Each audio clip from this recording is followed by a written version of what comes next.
Hey, what's up? What's up? Hey, because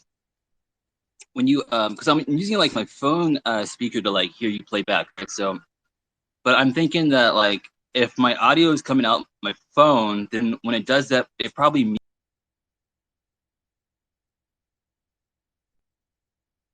mutes my mic, so there's not some feedback, right? On your phone, or do you? It's kind of choppy right now. You're coming through a little Yeah, choppy. I'm in like this. Cause I'm outside with my dog right now. I'm gonna gotta walk closer to the Wi-Fi. Ooh, let's chill. All right, hold on a second. I'll let the door open. Scheiße.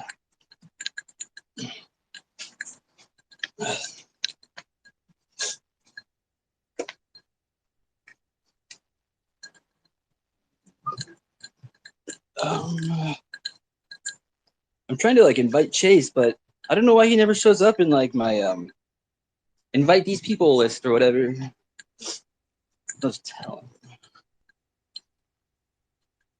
I'll invite him. I just sent it to him. Oh, okay, cool. Thanks. Hi, Lacey. Hey, how What have you been are up to, you? Nora? Are we chasing Nora around the room? Oh, it's because I was just I was gonna be like yay and call it like Nora's something playlist, or I don't know. Sounds But fun. I thought that was lame. So I figured since Chase is gonna be here, we'll just call it Chase and Nora. Alright. I like it.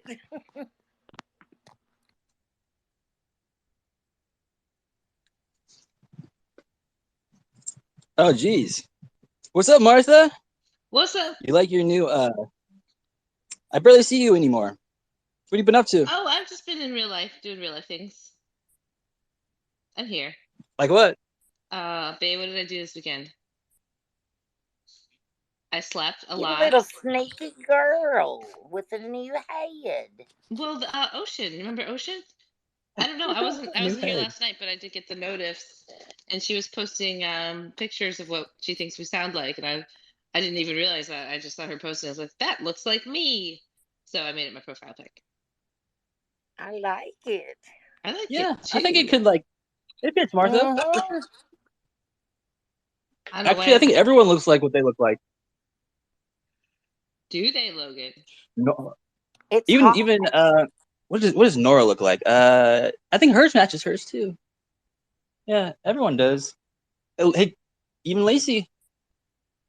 Really? No, I need an avatar. Or whatever you called it. I'll turn you into a cartoon if you Yeah, want you me know, I to. want a Something Facebook you like. avatar thing on there. Yes. Really? I've not been Oh, on it yeah. in a long time. Long time. Do you? I Oh, you have know what? I should I probably just get use them an on app. co-host. Who wants to be a co-host? Anybody want to be a co-host? Chase, I want to be Martha. a co-host. Okay, sure. Yeah, let's do it. Yeah, you're good at that. Hey, so Nora, what are you up to today? How you been? I'm good. I'm just doing chores around the house, hanging out with the kiddo.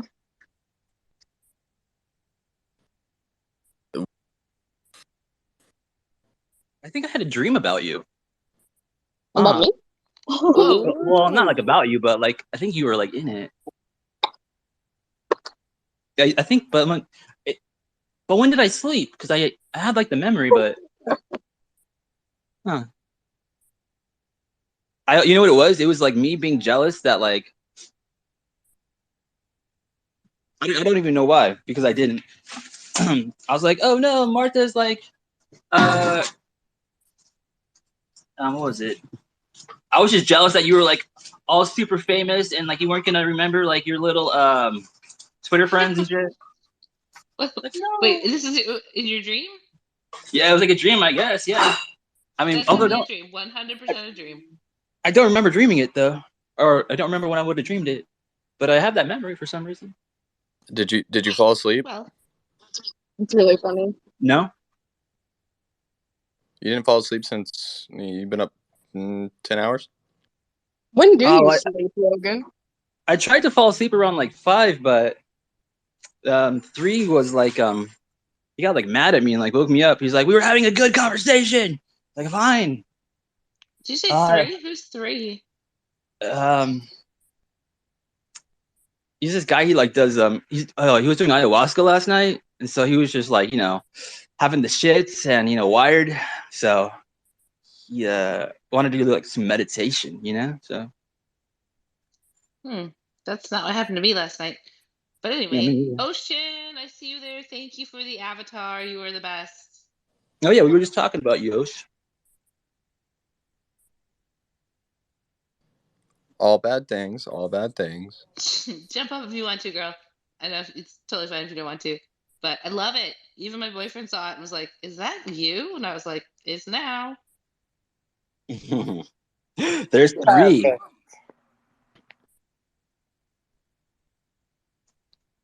Ocean. Oh, she didn't have a speak. Hey, Ocean, are you like in the car right now?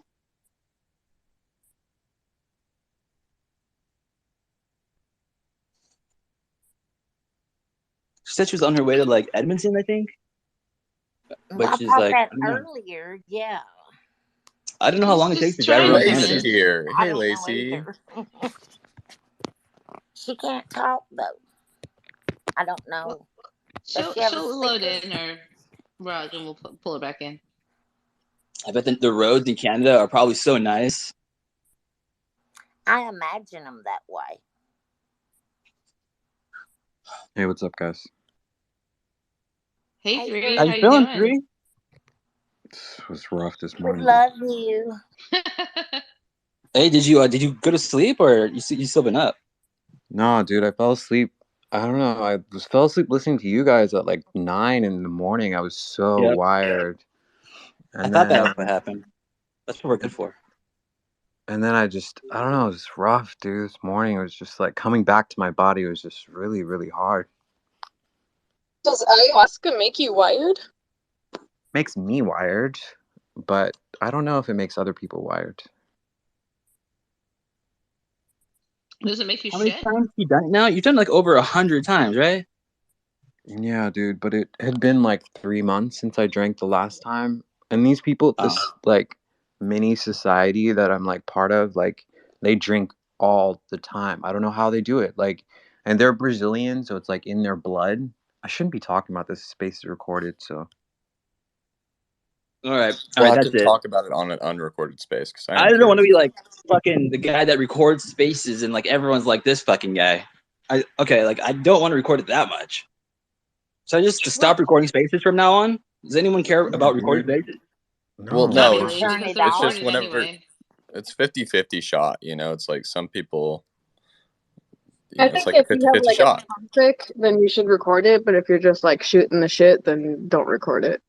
Okay, well that's like me all the time, pretty much. Yeah. So I'll just not Can you record it just then. turn it off now?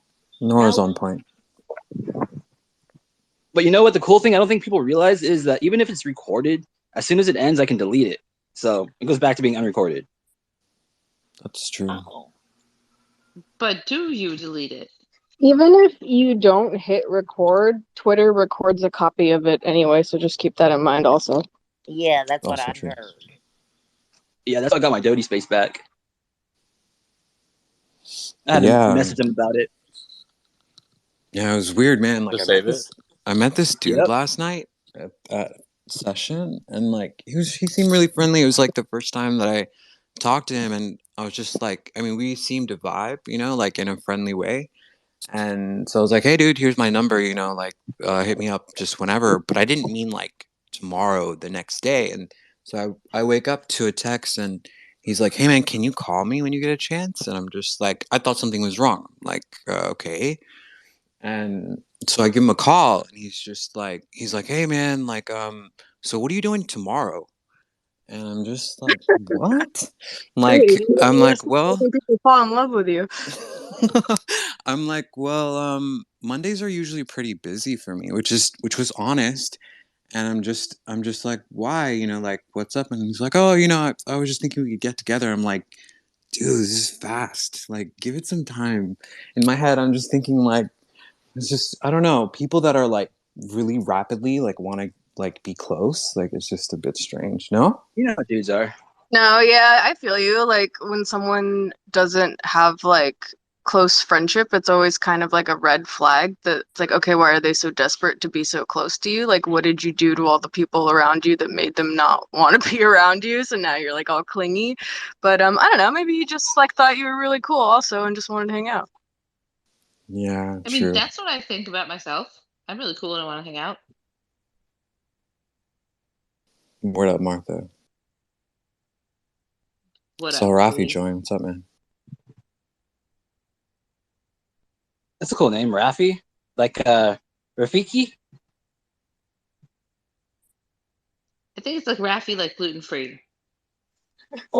Oh, like Raphael. I always think like Raffy Taffy or something like that. Love Rafi, Sappy. Hey Nora, when are you you said like you have something to do later, right? What are you up to later? In a few hours.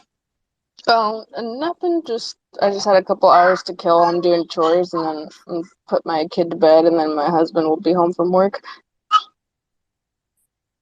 Aw. And that's like the life of like a housewife, I guess, right? Yeah, but I have like a job too, Monday through Friday, so it kind of sucks. Oh, really? Do you have to like work and like you can just work from home, right?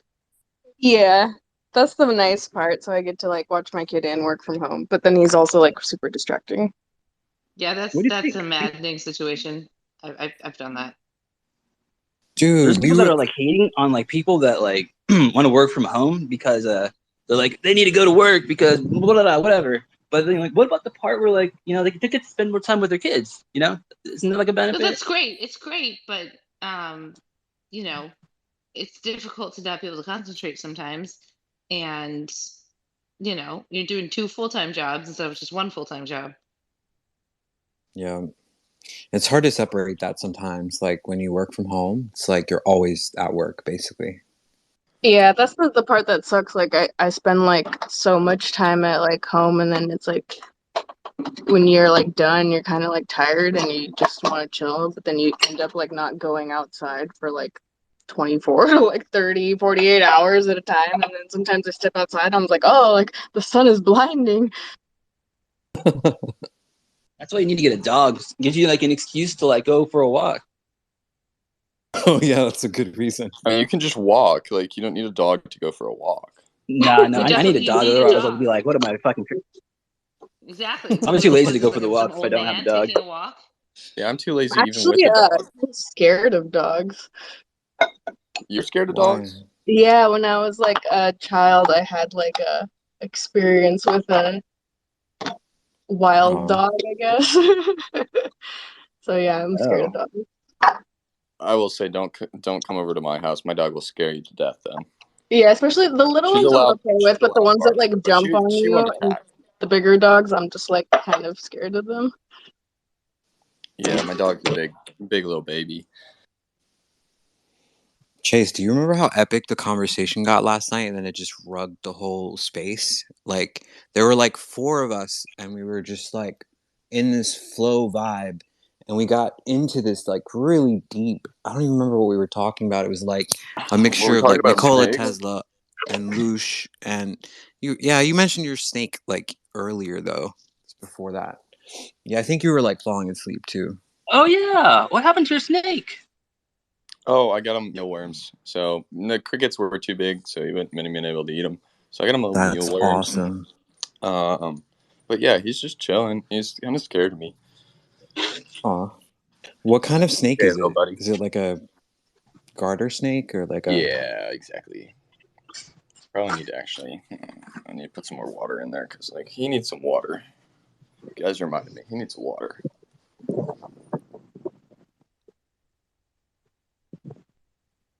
I don't remember the conversation though because I was half asleep, and at that point, my brain does no longer function. Well, I was not there, so what happened?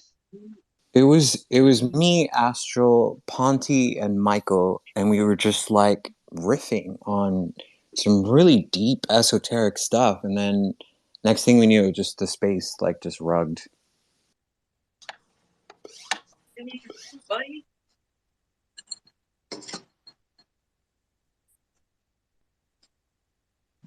That's weird. Did you start it up again? Yeah, we tried to, but then by the time that we restarted it, everyone just did something else. Like everyone was just like on their way to doing whatever else they were wanting to do. Yeah, that's why like I would love to like, because this app is so shitty, right? I would love to like No, the app is not take shitty. everyone It's from here. fine. I know, I mean Twitter's fine, whatever, but the Spaces part is like not great, right? It's just constantly glitching. So like if we could somehow transfer, come on, Joe, the people from here to the Clubhouse app, because Clubhouse is light years better than this. Like, have you guys used Clubhouse before? Yeah, Clubhouse's color is tan.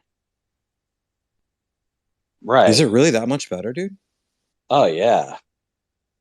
Well, You don't damn. gotta like log back out and log back in like every 10 minutes. It's excellent.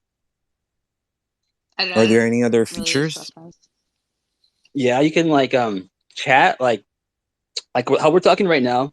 There'll be like a thing on like the left side of the screen where like you can go ahead and just have like a chat, and everyone, you can like see what people are talking about or into or whatever. Just typing away there. That's dope. I wish they had that chat feature on here so that like people listening that like didn't want to speak could like enter messages and Well, you stuff. see Because that little sometimes purple like button down there at the bottom yeah, I right? know, but the way that it like displays in the thread is like not in like order and it's like laggy. Yeah, it's the worst. Yeah, I know what you mean. It is kind of And bad. sometimes Very, I very don't, bad, just don't actually. want. Sorry, Chase. Didn't mean to bump you. But I don't want to like tweet. You know, like it shoots a tweet out. Yeah, that too. Like, I just want to be like in a chat. Like I don't want to be posting shit. You know, people to come back and look at later. Sometimes I forget. Like I forgot that like I posted something, and people are like, "What's this?" I'm like, "Oh, I was Like that it's Jesus about thing. Yes, I want to right." see That's what Yeah, I think about too. that one came back to bite me. But you know what? I think if we Did she like unblock you? got like a group of us, I don't know. But I found like somebody else blocked me too. What's her name? I'll remember it later. But if we had like a group of us that like got together and just went over to the Clubhouse app and like started hanging out there, I think more people would go over. You know what I mean? We should try right. that. I've never down. used Clubhouse, though, is the thing. It's like kind of hard to Well, here's the thing: you just go swap. to your Play Store, type Clubhouse, download it, and then yeah, we get up in that. Yeah, but that's a lot easier said than done. I I already mean, when have you use Twitter. it, you'll be like, oh, I totally get it now. This is way better. No, I I mean, I can't already get disagree it. with you here because you're always right. But I mean, I've used that app, and I think it's almost exactly the same as here with less functionality. Wait, come again? Is it like nationwide too? Did you say Clubhouse was worse? No, I Can said you it's hear almost me? exactly the same with slightly less functionality. How does Clubhouse have less functionality? I don't know. I didn't stay there very long. It's kind of creeping out. You guys ever use the Is it Spotify Live? nationwide? Spotify Nathan, we No, can Live? hear you. I haven't heard of Were it. you saying something? it's pretty Okay. cool. Is it nationwide or do you know? On your Nationwide is on your side. side. Huh? I have no idea if it's nationwide. That's interesting, an interesting question. You know, Logan? the Well, thing about it's Clubhouse the app, internet. because when Chupacabra, like when we first started hanging out in these spaces, and he'd take off, I'd be like, fuck. And I still wanted to hang out, but like the only other spaces were like fucking lame crypto spaces. So I heard about the Clubhouse app, so I went over there and started hanging out. And but they got all kinds of spaces, but I think they put a ban on like UFO spaces or something, because there should be a fuck ton, because they got everything you could think of there, but there's like none. So I started like talking to some people in the app, and I think they said like a year ago that like there was just like an avalanche of like UFO spaces, and so they just cleared them all out because they didn't want that shit like blocking up all their like other ones. I guess I don't know. Wait, so what kind of other ones do they have besides people bitching about blockchain, people claiming that blockchain is the best in NFTs? Oh man, the other day I was like in an argument with like this group of people that were saying that like um blacks are now racist against whites. Like that's like the new epidemic. Like white people were saying like blacks are racist. Crazy shit goes on in there. Yeah, you never know what you're gonna happen. Yeah, as I mentioned, they creep me out. All kinds of stuff. So, are we not going to Clubhouse then? Not right now. I mean, well, unless you want to, I'm down. The I only doubt thing people I've would be heard I doing don't want about to go it to is like Clubhouse, from honestly. like political groups. Like it's always like a thing that people that are like either Democrat or Republicans, they're always on Clubhouse. I'm not sure why, but that's like all I know about it. I guess there's political discussion. And like I said, there's all kinds of there's a lot more people talking on there. So a lot more. Now, do you think that do they have some sort of we're encrypted thing that makes people feel like no one's listening? Oh right. Oh, that's not true. You mean like is Clubhouse, it? the Oh, privacy they policy record their is really faces. I shitty. forgot. I think you can make them unrecorded. I've never done one, so I don't really know. 3, what were you saying? I remember when Clubhouse came out and people were complaining about the privacy policy there and how they share with basically like all the major ad agencies, but all like anytime a piece of software is free, they're usually like selling your information in some way or another. That's just an assumption for me now.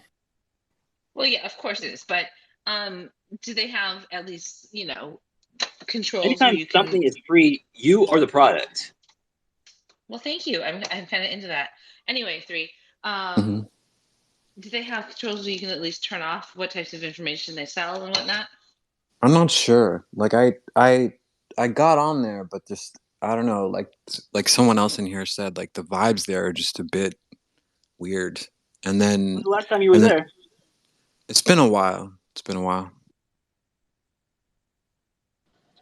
I prefer Twitter for whatever reason. I can't describe it though. Yeah, Clubhouse will always be the same too. Like it's always It's gonna just feel weird vibe there. They have a UFO community too, and it's like, eh, um, but Spotify Live is actually it has some potential. It's up and coming, and I think that more people are going to start using that in the next few months to say 365 days. So The the only next month to 1 year, is that what you're saying? Yeah, I was just Wait a trying to sec, I have a confuse you question. guys. Something. Yeah, Sorry, go. within the next like few months to the next year, it's going to grow a lot more because they're going to Is have that what the more. start live session feature is on the app for Spotify? Yeah. It So used to does be called Spotify Green Room. Wait a sec, it's connected to Spotify automatically? Mm-hmm. Yeah, I've seen it before on the app. If you have the app, there's like if you like make a playlist and then there should be like a button somewhere that says like start live session, and then if you have like your friends on your Spotify account, I think you can like invite them. But I've never tried it. Does it have like a chat feature too? Yeah, it does. But All yeah, you they have to have do a is rooms swipe feature that's right. like this. It You reminds me a lot of the Twitter software, like in right. terms of user design or user interface UI. But okay, what about like captchas for when people sign up? They have those? I don't think so. Captures like for Yeah, making I might sure be you're saying not it a wrong. robot. Captcha. Yeah, I'm not a robot thing. No. I mean, I'm asking you No, if yeah, you're. she's a robot. No, I am definitely a robot. What That's for about sure. cat guys? Hey Jared, I saw Josh got his mug today, so good job, man. Congratulations, Josh. You have your mug. Sorry, my AI is not working. No, I'm working fine. Hey, what's up, Joshua and Olo and Zim, Francis? Oh, Luciana, what's up? She lives. Oh, I got Jared to It's come on. up. Yay, Jared! Thank you for coming up. Luciana lives like right by me.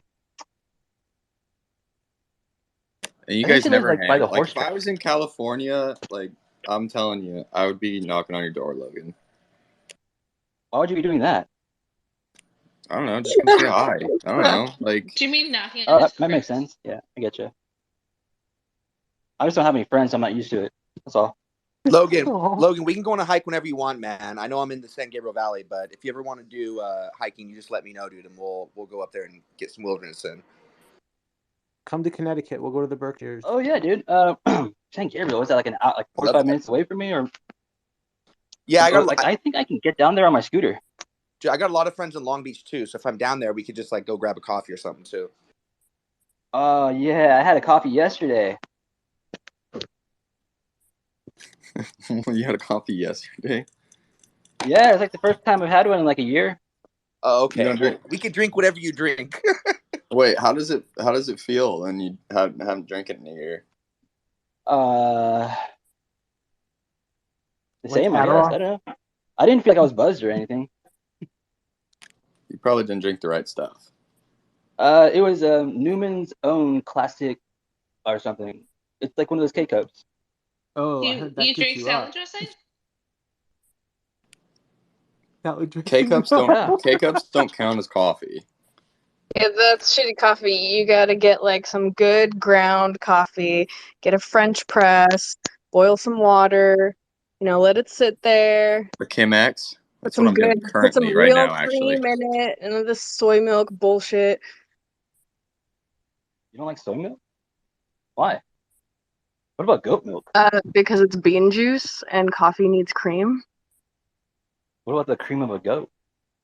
But isn't coffee also That's bean cream. juice? Yeah, there's Exactly. enough beans in there. You're gonna add beans to beans? Yeah, I mean, frijoles. yeah, I'm in Texas. Like, we'll add beans to anything. That's amazing. I love that. Yeah. Don't they? Like, everyone Actually, loves no, beans. we don't Or add what? it to our bread. Someone was talking about like they add beans to their bread. That is so strange to me. That makes literally zero sense. I Who don't who understand does that that? for the life Besides of me. me. I mean,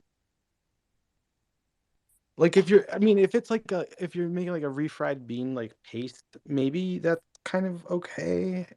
Thank you for validating my enjoyment of refried beans. oh yeah, No, maybe I like that. refried beans in like a tortilla, but whole but beans like on I'm a piece talking of bread. specifically, I've seen people just put like beans on bread, like You're white bread. making It's fun of like the entire UK right now, just so I you know. know. They don't do that. Are you serious? They do Yeah. that, and it's delicious. No wonder they're not known for their food. Like, Have you You know seen what? their I food? It used to make literally fun of looks them like too, and I tried it the other day. It was pretty good. So I had to apologize to all the UK people that I made fun of for eating beans on toast because it was pretty well, good. I will not apologize because it I used looked like the weird maple and bacon gross. beans. but are they more like baked beans on toast? Yeah, they are more like baked beans, but they're not like American baked beans. They don't have that sweetness. Okay, but still, I don't know. I don't know about it yet.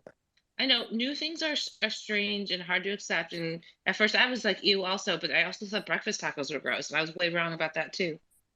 Yeah, and it's not just beans on toast. It's like part of the breakfast meal. There's like eggs and stuff there too. And I, bangers for all you gentlemen Wait, out is there. it like huevos rancheros on toast? I just put No, up a not at all. recipe. I just put up a recipe right above you guys there for some beans on bread. But I just had it the other month, and it was actually pretty good. I'd never had it before though. It's exactly what you think it would taste like. Bomb. It was You bomb. like when you're like Yeah, drunk. Jared just mic dropped our conversation, so we need Jared to pick a new topic. So like when I'm drunk and like there's like a pan of like refried beans like I left on the stove, and I like kind of stumble into like the kitchen at 3 a.m. like half awake still, and I'm like, oh god, I want to like eat something, but I don't want to like make anything. I'll grab like a piece of bread and I'll just dunk it into like some refried beans, and there you go, some bean bread. 3 a.m. Perfect. That's when it's like the best too. I will I mean, say I'll eat some weird stuff at 3 a.m. though. So Oh yeah. That's actually not a bad meal for being hungover. There's like protein and carbs in there. Mm-hmm. It's like pretty decent snack. How do you think the Mexicans like get through work all day? okay, that's Logan. Anyways, That's like a solid, Hey, Kai. solid complex I'm- carbohydrates right there.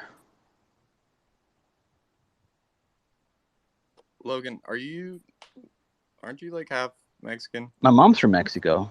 She's born there. Born and raised, baby. My parents aren't from America.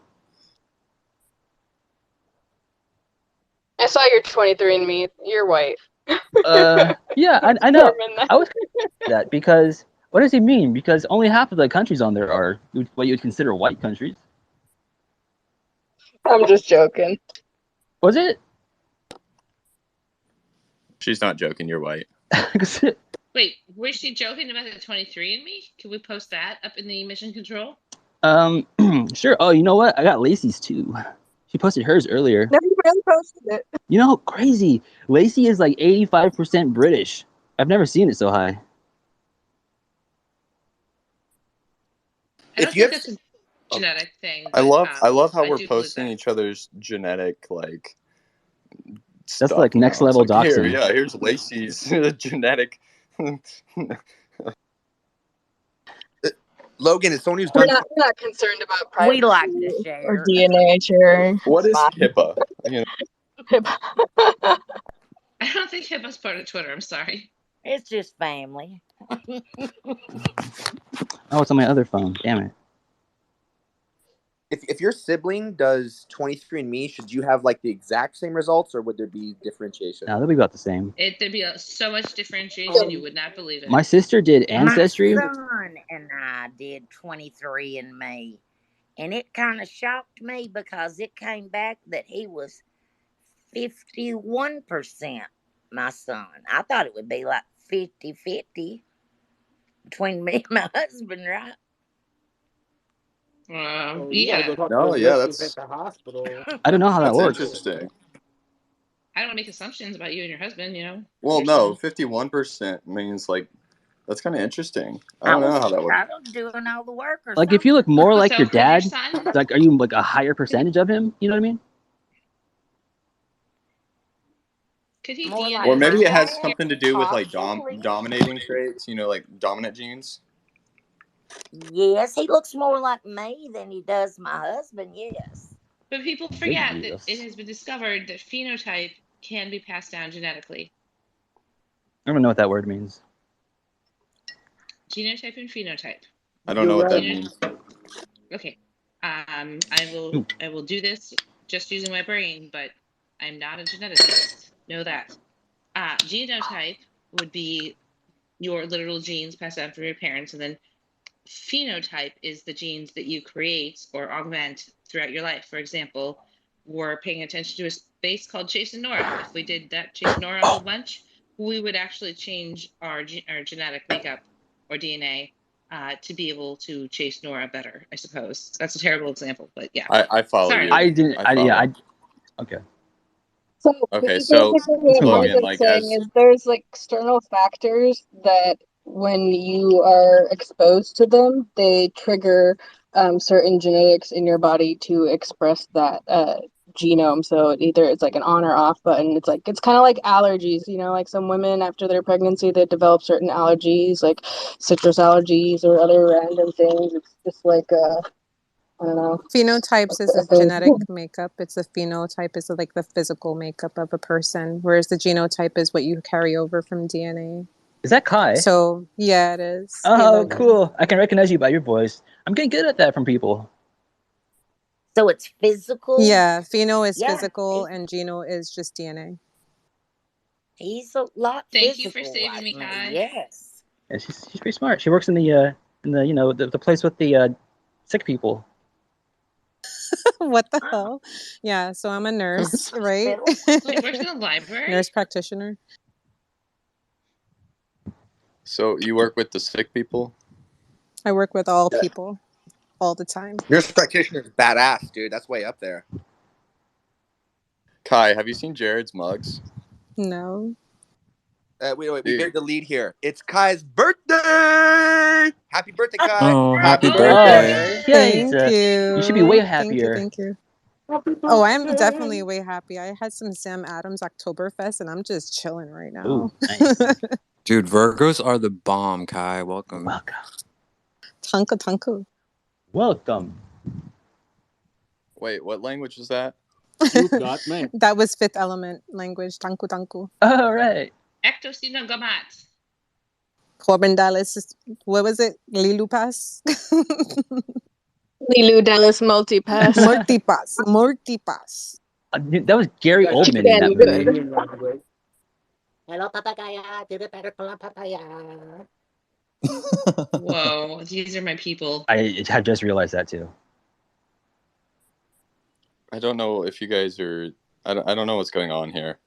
You've never But I seen will The Fifth never eat Element? eggs on toast. Ever. Neither It's do from I. Fifth Element, Chase. Chicken.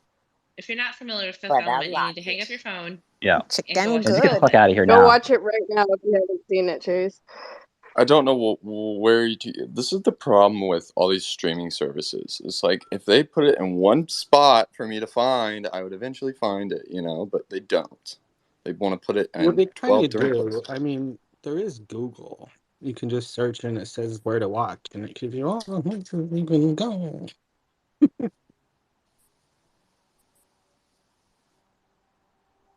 Google it, Chase.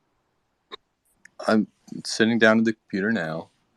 Did you want one of us to Google it for you? Do you want that? Corbin Dallas. Yeah, that has got to be My like I top dog, love that 5. movie.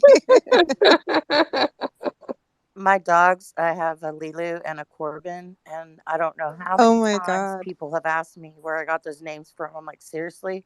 You've never seen Fifth Element? Apparently, That's so there's this like horrible. whole piece of the world of people that never saw that movie. It's like, what happened? It's like Bruce Willis is one of his like best movies. Yeah, and there's I this may whole have found it on Hulu, so we will see. haha. There's this whole backstory about how the director, I forget who the director was, but and whoever plays Lilu, forgot her name too. Yeah, and that movie Mila came out Jovovich. literally the year I was born, Thank so you. like you can't get on to me for not knowing about it. Sir, are you classified as human? You were Negative. I'm a meat popsicle.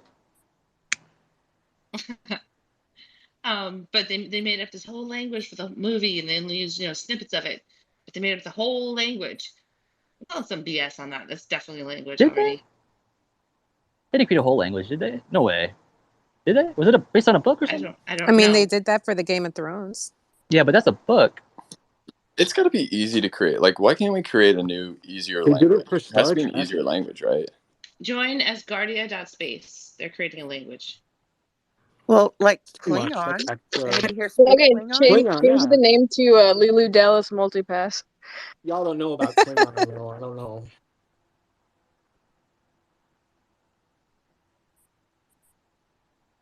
Nah, they don't know, Red.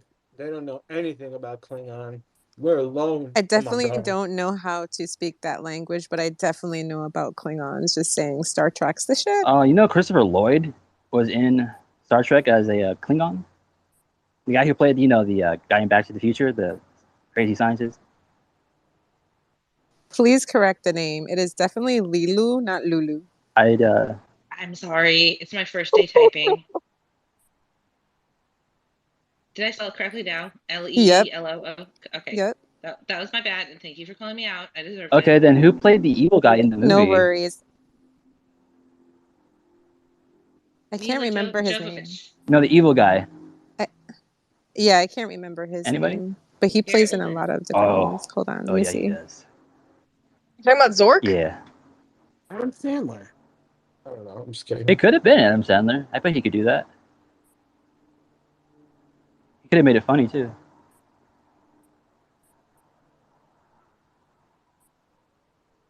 Well, anyway, Logan, Is you'll it love just me? this. Some people say that what's spoken in the film is actually light language. I'm talking about not Star Trek, Multipass. Oh. Well, Which that's kind of reminds me like a lot speaking of in tongues. Fortran, actually. So Jean Baptiste Emmanuel is the one who played Zorg. I think you're talking about a black guy. No offense. What? Zorg. Yeah, Zorg is like the evil guy's like first like lieutenant or whatever you'd call that person, like his main like guy, but not the main bad guy. He was kind of hot. Who said that? Like, Hey, Taylor. It was Gary Oldman. Commissioner Gordon. Oh yeah, Gary Oldman. Who said he was hot? I did. He Who kind of said he's reminded me of like the not? Beast from Beauty and the Beast. That's hilarious. I Ow! love it. Tear me up. Definitely Tear Gary me Oldman. up. He's so diverse. He was in the Book of Eli. Yes, he was. The Book of Eli was based on a book called The Road by Cormac McCarthy, right? Isn't that what Mormonism is based on? No way. Didn't Charlie No, Parrish work Mormonism on is Book of not Eli? based on the road by Cormac McCarthy. I What about promise. But Charlie? it is based on a novel, You know, Charlie Parrish directed it.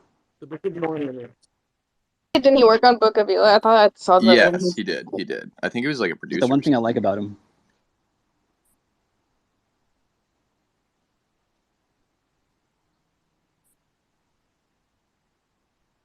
I saw him calling Travis Walton and like their whole gang like liars today. I was like, fuck, man. I keep hearing about Travis Walton. Who is that? He's this guy that got like abducted like in the 70s for like 5 days. It's like the best abduction case because you know he was gone for 5 days. Plus, there's like a handful of his coworkers that were direct witnesses to it. The one who's the movie The Close Encounters of the Third Kind is based off of his story. Was it Steven Spielberg or something? No, you got the wrong movie. Got it. I think it was Fire in the Yeah. Sky. Fire in the Sky, that's what it was. Yeah, when he wakes up his hands in like someone's guts. But didn't they abduct him so that they could save his life because he touched like a high power line or Who something like knows? You that? got to ask them. But I think that's like what he thinks now, probably. That's what he like. I think he changed his story. I don't know. You know what? Like he's like the most prolific like convention tour. I don't think he's ever missed one. I always see him. He's always on the road. Like that's my ideal job, I think. On the road again. I've never heard that about him touching electrical wire. Oh, he didn't. Yeah, I'm not sure. I might be mixing stories, but from what I heard, he touched the wire, and it stopped his heart. So that's why they took him. There was no wires. There's no wires. No, they just took him for no I mean, reason. like he got shocked, but it was because discharge from the craft. He went. Yeah, Right, he right. went Sorry, my into bad. like a No wires. clearing, and then a beam came down, and then his friends in the truck like bailed. And when they came back, like a little bit later, he was gone, and there was just like scorch marks around the ground, and they couldn't find him for like a few days. So crazy. So they really don't know where he went, right? Oh, well, he was with. He was Or with did the they aliens. see him go how do you up? continue with your life like after like an episode like that? It's very traumatic. That would be so crazy. Maybe you joined some sort of special intelligence force. Yeah. I think his is the best story of all, really. Oh yeah, I saw that movie when I was so young, so I don't really remember I never saw it. anything except for the guts. Why haven't you seen it? It just looks scary and lame. It's very scary. It's not even like a true account, right? They kind of like took a lot of liberties with it. They said. Yeah, it's very Hollywood. Like, Well, makes if the aliens truth look is bad. stranger than fiction, what actually happened? yeah, like his story like didn't need any like extra stuff. Like that's just crazy enough.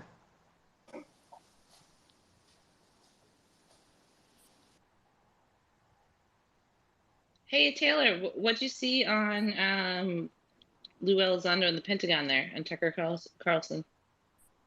Yeah, so basically he confirmed that there's like biological samples recovered from UFOs. When? And I've been looking into it and seeing like more and more stuff about them being like biological. Was that after the Mars rover found organic material on Mars? Oh, I think that's unrelated. Probably unrelated, but I was just wondering. Are you talking about the hydrocarbons in the rocks? on Mars? Yeah. Yeah, it's pretty. That's like very Yeah, I small. thought they found like water on like meteorites and whatnot to kind of confirm some of that. Well, I guess there had to be water on meteorites in order for there to be water on Earth. If that's the People like theory. Travis must be so It's pissed not- off. Like guys over here talking about like traveling with space aliens, and these fuckers are like, maybe we'll find microscopic life on Mars. No, but back to Well, the the tardigrades? UFOs. I'm talking about the UFOs. So, guys, I just I'll happily go into the topic though, because I've studied a lot on that. We're glad to hear you talk about that, Taylor. About what? Oh, I'm sorry. Maybe I didn't hear. UFOs. If you said I you was studied saying a lot about. that we can go over the organic materials found on meteorites? I've studied a lot Yes, on that. please. But, And I will send you a video of something if you'd like. Hey, Redhead.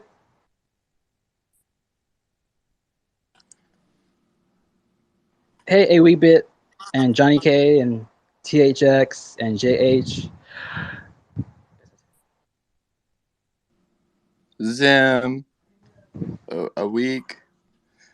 So I totally realized I was getting Boston and Chicago mixed up. Why? Honestly, that's a great question, Logan. I do not have an answer for you. Did not know where Boston was. I thought Boston was Chicago for a little bit They're there. similar, kind of. But like, Chicago's like Were the real you Gotham. driving? No, they're not. Well, they both snow. Were you driving? No, I'm in Okay, good. Texas. I'm just looking up on maps and realized that Boston was not where I thought it was. Where did you thought it was in Chicago? No, I thought it was near the Great Lakes. Oh. That's probably because of Springfield, Illinois, and Springfield, Massachusetts. I don't even know. I don't even know what Who that even means, knows what Kai. Springfield, Massachusetts is, though? What is Springfield, Massachusetts? Springfield is more like it's close to the border between Connecticut and Massachusetts. It's where you have to go in Connecticut to buy recreational cannabis. No, sir. No, What in about Springfield, Connecticut. Missouri? Oh shit, there's a Springfield, Missouri too. Yeah, it's I literally think there's a shares the same Springfield in town every as Springfield, state. Illinois. There's a There Springfield, probably Illinois, is. too. I think there is. Yeah. That's why they call the town in Simpsons Springfield. They Yep. use the name to try to tell where all the freshest people live. Just kidding. I posted an article down in the corner pocket. Taylor might like to look at. It's about China when they went to, where did they go? The moon. They found a crystal that they can use. To do nuclear fusion fuel, limitless energy. It says. But limitless energy can come from two-dimensional graphene. I have no clue. Hey, something to keep an eye out for tomorrow is keep your eye on the sky because well, maybe not if you live here. Is anyone here from Britain? No. Huh? No British people. I don't know. Anyway, Well, maybe, but the Queen's funeral is tomorrow, right? No Yuri British Geller was people. talking about it. How I know much Francis time is is from ahead of Scotland. us? It's about 4 a.m. at Central Standard Time in the U.S. Oh. Tomorrow is going to be a big day for history because the Queen. Is there anyone that's seen more history than that person? And the UFOs. They are going to be very interested in that moment. They always are in these historical moments. Well, So keep an eye out. They're definitely going to show up.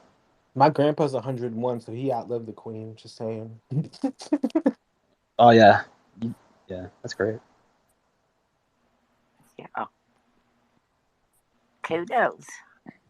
Who said that? Was that you? 3? That was me. Sorry, what? Lacey said kudos. Oh no, who said like their uncle was like cooler than the Queen?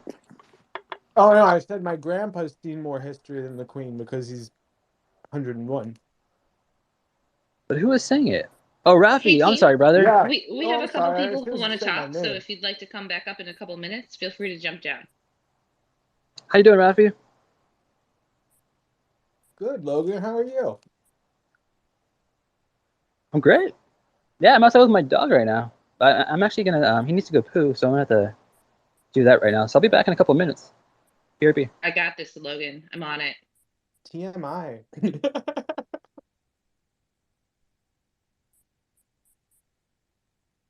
You guys are a chipper little bunch. I like you. I like you a lot.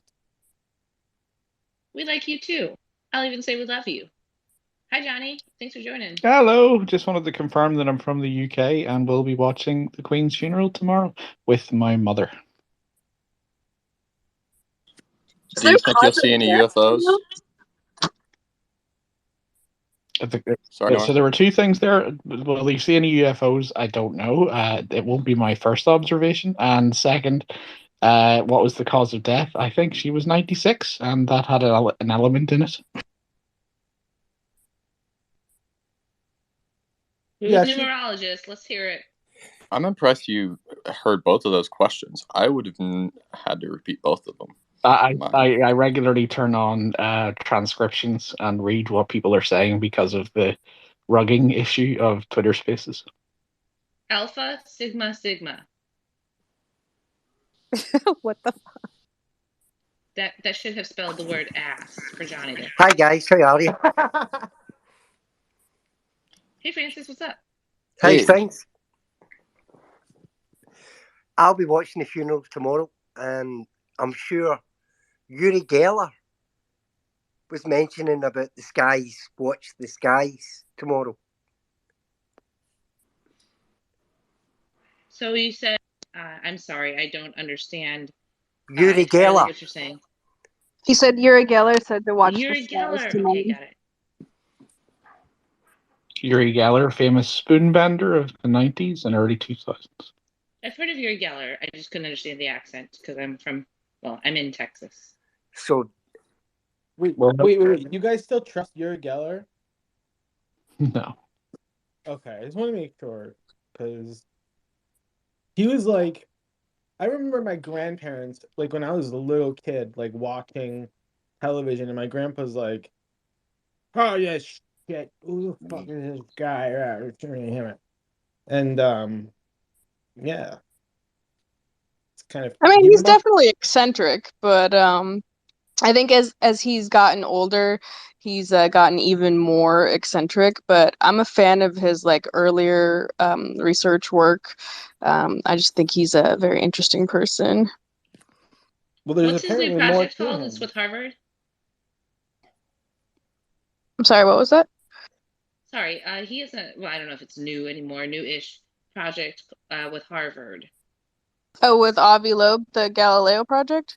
Is that what you're talking about? Yes. Yeah, I think I don't know what his role is in that. I'm not sure, but I just know Avi Loeb is working on that.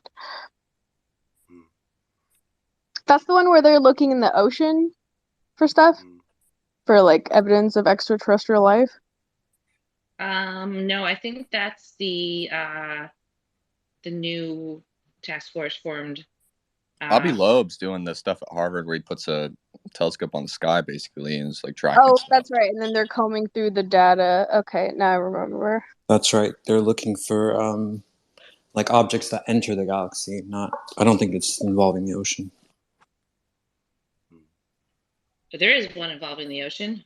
They should be involving the ocean. I mean, after that Yeah, there movie, might be The a different Abyss, it one kind of gave like a hint that there was something going on in the ocean years ago.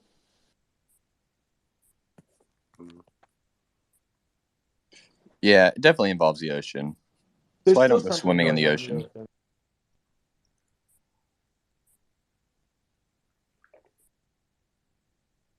Why don't we send a I James had Webb submarine?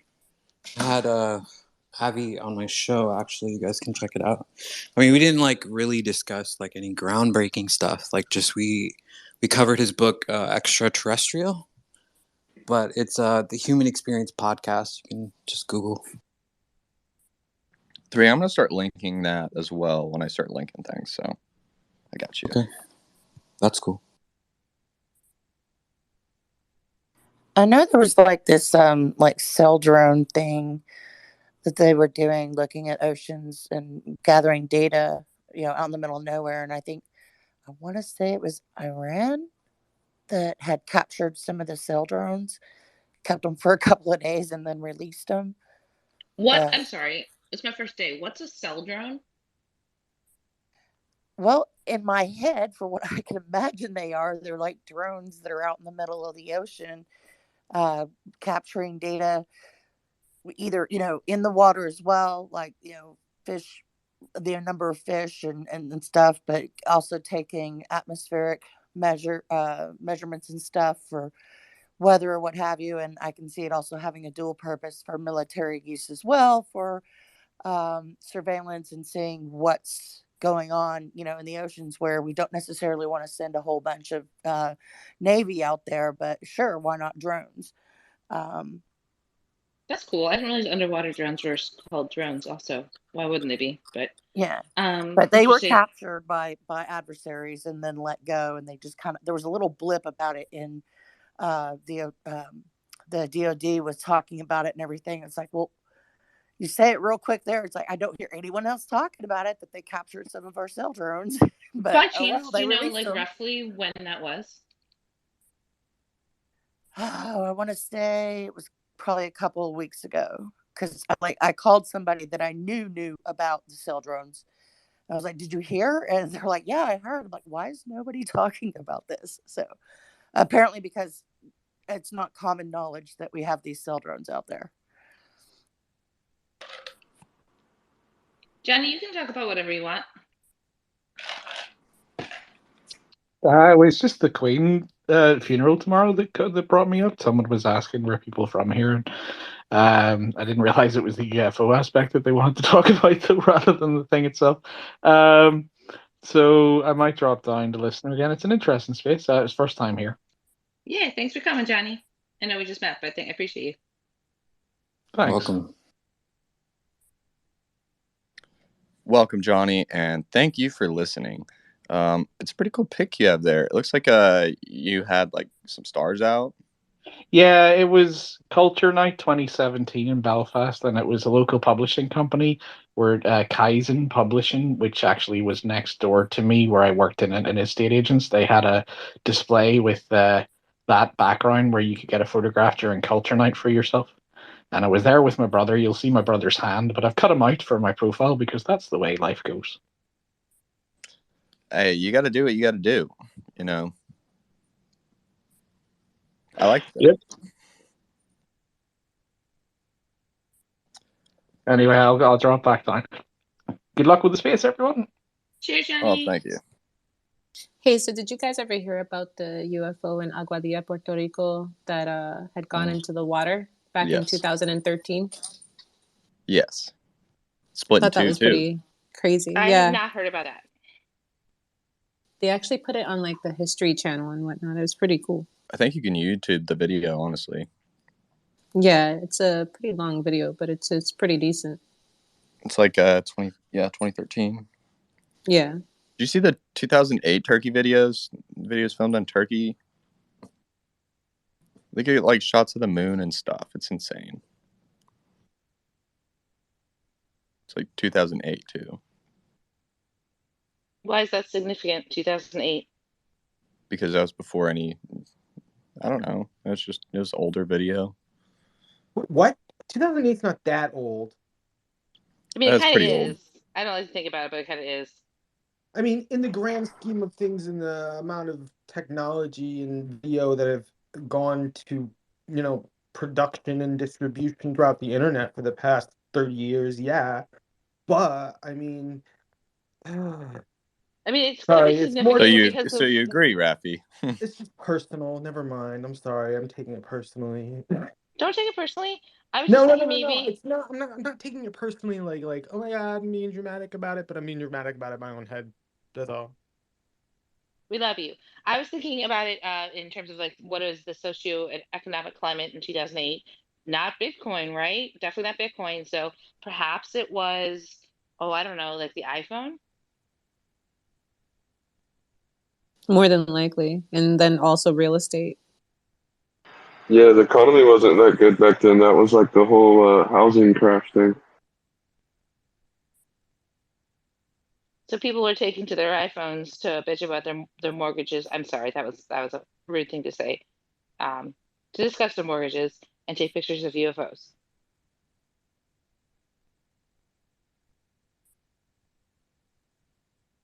Or was it the first time that people had regular access to the internet at their fingertips and everyone got to be a millennial? I want to be where the technology is. What the hell? I will pay you money to sing that entire song. So back to your the UFO sighting that was supposedly seen on the moon in Turkey. So like Mick West on one of the commentaries, he was like, people have suggested this was a cruise ship, which seems fitting. Wouldn't that be more like Saturn though, with the clouds made out of aluminum, the same stuff that Easy Cheese was made out of? Really? This whole conversation, it has me like laughing, but I'm really starting to get a little concerned here.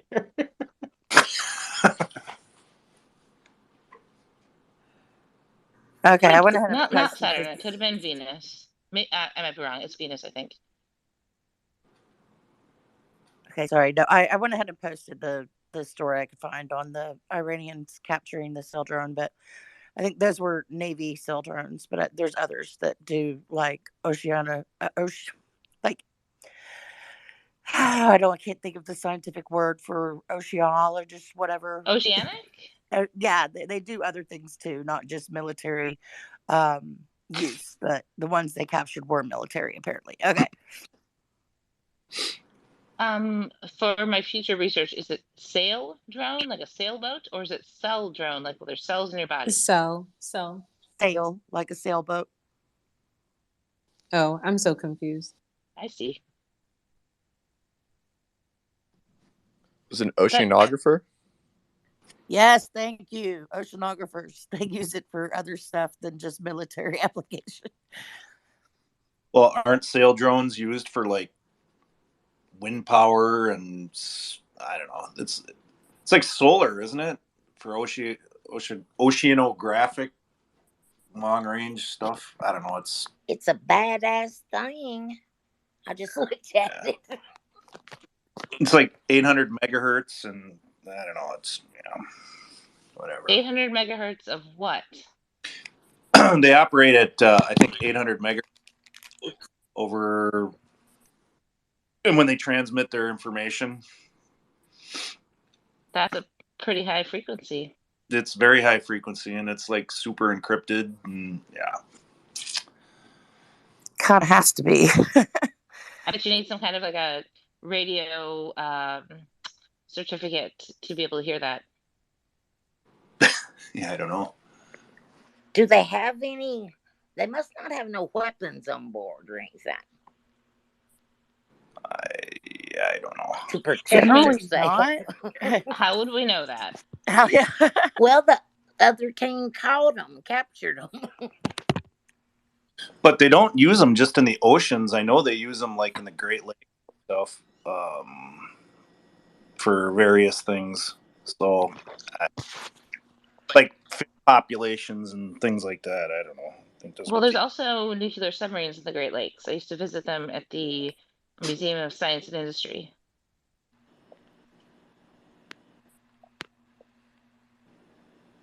Yeah, I don't know. I'm suspicious of all AI. That stuff is, I don't know. So they're autonomous drones? They use it to predict hurricanes, but I think it's to watch activity. I mean, what other point would you have something that just autonomously floats around the ocean for absolutely no reason? You know what I mean? It's just the way maybe that's just a suspicious mind, but it's just my attitude towards it. This drone was actually created by or made by Lockheed Martin. It's an RQ-170 Sentinel unmanned aerial vehicle that they captured back in 2011. Oh, Lockheed. Yeah, even worse. Yeah. I'm sorry, who is the they in the they captured? Iran. Yeah.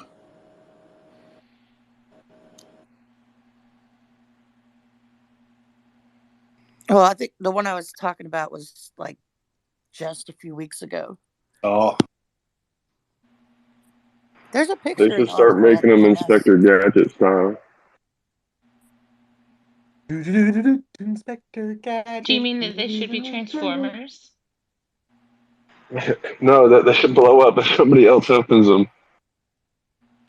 Didn't that happen over Colorado in 2019-ish, 18-ish? I don't This know. one looks like it's purely water bound. I mean, like it's got a damn sail on it. Right, redhead? Yeah, it's funny. When I first started talking about it, I really didn't know what they looked like. It was just, I was like imagining in my head what they might look like because then I saw that picture. I'm like, oh, okay, that makes more sense, Yeah, And it I looks just like knew them as somebody's sail drones. skin or something.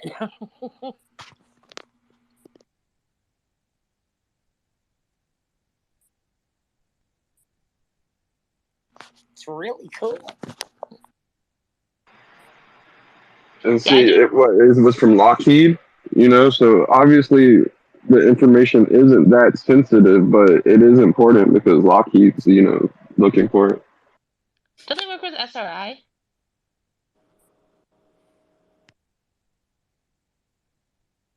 I'm surprised Raytheon isn't involved in that too. No, that can be possible because they're the ones who captured it, right? Raytheon? I don't know. There's so many subcontractors these days. I get them mixed up.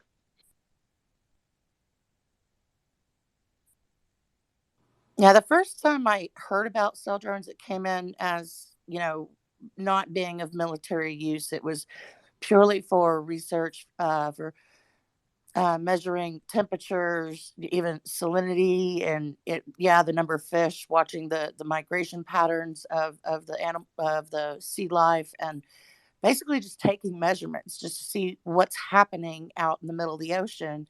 And then and I'm thinking about like, wow, this really sounds like something the military would definitely be interested in, and of course they were, but anyway, it's just I think they're like one of the original times.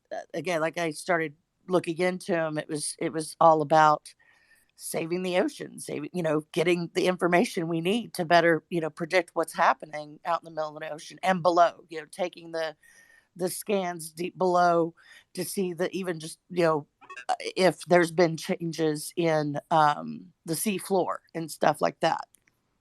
So apparently, this one that you're talking about happened back in August, and they were able to actually get it back from the Iranians because it was U.S. government property. And this wasn't actually like they didn't have this technology that was on this particular sail drone, didn't have any like sensitivities or any classified information, but they just wanted it back for good measure because it was U.S. property. It was U.S. Navy property. That stands to reason. I like that logic there.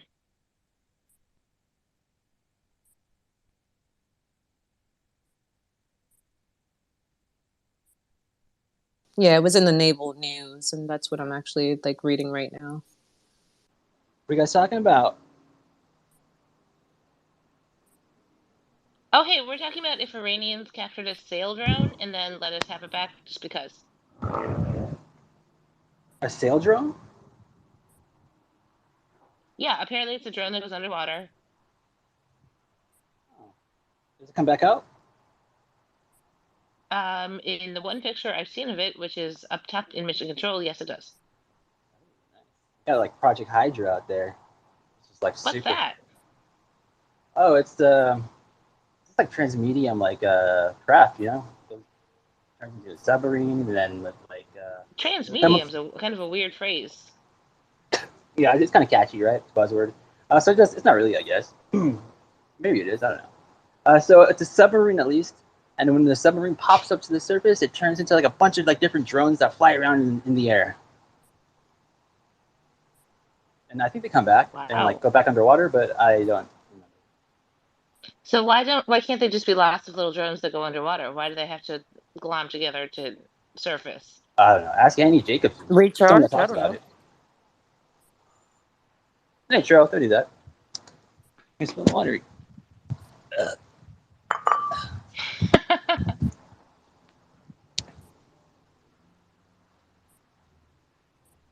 So you're gonna be keeping an eye out for those UFOs tomorrow at the. Yeah, when is the Queen's thing tomorrow? Anyone know? For us. Feel free to use the Google for this, Logan. If No you're one in knows. America, I think you have to get up at like 4 o'clock in the morning or something like that. I won't have to get up. Perfect. Sure. Awesome. Aw, yeah, it's true. You won't have to get up. No one was planning on watching it. I mean, I'm planning on going to work, so I'll probably be sleeping. Sorry, guys. I mean, how often does a queen die? Don't they like give you time off? I'm not saying it's not significant, and it is important, but Yeah. so is my job. But yeah. Was she our queen too? Uh, Since we don't have one. Well, I think we fought a war to make her not our queen. yeah, she wasn't even their But queen, Right. really. didn't she help invent the internet? No, what am I? I'm thinking of Dub Dub Dub and British help with inventing the internet. I might be mixing things up, but yeah, never mind.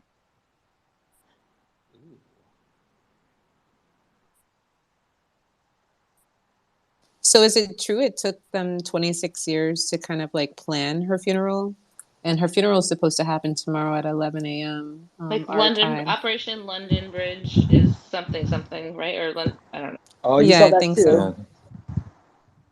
Oh, wait, oh, is that what it's called? London Bridge is falling down. Oh, did you see what they her? So she died on like 3 was filling me in on this earlier. So she died on like 666, right? And I guess that was the best part. Wait, what? Wait, what? She died on September 8th.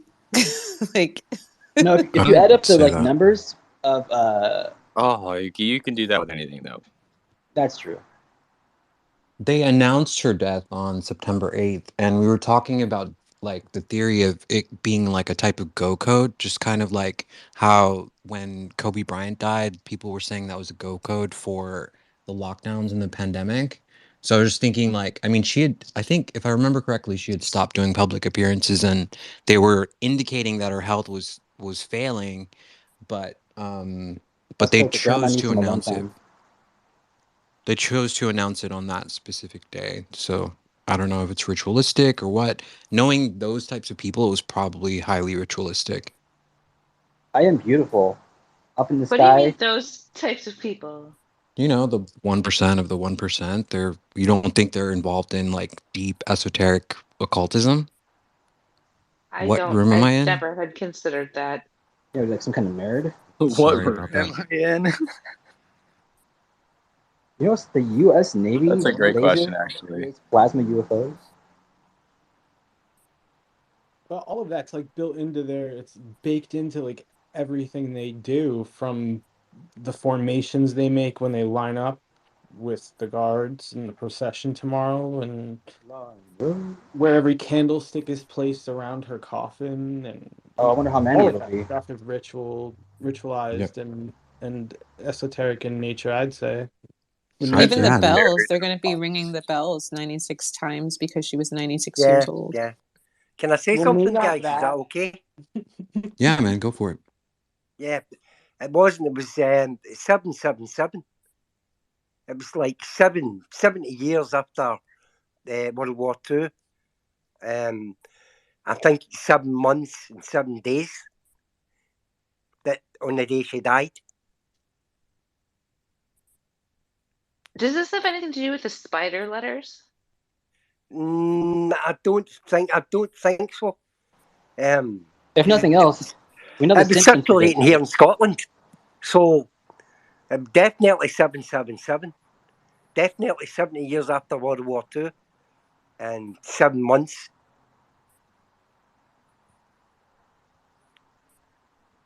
I'm sorry, I'm from America, so we don't learn much about Scotland.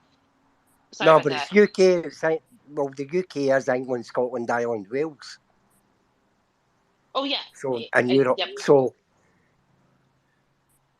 it's But definitely 777. why is 777 significant? I don't know. You better ask the higher guys. Okay, 10-4. we actually. I asked this. Oh, Go ahead, bro. Oh, sorry, Screenham. Go ahead. no, that's totally cool. Go on. My question is not important. I didn't even have a question. I was just gonna say, she died like he was saying, like 1,776 days after the first Q drop. Stop Oh boy. it. That QAnon psyop was something else, man. They got a lot of people, dude. It wasn't completely false, was it? They had some No, but real that's shit. how they Okay, work. well, look. No. Do you know what a psyop is? Well, I wasn't around for the whole QAnon thing because I wasn't, around. Definitely So not QAnon. Why, yes, I do know what PSYOP is. yes, I know what a more psyop is. I'm directed here at doing Logan. one. I'm currently performing a psyop. Logan is Well, the psyop. I know all too well I what a mean, we psyop can What's a is. ask him psyop, out. Logan? Logan, That's my name. that's your name. Can we see Logan run? Good No. one. Is it just me, or did anybody see the correlation that the Queen died on the very same day that Princess Diana passed away? No, I didn't notice Oh that. wow, didn't notice that. Yeah, What? Really? check Yep. out the day Diana had her unfortunate accident, and then compare it to. I mean, obviously it was 1997. She did but not. This is not true. It isn't. No, okay. Argue, it's not No, true. Diana was buried on September 6th, but she died August 31st. And then going back to what Francis was saying, it was 77 years that the World War II ended. So that would have been 1945, September 2nd to be exact. So it would have been 77 years and 6 days. So I don't know where the 777 correlation is. I got you. Okay. Show your psyop. We're not dumbasses, Logan. 7 days? And with 6. inaccurate read, I guess. Oh well. My app crashed. I didn't realize it though. What I missed? Somebody was talking about 777, and we all lost. All right. So where I left off was Donald Trump is the Antichrist. Yeah. I agree. There is no Antichrist. Unless you like Absolutely large not. trans movies, in which case there is. Well, he's anti something. He's anti good guy. He's bad guy. Real bad. His mother is named Mary, just like Jesus. But why? She's from Scotland. Yeah. No, he can't be the Antichrist because if you look at the text, the Antichrist is supposed to be wildly loved, extremely charming, and able to unite everyone and would. I mean, he's none of these things. He checks all the He's supposed to boxes. be attractive. I'm just kidding. What? Yeah, I know. You mean he? No, but unchecks did you see all the news yesterday? All those people were at that rally, and they were had their hands out, "Hey, guy," worshiping him or something. You guys saw that? Yeah, man, it's a cult. No, That's some I didn't see Antichrist shit. If I saw some Antichrist shit. Yeah. That's a bit. Taylor wants to talk about the Antichrist. No, I was just gonna tell you something. That was the Antichrist. Stop Before you listening. know it, there'll be goose stepping. Is that Grandpa Joe? Is Grandpa Joe here? No. That's Rogue. That's me. Sorry. I hate to disappoint. Who is that? I am Just the some- oldest idiot out here. This is a town called Rogue Islander. Yeah. Oh, THX. I'm sorry, brother. Oh, no problem. What's that? And my internet's a little spotty out here with the dog. Your dog affects your internet? When I walk away from the house, yeah. Are you in a canyon? No, there's no canyons by the beach out here. Oh, I guess there. Oh, weird. I just heard an echo thing. It's weird. Not sure. Yeah, let me know if there are any problems with my connection. I'm using headphones or earbuds for the first time. Are they Bluetooth? No, they're wired. Oh, nice. We're old dude. school here. Oh yeah. It sounds better than last time I heard you. Well, that's good. I want to get earbuds for my birthday. I'm going to ask my brother real nice and see if he'll get me some. Your brother The Google ones are pretty cheap right now. Are they? I heard Sony's were nice. I think I read on CNET that they were considered to be better than the Apple ones. That's what's cool now. Technology is kind of hitting this point where, even the lower stuff is way cooler than what we used to have. Yeah, it's true. Although I still love a good pair of wired headphones, to be honest. At least when listening to music.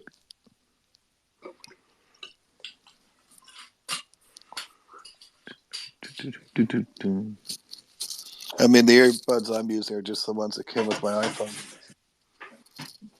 Yeah, wired is where it's at, man. You know, I always say if you can go wired, you'll never go back. When I did, Sound is a big deal. What does it apply to besides earphones? oh well, your computer, for instance, if you have a desktop computer, you're always better off using an Ethernet connection. Oh Absolutely. yeah, Every baby. time. It's What way if you better. want to air gap it? Well, then you don't want to do that. Right now, I have to use like wired headphones, and I don't like own a pair really. Like literally the ones I'm using, there's only one earbud. Like the wire that goes to the other ear, like it's cut in half. So like, damn, this is the only one I have. Because I only My use phone. Bluetooth, but like this fucking app, like it only works with wired headphones because it's so shitty. I can't use Bluetooth. My Bluetooth ones with it. Wow, It won't work right. that sucks. Y'all can still plug wired headphones into your phones. Mine doesn't like have a port for that. Yeah, mine still do. I actually Thank sandboxed God. my home theater computer. It has no connection whatsoever. You sandboxed it? What's that mean? I cut it off from the internet. It can't Oh, call home or go home good. or nobody can call it. Period. You Why shouldn't is let it do that? that What are you watching on anytime your you're not home using it. theater? What's that? Well, everything, So why'd you do that? anything I want to. And how do you get the information onto the home theater? I just transport it via like a USB hard drive. Okay, so that's not air gapped at all. Not really, no. Although I don't know, I guess I'm not sure exactly what air gapping is. Air gap just means that it's not directly connected to the internet. Yeah, there you go. It's not. I thought about you shot your technology out into the vacuum of space where there can be no air, and that kept it safe from viruses. Yes, I put it in orbit in a vacuum, and I use laser beams to transmit information back and forth. Sounds good.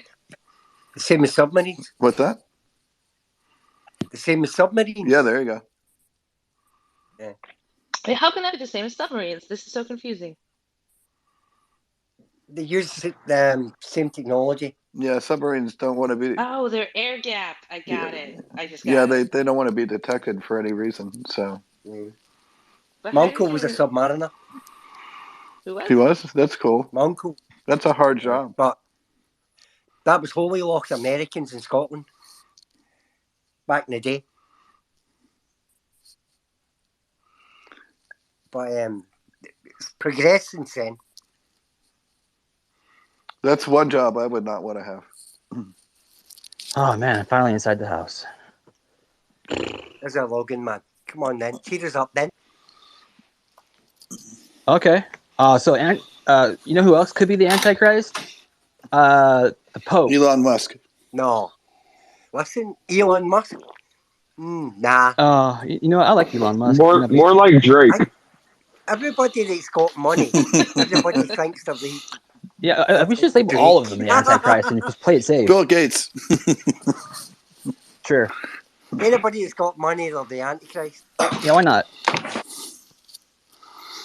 That's what. Like instead of like calling him Bill Gates from now on when he goes on TV, just welcome him as the Antichrist. That'd be perfect. Bill Lucifer. Oh, that guy's such a Lucifer's creep. God of light. I don't know if it's the same thing. Oh, like he was trending the other day because he apparently like knew some like dark shit about the mRNA vaccines, and I don't want to get into it because they're gonna ban me again. But he like kept it secret on purpose. This fucker. Oh well. Wait, who? What? Bill Gates. All I know is I've been vaccinated twice and I never had a problem, so I don't really care. Oh yeah. I think That's not people the worry good a thing. little too much about Things don't something. happen like necessarily like really fast. It's the stuff that happens after like the 2-3 year mark is where you're gonna really have to worry. Oh really? Calling it a vaccine is a complete misnomer. They've shown that after a 2 years. Adverse reactions happen. Yeah, I don't like talking over like 3 different people at the same time. So maybe a hand hot topic. Maybe we shouldn't talk about it. I know we shan't. Let's not talk about it because almost Yeah, certainly we'll be spreading information that's not correct. definitely, including Okay, me. we want to offend like the science of truth or the ministry of truth It's or not whatever. about It's more offensive so that I don't shit. want It's Twitter to just ban me that again. I don't want people to believe us if we're not talking about the truth, and I'm not a biologist or Bill Gates. Yeah, there shouldn't be Yeah, anything I don't taken know. as truth in Bill this Gates room is a here. biologist. Okay, that makes sense. He really did fund the vaccine. Like, he was one of the main funders. I thought we agreed to not talk about the vaccine. That's facts. What the fuck? I think all That's this right. That's right. information Well, is we can talk already about kind of facts then. open knowledge. We do not need to necessarily go into stuff we already kind of all have an idea about. Yeah, Right. like Antichrist. So let's talk about. The I think Antichrist I doesn't actually say think that they're Logan's Conspiracy theory Christ. room, you Antichrist. guys. So All right. So, what's your favorite sci-fi movie? All right. So, Oh, mine is besides The Fifth Element, of course, oh, and you besides The beat me Fourth to it. Kind, and THX. all right. So, mine would be Blooper. Looper, that's a good one. Who said AV2? AVP2? I forget. Who's Oh my AB2? god, that's hilarious. Adrian Sorry, it's not Brody. hilarious. I'm gonna go old school and say if you like science fiction, watch THX 1138. 38. Yep. It'll brain. hey, Logan, I can't add anyone by the way. So just FYI. All right. It's Yeah. No, What's it's the deal okay. with It's that? because we have too many speakers, which is not a usual case in Logan's spaces. If you would like to jump down and take a rest from speaking, we will allow up to 2 other people to speak. There's only 2 people requesting, right? That's why I said up to 2. Oh, okay. I'm gonna go with Blade Runner 2049. Oh, 34. I'm gonna go with director's You cut guys of seen Blade that? Runner. I'm gonna Just go with to V F you back. Nation. with what? Kai? V Nation. V Ooh, good Nation? choice. I don't know that one. Me neither. All about I'm gonna aliens jump down. I'll jump infiltrating. back up later, guys. All right. Stay sexy. Thanks, So, V. it's about aliens, huh? What's it, like? What kind of aliens? I don't know. It's a very old show Oh, that that's used why. to be on TV years ago, but basically they infiltrated and their thing was like sour milk. They Oh, would have to drink sour milk. you're talking about those lizard people, aren't you? Yeah, it was just like V. They had like Yeah. dots and stuff all over their Oh, body. Alien Nation. Alien Nation, yeah. I know that Oh, one. Alien Nation. Sure. Wait, you're not talking about V?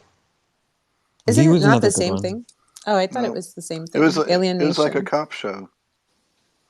They were Yeah, like they were detectives. like, Yeah, partners. yep, they were like, yeah, they infiltrated, but then they became like part of like the world. They kind of assimilated to like humankind. Oh, cool.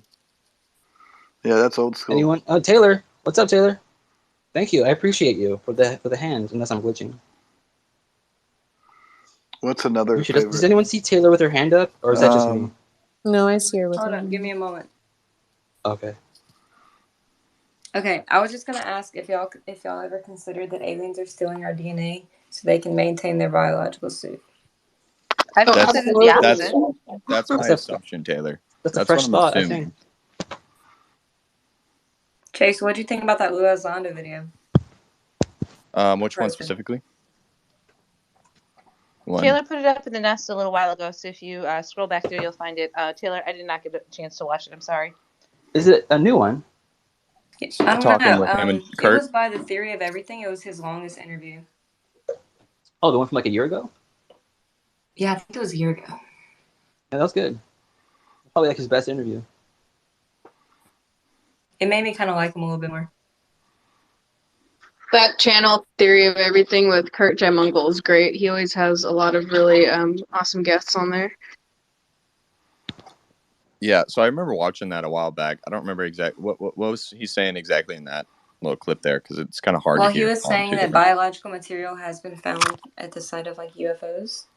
And then somebody did ask him a question about like, so I've heard this theory multiple times that like UFOs, like they're actually bigger than what we can see. And I'm sorry, one of my students just emailed me. Like the TARDIS? Yeah, and basically like they kind of warp space time to move or something. Like, and he kind of confirmed that. So he's like the lead of the UFO. You know, everybody's riding him. So hopefully, Quick y'all can question, trust him when just he about says it. general situational knowledge. Did they find biological material at the sites of the UFO crashes initially? Like first Yeah, thing I mean, or like this is a now? phenomenon that's been happening. You know, have many people read Stanislaw Lem? No. Well, he was the author of Solaris, which you probably heard of. Oh, I saw that movie a few times. Did you say Solaris? Yeah. With I got George an Clooney? A+ in Russian science fiction. I have heard of Solaris. Yep, and he also wrote a book called The Futurological Congress, and Earth is on trial for some reason. And during the testimony, they play a recording, and it's basically a garbage truck spaceship stops on the planet Earth, and the inhabitants of the spaceship throw out some trash, and then I forget, they either cough into it or blow their nose into it or whatever, and that's the beginning of life on Earth. Sounds like my. That's ridiculous. It is, but it's funny. What's the number? Is it 49? 47?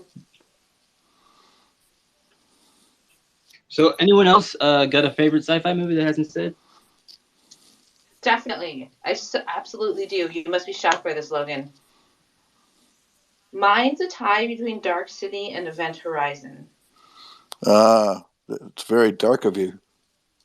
Oh, Event Horizon's with the that guy from Jurassic Park, right? Yeah, Sam Neill. His name is Sam Neill. Oh yes, the triangle. Dark City is also awesome. I'll say sometimes nobody has seen it. Apparently, we like shut it down forever. I think one of the best TV shows was the Event, and they shut that down after the first season. The Event? I haven't heard of We that. gotta be careful when we throw this "they" around, because they could mean a lot of things. They could be like studios. They could be the NBC. Government. Conglomerates, or sorry, oligarchics. Did anyone ever catch a show called Rubicon? It got canceled after the first season as well. Oh, It was I out of love that show. AMC. I love So that good, show. so good. So good. You know what I love I the miss concept of that from Saturday morning is Land of the Lost. Yeah, I don't miss that at all. No, I love the idea of the sleaze stack. They were cool. I love the sleaze stack. It is a cool name. Oh, you know what? They had a new series. Green made me weird. Do y'all remember that movie? Which one? What's it called? Soylent Green. Soylent Green. Oh hell yeah! That's what I call Marjorie Taylor Green. Marjorie Soylent Green. Brenda Williams, we have two other people who would like to speak, so if you do not want to speak at this time specifically, please feel free to jump down at your leisure, and we will let the other people speak. I posted a little synopsis of it in the corner pocket. Martha is a natural.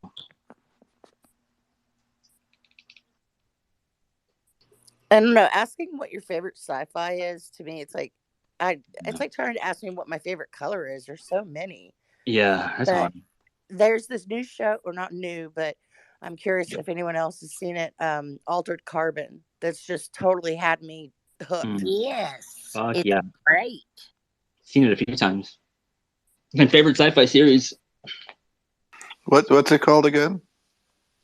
Altered Carbon. Okay. Bastard didn't come back for season 2 though. How's that not just Vanta Black? Hey, let's let our new people speak. Andrew is a new person or entity, and I forget who the other one was because I'm not really that good. But you guys go ahead and talk. Is Chase here? Chase is here. This is here. Okay. Hey guys, what's the have y'all seen this alien love story movie where there's only 2 people in the whole movie? Maybe except for when he goes to Vegas, except he doesn't really show you any of that. And Species? say it again. Species? It might be Species, but it's like they're Aussies. It's like he's Australian, and that's all it is. The whole movie. Hey, I told you. Remember? You asked us that one time, and I told you what it was. No, I don't remember that, Logan. Do you know what it is? Yeah, that's a couple weeks ago. Let me see if I can. I sent it to you in a message. I'll look for it again. You gotta be joking. Anyway, that's got to be. I don't know if y'all said alien or sci-fi or both, but that's probably it. Except there's not really any sci-fi in it. It's just more like what would be the neatest alien movie I've ever seen. The other one would probably be Star Wars, though, the original.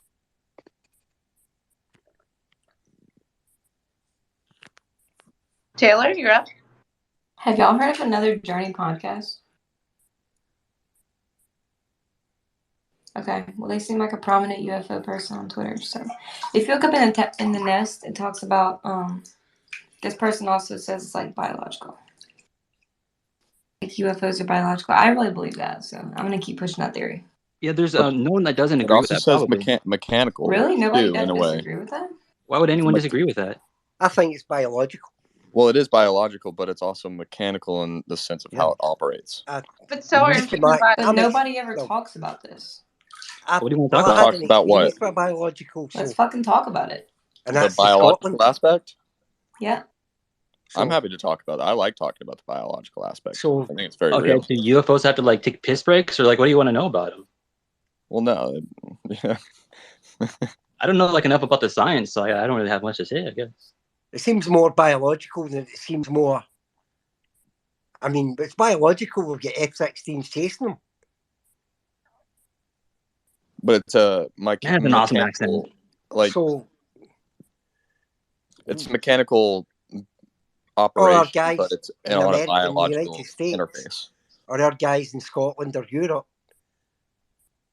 we understand it's there. So, I don't understand the government. You know, I gotta beg to differ a little bit with you on that, because according to your police department, that's very untrue. You guys released your UFO files between 2017 and 2001, or no, 2021, and it was about like maybe like only 15 cases that they reported that they had received, and they were all basically just like complete jokes. Like I Did you think call they're more. Interpol a complete I joke, refuse to. Logan? Well, being Scottish, I refuse to believe that. Yeah, Scotland is like the I fucking refuse to hotspot of believe. Europe. I refuse to believe the police Yeah, they're assholes. and the government, definitely. But that's just me. I don't So, trust my police or government either. Definitely. I would agree. I would, because we have the nuclear submarines. It used to be the United States Holy Lock in Helensburgh, and it's got to be a hotspot. It's got to be. So I know what my definition of a hotspot is, just from having been to an anti-gravity room, which I thought just had to do with like basic physics, but I may be incorrect about that. Could you explain, Francis, with the stairs in your avatar? You're calling me an avatar? No, I'm sorry, I just couldn't. But no, I've had an experience myself. I'm not going to deny it, right? And that's that.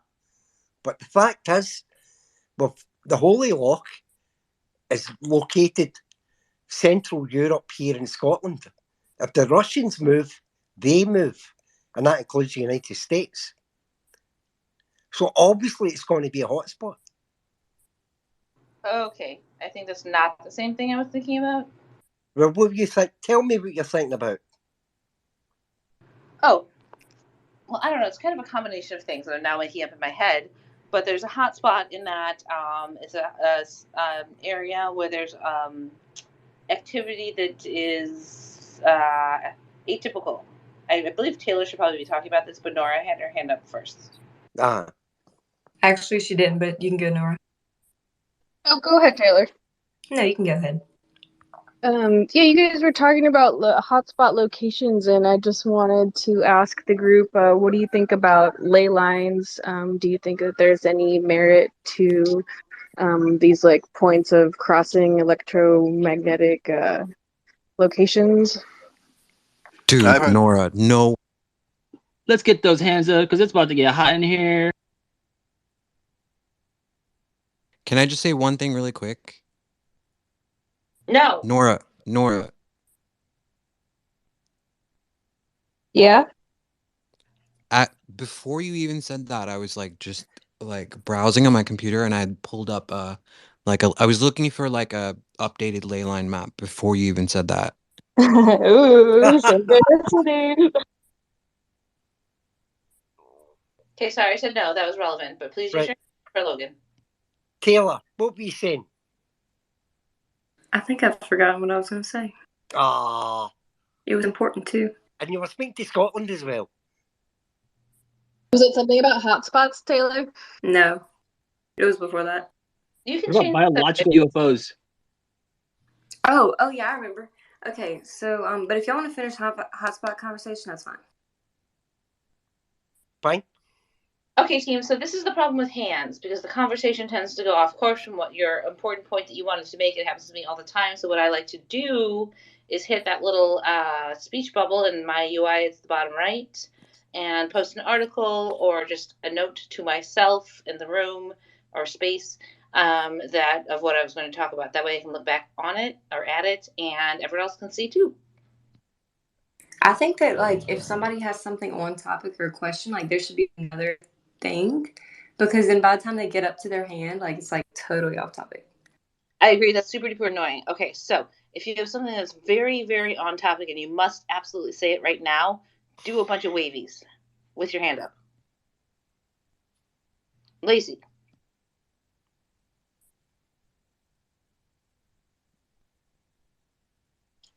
Age before beauty. So if Lacey ever wants to talk, she gets to just talk no matter what. Absolutely.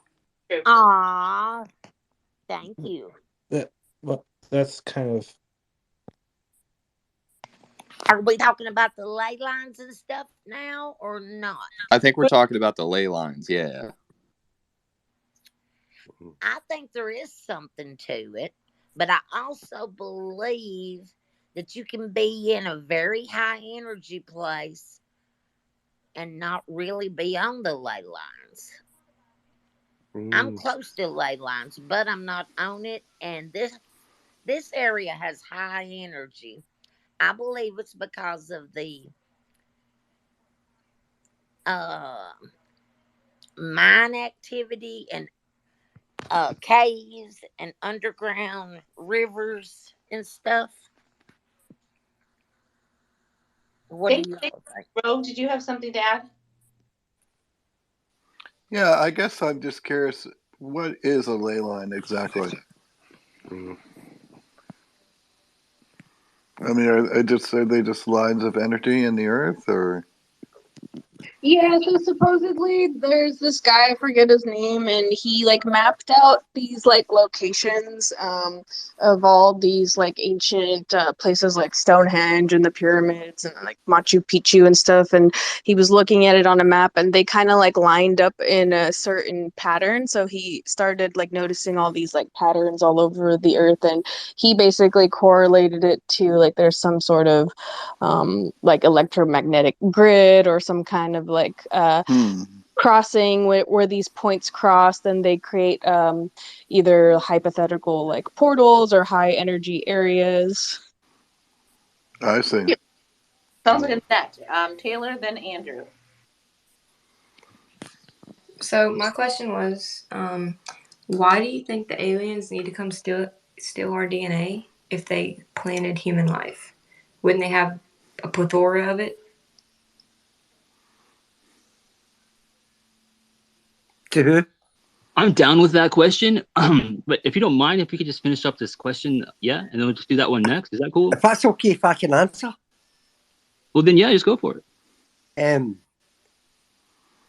Is every individual different on planet Earth, or every individual is different, whether it's DNA or whatever? So there could be certain topics somewhere, science, even anything. It doesn't matter to be aliens, but it could be science, or it could be corporations or anything. What Yeah, but like if they we've created seen life, that in war. We've seen children being stolen in war and sold for organs. Yeah. We've seen all that Gulf War. We've seen all that in Europe. We've seen all that before. So why are we not standing up to this and saying our governments, we need to stand down and stand by science, stand by education, protect our citizens, and move forward. Great question. That's my opinion. That's only my opinion. Thank you. Andrew, go ahead.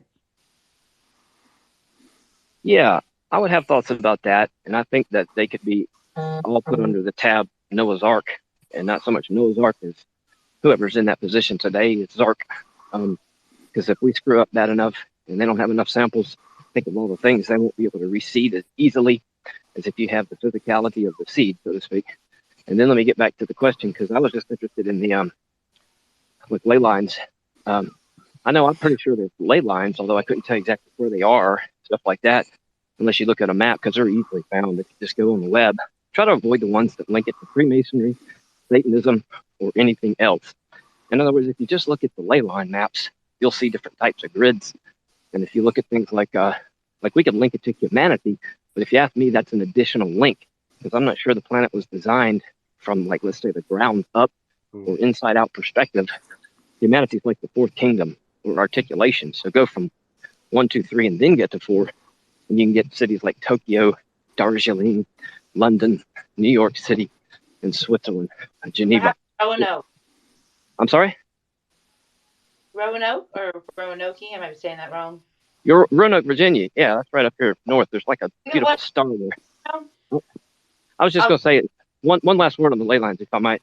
About the ley lines, I was going to say, think about how the UFOs are said to ride those ley lines. Like they come, I think y'all might have said that. They come in and ride them. They'll take them right into the earth sometimes. Reminds me of that Star Wars where they're just trying to drop those missiles or whatever, photonics. But I think in terms of, like the UFOs kind of use that, and they can probably go away from them. But I think when they're on those ley lines, they're vitalized. That's what's natural to them. Thanks. Thank you. Lacey, you're up, and then Taylor's next. Second. Okay. Shoot. What was the other question? We were sticking to ley lines until we write it out. Okay, I'm confused. So ahead.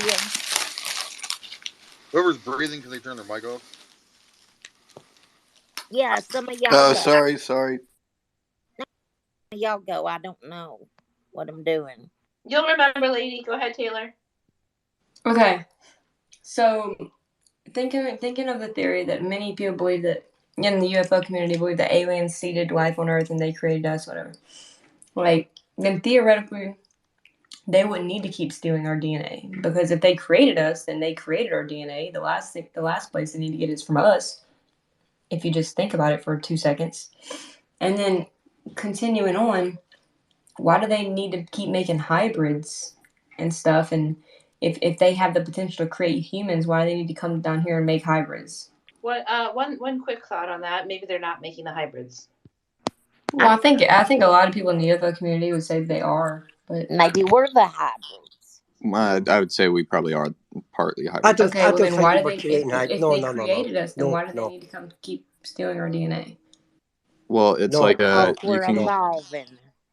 You might want to bring out certain different kind of fruit, so to speak. We could be used for energy that we just don't have a physical understanding for yet. There's a couple different options. If they're so much advanced than us and have so much more superior than we are, then why would they need to come for our puny DNA? I got one to show. It might not be specifically for our DNA. It might be for something our DNA produces or something. Exactly. It might be. Wouldn't they have the capability to do it themselves if they're so advanced? Yeah, but we might be that thing for them. We might be that actual farm. We might be the seed. I hope that makes sense. It does. It doesn't though. Okay, here's a couple of people that deal with the so-called. I think they deal with what they call the Zetas, and I forgot the couple's name, but they were showing up 2 or 3 months ago, and they were basically saying. And then I saw this elsewhere too many times to question it. I'm sorry, too many times to think it was just fluke. And that was, hey, these aliens can actually use our seed, literally our seed, because they can engineer it and architect. I mean, I believe in, what is it, Dolly? That's a clone. But what about stem cell research? Well, these things called stem cells, I mean, come on, this biological material, they can shape. I think I've read basically you can build UFOs out of it. Just like, huh? Well, I'm interested in that. What does that mean? What would that be? Well, why don't you reverse engineer it? Why don't But you if they're reverse so much more engineer them? advanced, then why would they need all puny stuff? It was okay if I can speak. Well, no, we were the farm that they created to On the topic of Then why if basically on if you needed to milk a cow, you know, it's like you're gonna create a farm and you're just gonna milk the cow. Okay, you don't really care about the cow. Well, some people I guess do, but so did they create us or not? Following order here, Nora is next. Go ahead, Nora. Yeah, so Taylor, I think this is a great question, actually. I am not of the thought that aliens created us. I think if they, let's just say if they exist 100% for sure, I think they've always coexisted alongside us. I think that maybe humans have something that they don't have. And I think we also don't give humans enough credit. Everyone says that these beings are so much more advanced than us, but perhaps there is something in our evolutionary process that is more advanced than them. Bringing up the tech part, I think, is really interesting.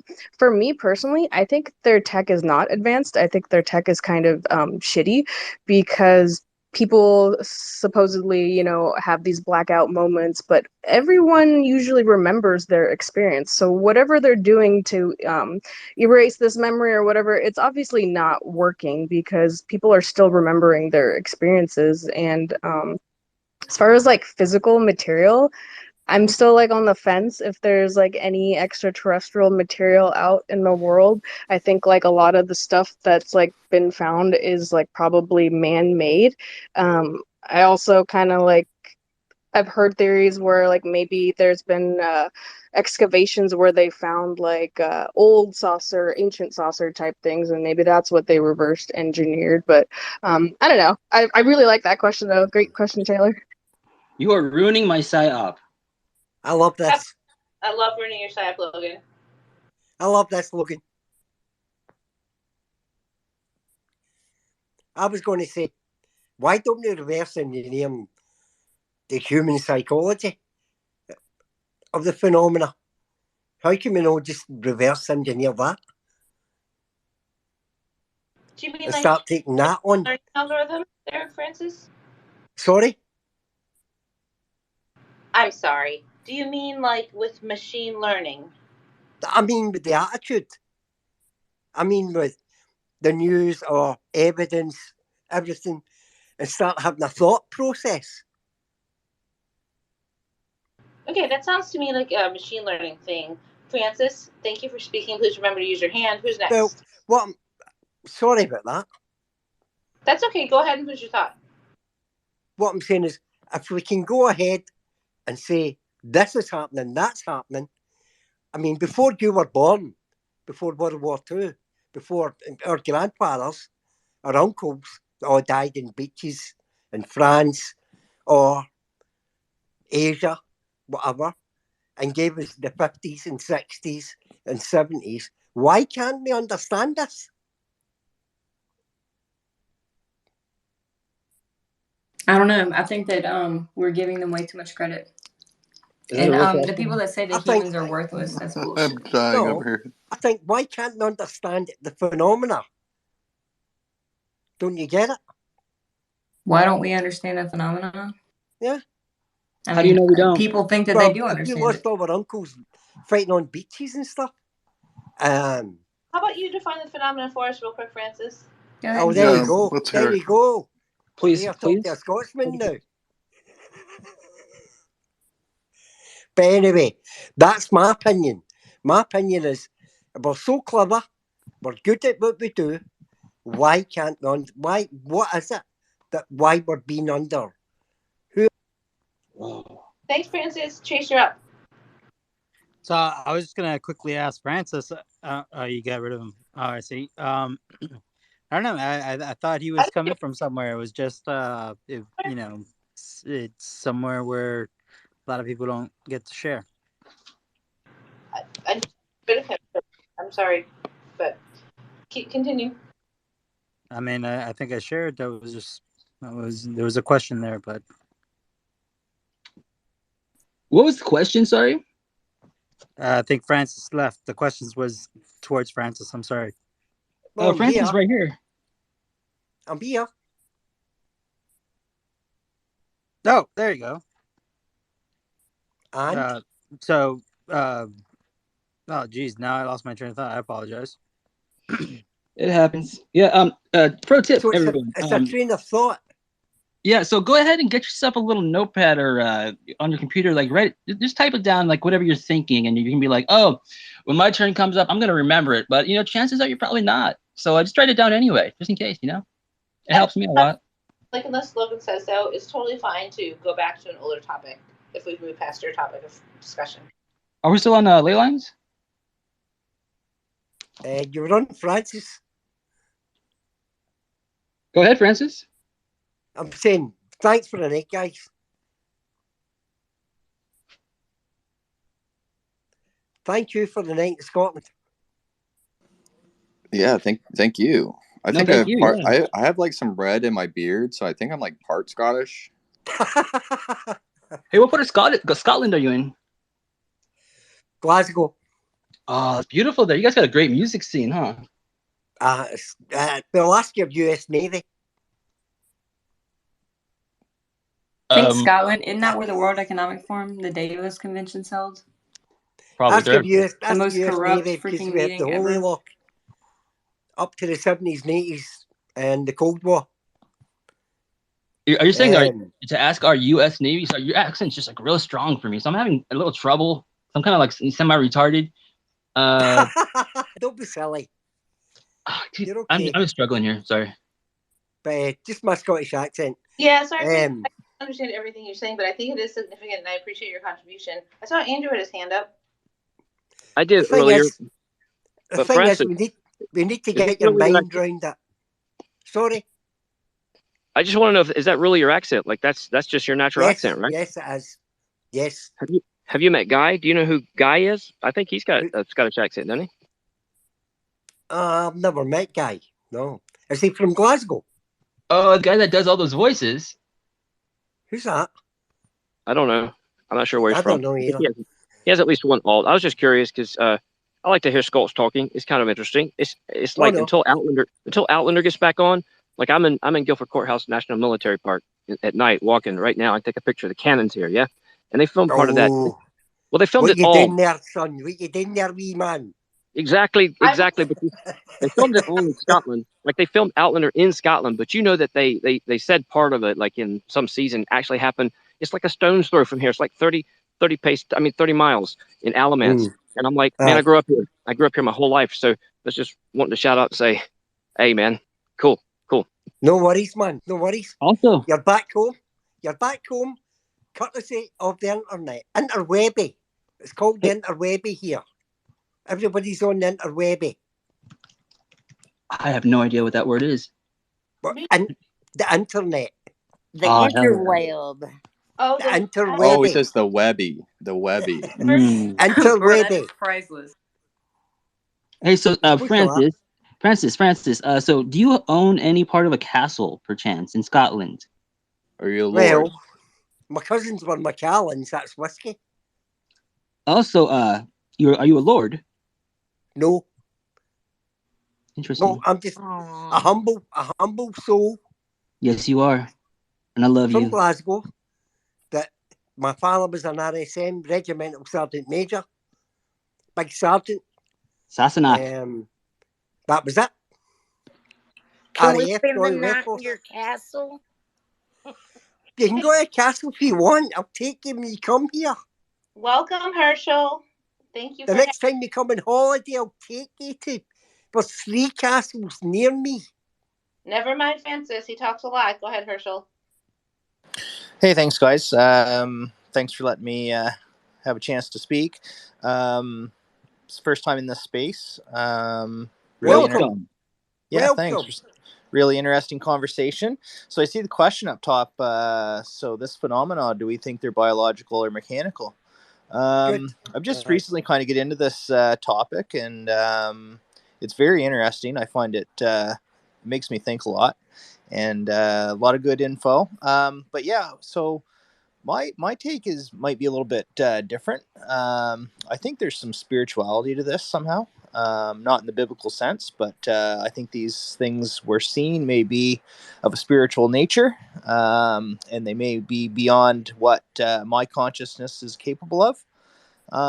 And there might be some interdimensional capabilities or scenarios to this that I'm not really 100% sure on, but that's just kind of what I've been looking into and what I've been exploring. And I don't know if anybody else maybe shares that or thinks along those lines, or if I'm way out in left field. Over.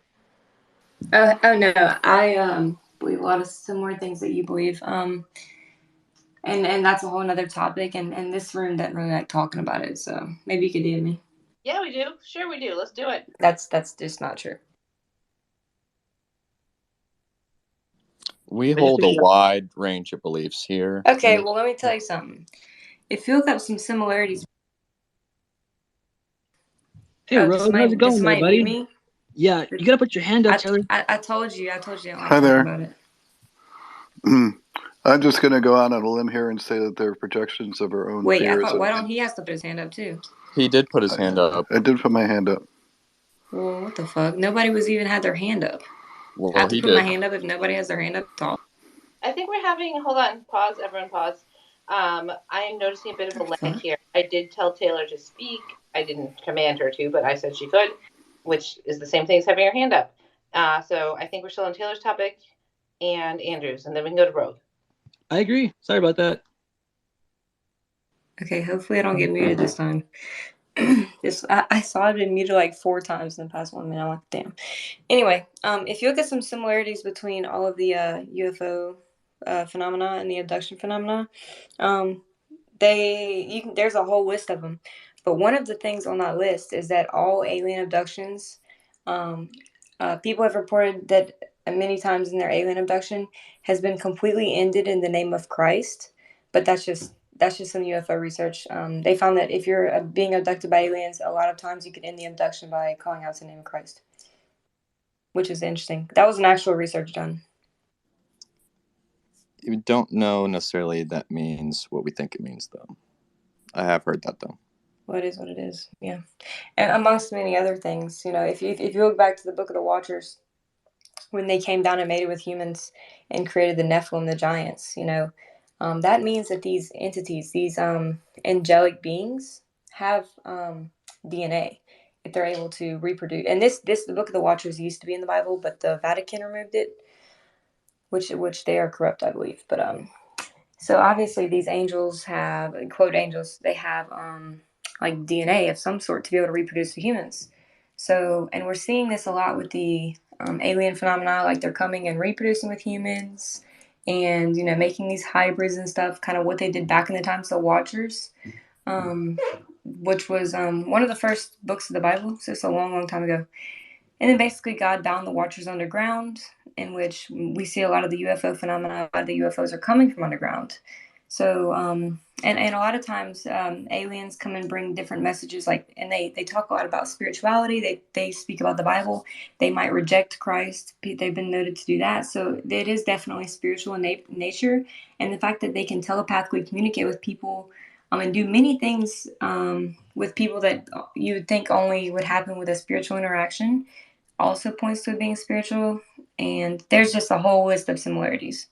So spiritual could also just mean something we don't understand yet. That's what I think. I think actually anything that would be considered spiritual is just something we don't understand. Right, but the last thing that we have evidence for is they're from outer space. There's literally no evidence for that. I don't think they're from outer space. Maybe a new topic for a different space or the space later, but does outer space exist? Andrew, you're next. Thank you. I think that just because we don't understand it doesn't mean it's spiritual or vice versa. But I'm a philosophy major, so I took logic, and that's why I'm trying to call out that I'm just saying, while I would agree that we don't understand everything that's spiritual, nor do we necessarily need to consider ourselves or give that label to, I don't I'm not really spiritual. Yeah, but that doesn't mean you don't actually know a lot more about nuts and bolts, about interdimensionality, about both hyper physicality and also physicality. I mean, let's look at the meaning of words. I'm kind of an etymologist. So I would look at things like physis, metaphysics, and I'm sorry, physics or physics, and then meta or beyond that. And you could say that if you understand the astral plane, you're a metaphysician. Why? Because you're talking about something beyond ordinary, conventional, three-dimensional metaphysics. And likewise, if you understand the subtler states of consciousness, you might be a yogi, or you might be Hal Puthoff, or you might be both. But I'm not saying he's a yogi, but actually the logical implication would be there if I said that. So I'm just saying we should be careful, because if you go into a situation with intention, what if your intention is actually a lot more definite than you realize? And that's why our words should match our intention or match our thoughts, and vice versa. That's just kind of messing around with it. And then I had another thought that's now since it's long gone, because I'm just looking at the sky. And so far I've only seen man-made. But eventually, if you watch and I stay out here a while, I'll call you out some ETs or stuff, because you can tell what the advanced technology is. It doesn't just go blink, blink on the plane. It'll go blink, blink all around the sky, like around the plane. If you watch them long enough, it'll go blink. And that's like, wait a minute, where was that other blink? And it's not just your peripheral. It could be he has a wingman, or it could just be, man, that's like stealth or some kind of advanced technology. But I wish I could remember my other thought. I swear, yeah, no, these are satellites. That's a plane. But I'm just saying, hey, what was that other thought? Like, what the heck were y'all talking about? I'm sorry. It had to do with oh yes, they're from other solar systems. I'm pretty sure. I do think that sometimes that begs the question, what can leave? For instance, those from other solar systems, I would submit, and Taylor, I apologize, and Chase if I got it wrong, but I think they don't like fly out of our solar system to get there. They fly through the heart of the sun, because they can only get intersolar, most likely. Well, some could. What was Oumuamua? Where did it come from? Didn't that come into our I solar think that they system? would die if they flew into the sun. No. It came from out of Not our solar necessarily. system. But I hear what you're saying, Andrew. Well, you can pass through a black hole and survive. I don't know who was first, Redhead or Lacey.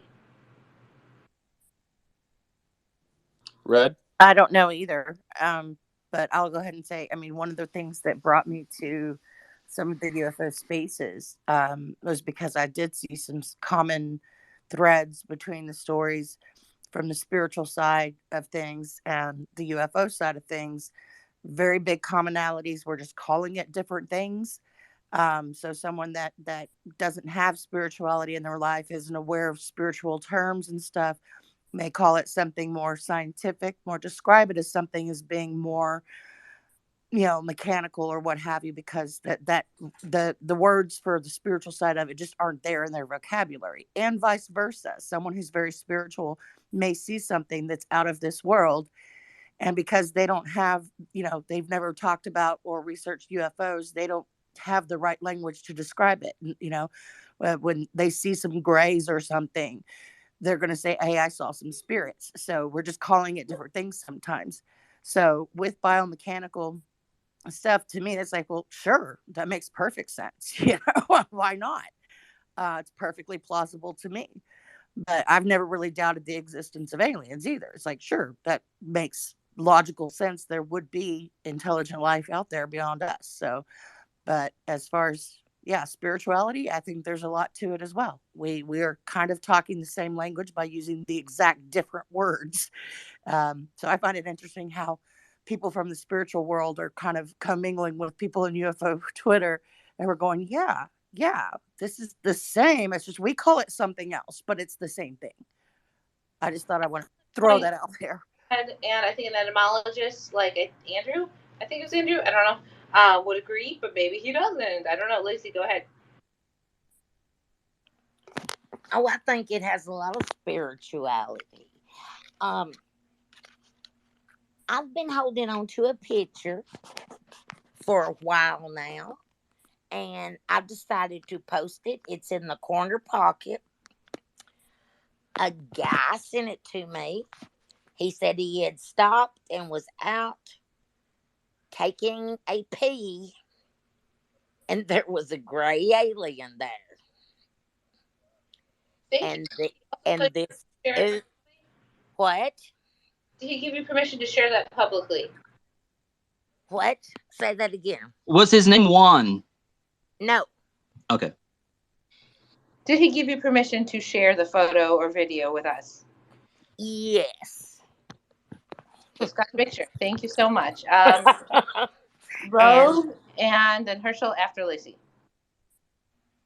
So there it Okay. is. That's all I really know. It puts, I don't know.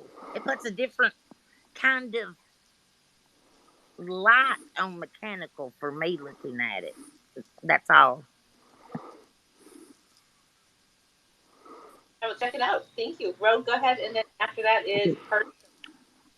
What if all these aliens are really merely projections of ourselves, our fears and insecurities, and they come from indeed from ourselves, but from the past and or the future as well?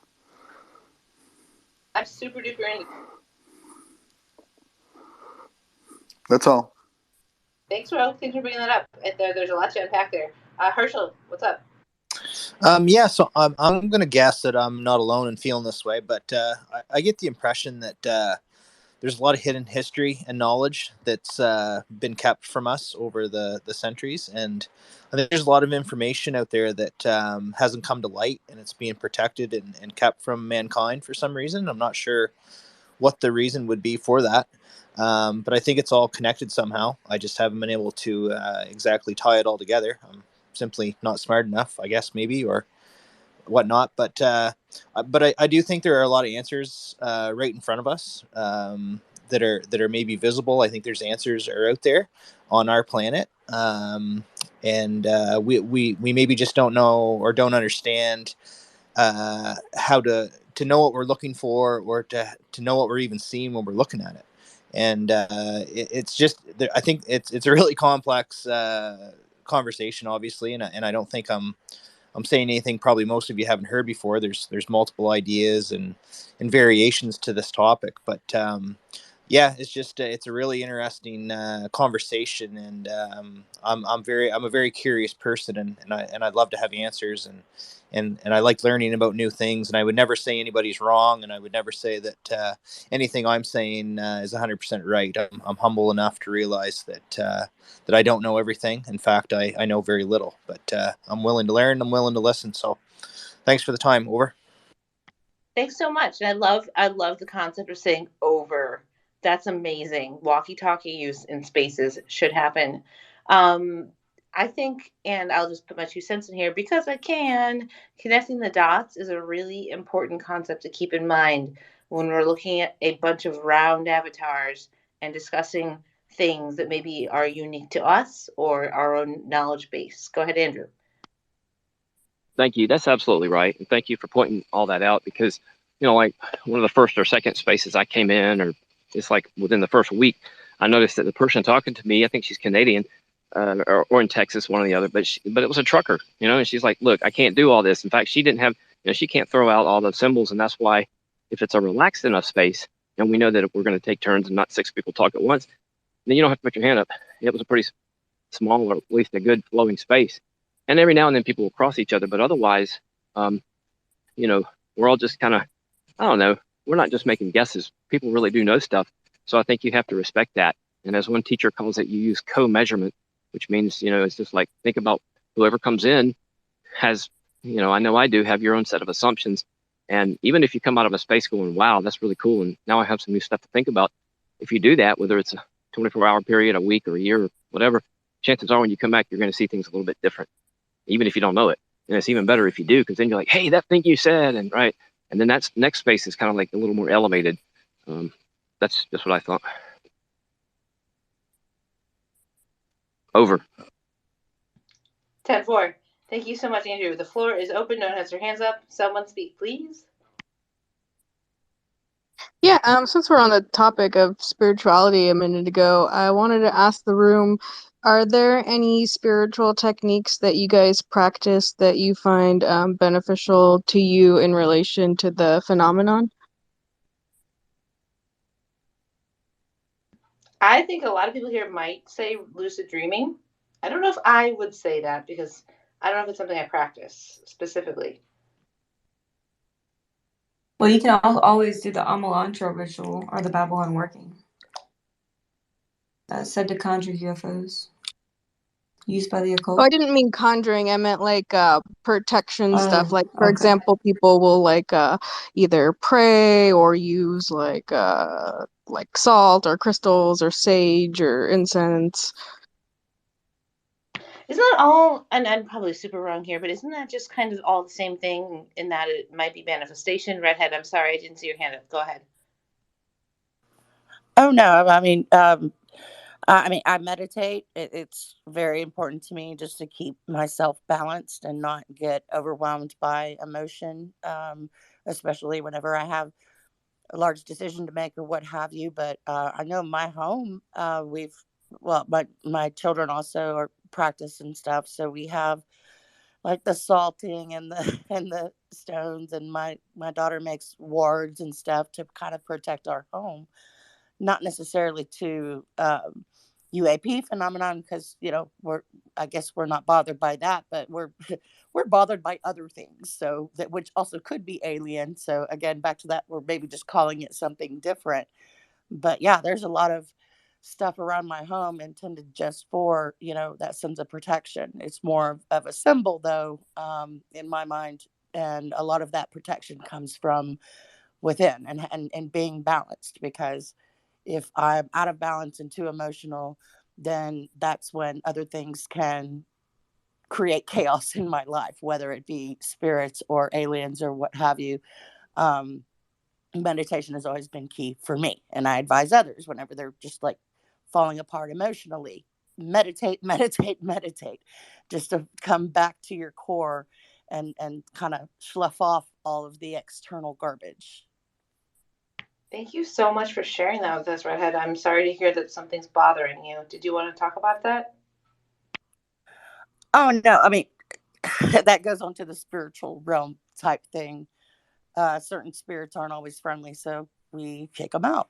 It's like they're not allowed here, but they can chill if they're polite, and and stuff like that. So it's not much of a bother. It's just when there's something here that we don't like, we take action and do what we need to get it out of our space. Not Good. Twitter space, but our home. Take control. Sounds positive to me. Yeah, that's really awesome and a great perspective. And thank you so much. Go ahead, Andrew. Yeah, I thought about a couple of ways to look at that.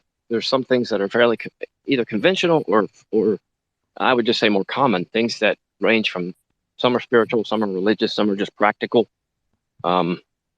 Being respectable in general.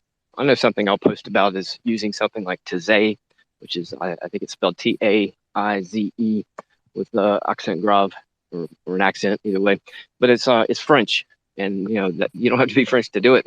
It's like music that may sound at first kind of religious, because it is. It's like, I don't know if it's like Catholic tradition or what. It's all in either French or Latin. Actually, a lot of it's in Latin, but it's beautiful music, and you can sing it by yourself. You can sing it with other people. You can sing it on the subway if it's just use at your own risk, but you can sing it in groups of hundreds, even thousands. And I was just thinking, if you were going to make any contact with, I don't know, an archangel or angels or devas or a ET or whatever else you wanted to be, your own soul, that just to me is one tool. And all those other tools seem valid. And as far as protection, well, that's going to be pretty effective, just by using it. And I think there's other things I would say. And then I know you didn't say divination, but I do believe also that you can get guidance from your sorry, I'm walking from your own soul, but you would be like I might ask someone for a reading or take them up on it, and it doesn't have to be tarot. That's just one example, but it's easier to me if someone else does it. Then I'm not concerned about the the phrase we would use is, did you stack the deck for yourself or against yourself? That kind of thing. But the other answer would be, okay, like I was looking at Jupiter a while ago. It's either Jupiter or Venus, and it's probably Jupiter. So imagine, like they say, Ganymede is inhabited and there's underground beings. Well, I'm pretty sure that telepathically, not only can we link up with people from, like the Venusians and the people in Ganymede and whoever else, I'm not convinced that telepathy is limited to our solar system, because I've read somewhere and I have reason to believe you could link up with people from all over. But if that's not interesting, then you could do that for positive purposes in a positive frame of mind, just to keep it simple. So what if you also, like, I'm out here walking this night. Let's say I thought about people like, I don't know, Plato, and he just gets picked on a lot. But I was thinking about some ancient Greeks. What if those ancient Greeks, and we know some of them, like, was Bruno Greek or Alexandrian? I don't know. Let's say some of those people really believed in ET, and so they figured it out easily. Oh yes, the worlds are full, and maybe they had conversations with them thousands or hundreds or how many years ago. Wouldn't that information be in what we call the Akash, or the Akashic records?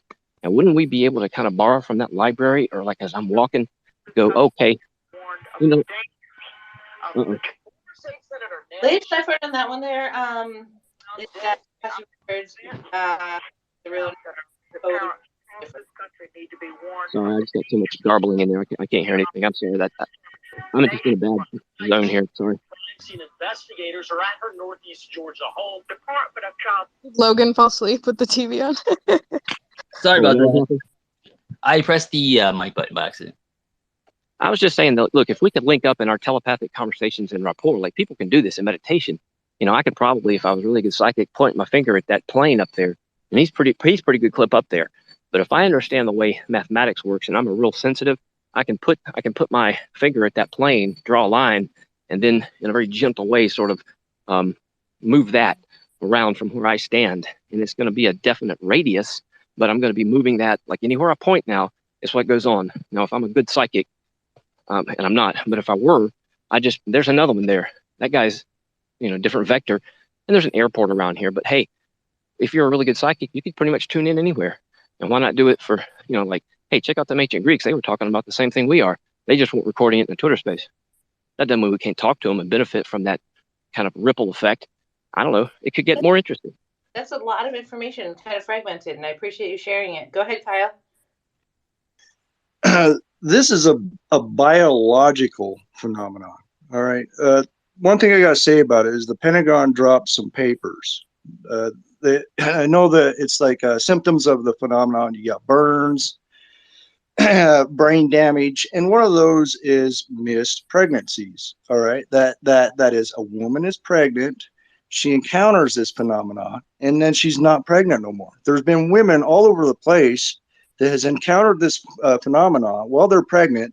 They take the fetus and leave the woman alone. So obviously these beings are having hybrids, and these hybrids are biological.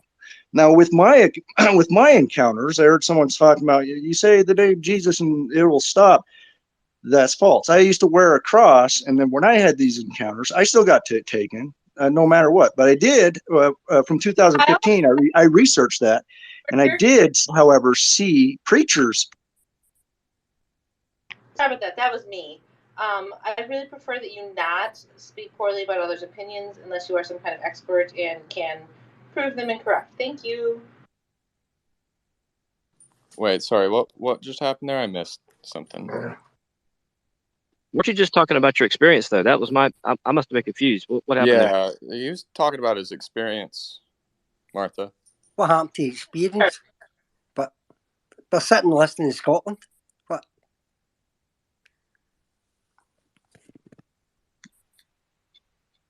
Can we let Kyle continue? Yeah, should be able to continue.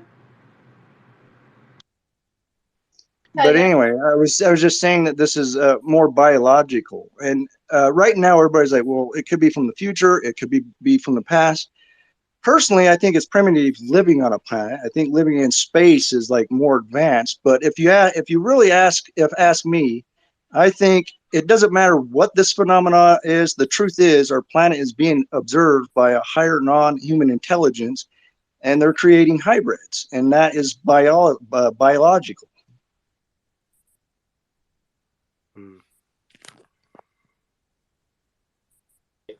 I agree with you, Kyle. I think there's a biological aspect. Andrew? Thank you for calling me. Definitely. Unless it's genuinely funny, I will never laugh at somebody sharing an experience or talking about things like spiritual protection or saying things like calling out the name of a holy being. Please know that I really hate the current setup, and it's all too easy to hit that laugh button. It really is. Plus, I'm in the park. I understand. But if I have to sit in my house with two great big monitors to use this, I'm going to have to buy one of those tablets, because this is crazy. They need to update the interface. Sorry. Let me sit next to the charger here in the park at night. What I was going to say is this. Yeah, earlier, that was the topic. Thank you. I think if you were Buddhist and you cried out, Avalokiteshvara, or I'm not Buddhist, so I don't know what they cry out. Wait, but I would say like months ago, 2 or 3, I was sounding the mantra, Om Tutara Ture, no, Om Tara Tutara Ture Soha. So I was saying mantra, and if you sing Tazay or you sound a healing mantra or just something repetitive, Om Mani Padme Hum or Om Mara Pasanati or whatever it is you do, then naturally, any kind of ET being that, and for that matter, I don't go to them first. I just think of hostilities like our thought forms and ancient even Atlantean stuff that doesn't really.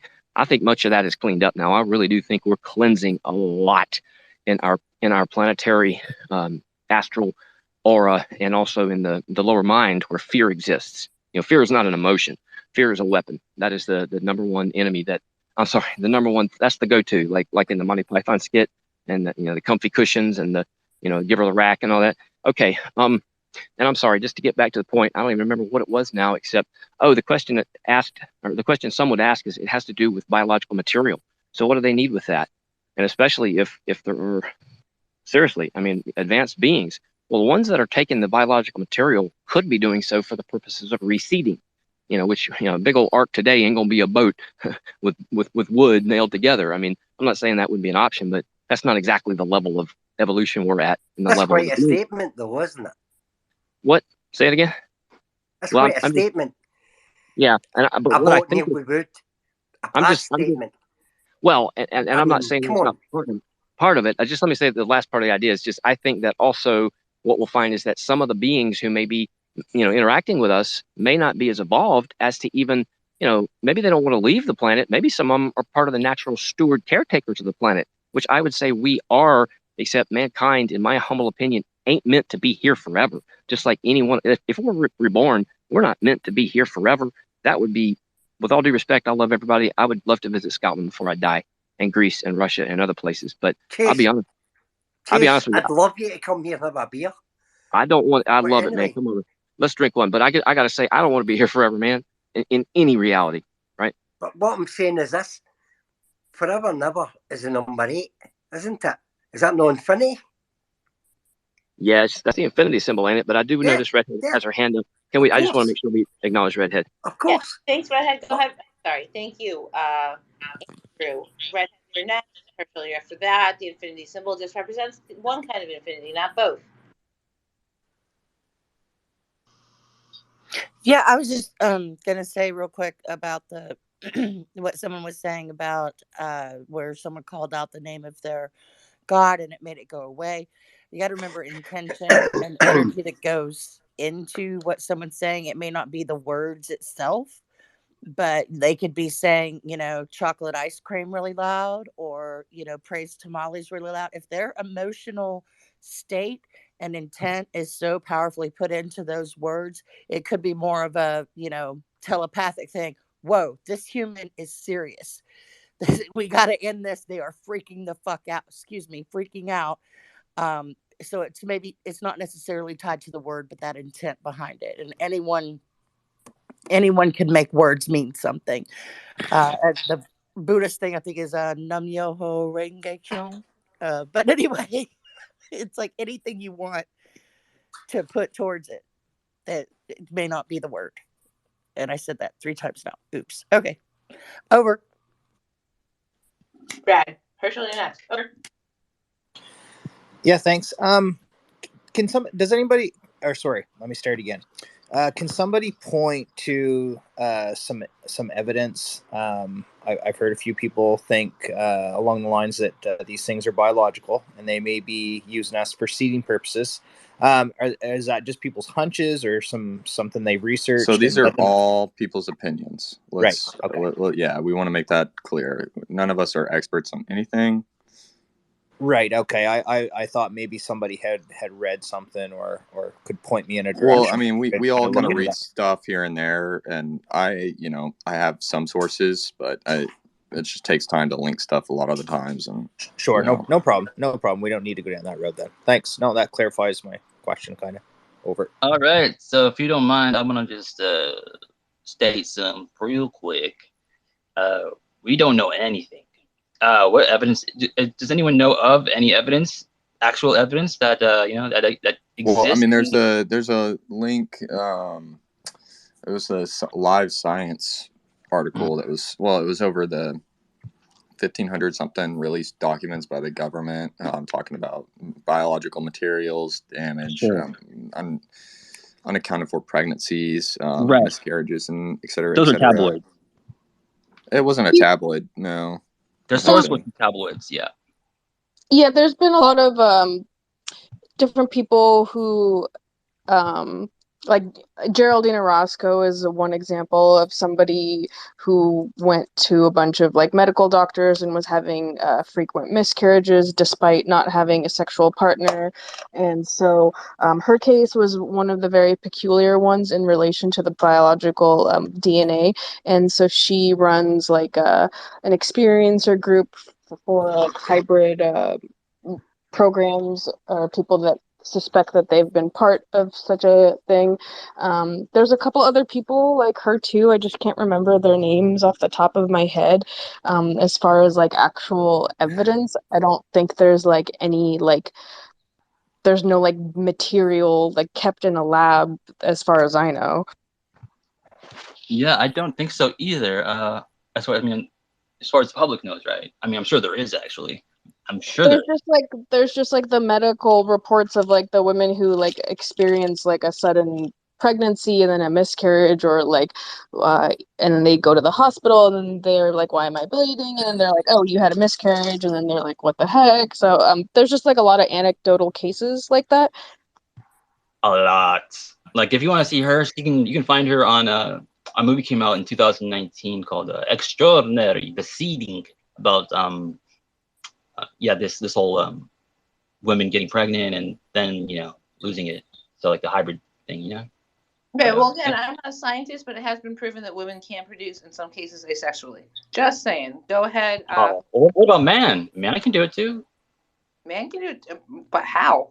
It's 2022. Okay, man can do it too. So can they, them. Andrew and Kyle. Yeah, I mean, I don't want to become an apologist for anybody, including ET, because one thing I would point out, and that is a real high flyer up there. One thing I would point out as I stand here in the park, I got to do it now because I'll go up this hill and lose the signal. But it's like this, I don't know what you want to call it. It's like I love that guy's post on Amazon 2 or 3 months ago. I'll share it again. He's like, Amazon, and just yell if you can't hear me. Amazon asking me for proof that my package didn't get there. His left hand holds nothing. His right hand holds the phone. And it's like, there's my proof. I ain't got no package. All right. So the ladies who were like, they're taking my baby. Well, what are you going to show them, man? What's proof? You were pregnant. Well, that's like Logan said, and I appreciate that. Yeah. By the way, Say it again. Pregnant. Right. Like I want to make sure we know that if a lady goes to the doctor and that doctor is willing to stick his neck out there, because now every lady that ever reads his name and understands, well, that's the first person I'm going to sign up to go get my baby delivered or checked out is that guy who's associated with. Listen, that has nothing to do with the argument. I'm sorry. I'm just wanting to point out something. That is, if ladies go to a Can doctor. I say something? Well, I'd like to finish my point, please. Can I say something? Well, not until I finish If my you're going point. to be a daddy, why don't you be a daddy? Well, hold on. Let's let people finish what they're saying. Yeah, please. If you're going to have a baby and maybe it's a man who's trying to have a baby with a woman, and I don't care whether ET was involved or not up until that point, but if her doctor shows that she has the baby, she goes for the doctor's, like she wakes up with a feeling of, oh my gosh, she does not have any discharge. She goes to the doctor. The doctor says, in polite terms, lady, Whiskey Tango Foxtrot is the baby. And she's like, well, that's why I came to you, damn it. And no one anywhere, I mean, this lady's not being, kept unconscious. She's missing her baby. Okay, it don't get more ducky chicky than that, as a professor I know used to say it. And you can argue whether it's an ET pregnancy or a man's pregnancy. That's irrelevant. It's the fact that pregnancy's gone. Dolan interviewed a woman who's very famous for being not afraid to talk about that and her other experiences. I don't remember her name. Forgive me. It might have been Mitchell a while ago. She looks like, which one was Cagney? Which one was Lacey? The one with short hair. That's what she looks like. And I don't know her name. I'm sorry, because she doesn't really want her name out there as far as, yeah, I'm that woman. Who would? But there are many documented cases. And I'm not trying to say, well, that goes on every day, because I don't know that much. But I would bet you on a stack of Bibles 10 trillion fathoms tall, that has happened. And if you say it's the government, because they're doing my labs or military, I call them my labs, it's military abductions, that we know they do those post-experiencer. And you could talk to Stephen Bassett and his research, that's not really his gig. You could talk to Dolan. You could talk to LMH. That's Linda. You could talk to all these people. I'm just trying to point out, please, I'm not trying to say it's not freaky. I know. But I'm saying, yes, this stuff's, to me, I call that gospel. But at the same time, I tend to be a little emotional sometimes. So I apologize. I just want to make sure people knew that.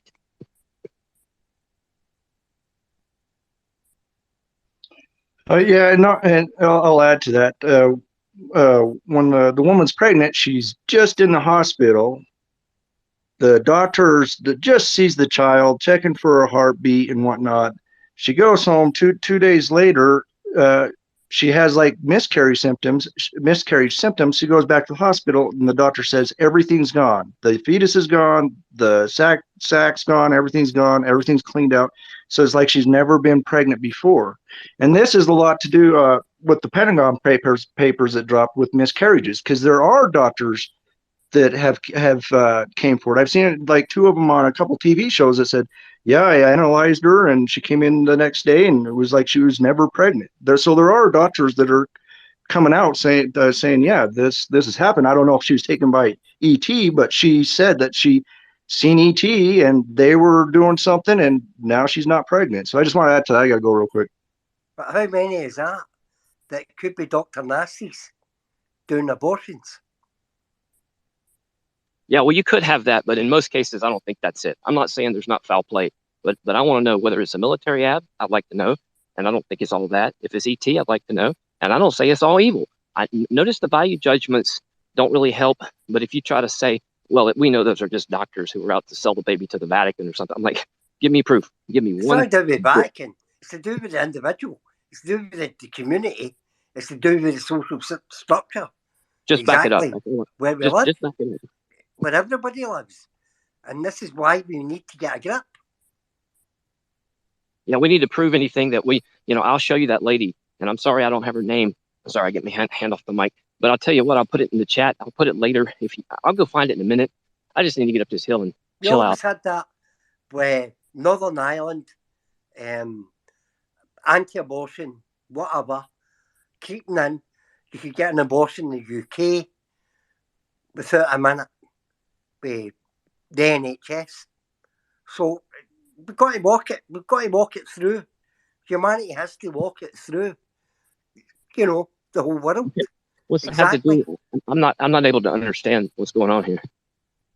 Yeah, well, there's a lot of politics going on, but the point is, we should be protecting our women. We should be protecting their wives, girlfriends, and sisters and brothers, and whatever else. I think we can protect ourselves pretty well, but it's a very romantic thought. Thank you. It's not romantic. It's actually very true. You have slavery, human slavery, or everything else. It's a mankind we're involved in right now in 2022. Even with UFOs, UAPs, whatever else, our politics are not catching up yet.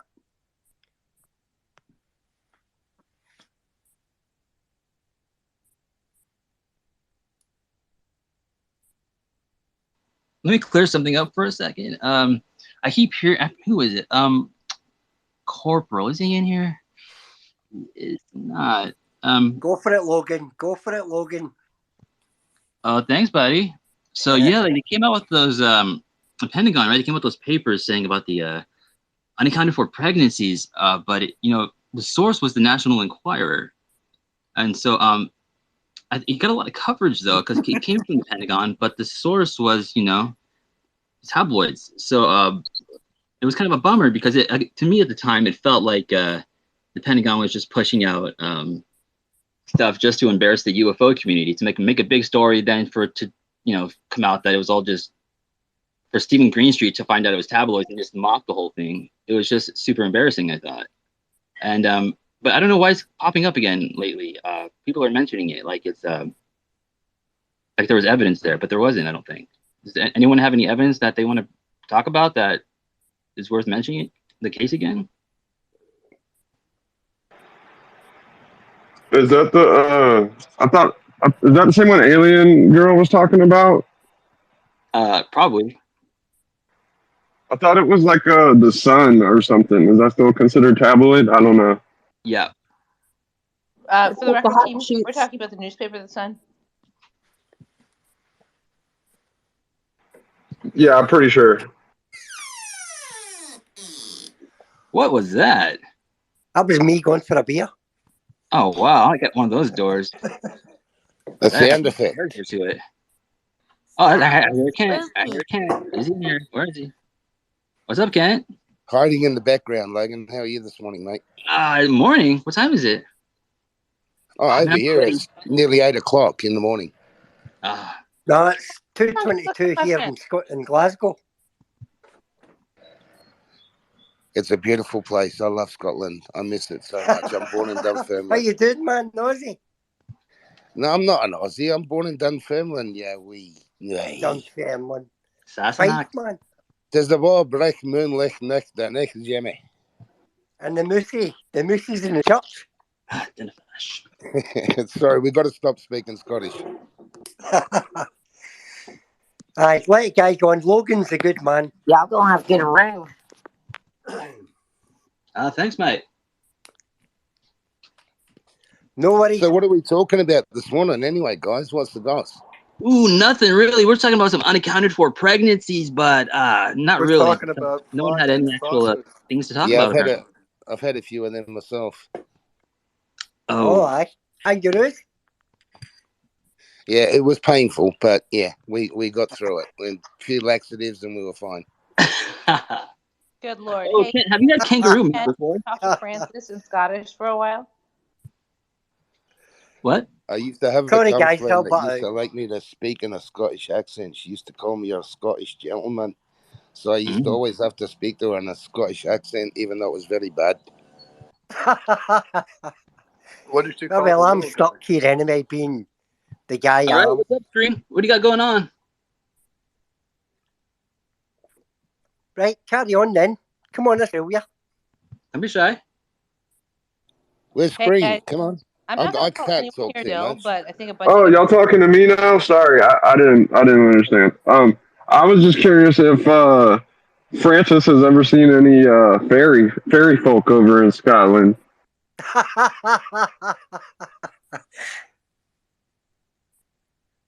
This Scottish Only fella the sounds a Irish. bit like my Uncle Ian. Only the Irish. Your Uncle Anyway. Ian. Oh, I But thought they anyway, were all over that area, England, everywhere. Who reckons? What's going on Hey, in guys, Australia then? I'm not in Australia. I'm in Thailand. I was wondering, does everyone think Avi Loeb is gonna bring out disclosure through the scientific community, or are we just going to get lots more data that means some shit? meta psyop. It's going to be more data. Now. Also, Andrew, I see you there. I'm doing my Definitely best. more data. Yeah, we can't jump in too much, Francis. We've got to let people talk, mate. But yeah. Cheers. Sorry. I think whoever's exploring the oceans has a better chance of doing that than Avi exploring the sky. Good point. I reckon ET's coming down to say good day to the dolphins, not us.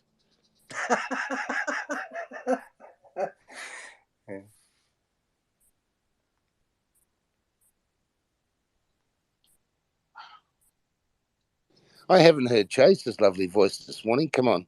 Give us a nice deep tone about the moon or He's something. quiet. Come on, He's quiet. He's quiet. I was working. That'll make a change. Why is Francis telling you to be quiet? No, I'm saying he's quiet. Not be quiet. He's quiet. I'm quiet. Be quiet, he quiet, you know. Francis, you clearly don't know me.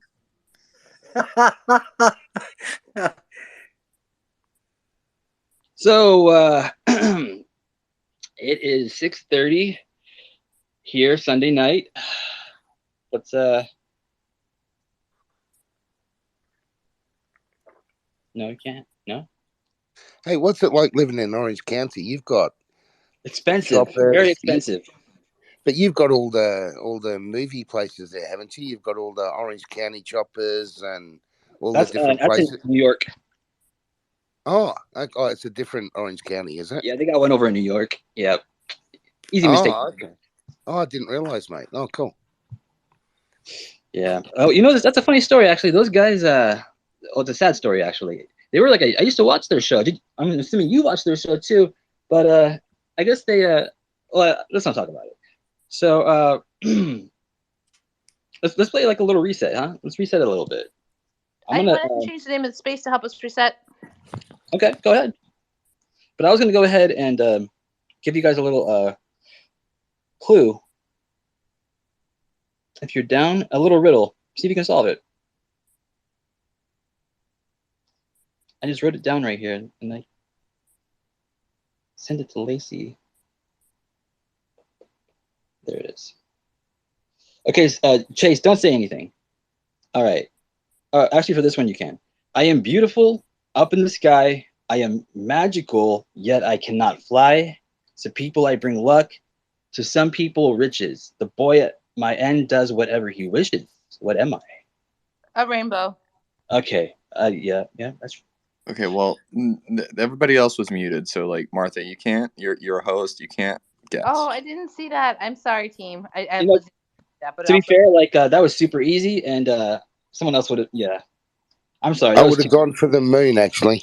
Really? Not really. I just wanted to annoy Chase. Good. Yeah, I'm all for that. I need to get some more, actually. Let's see. I got one right here in my notes. That one was way too easy.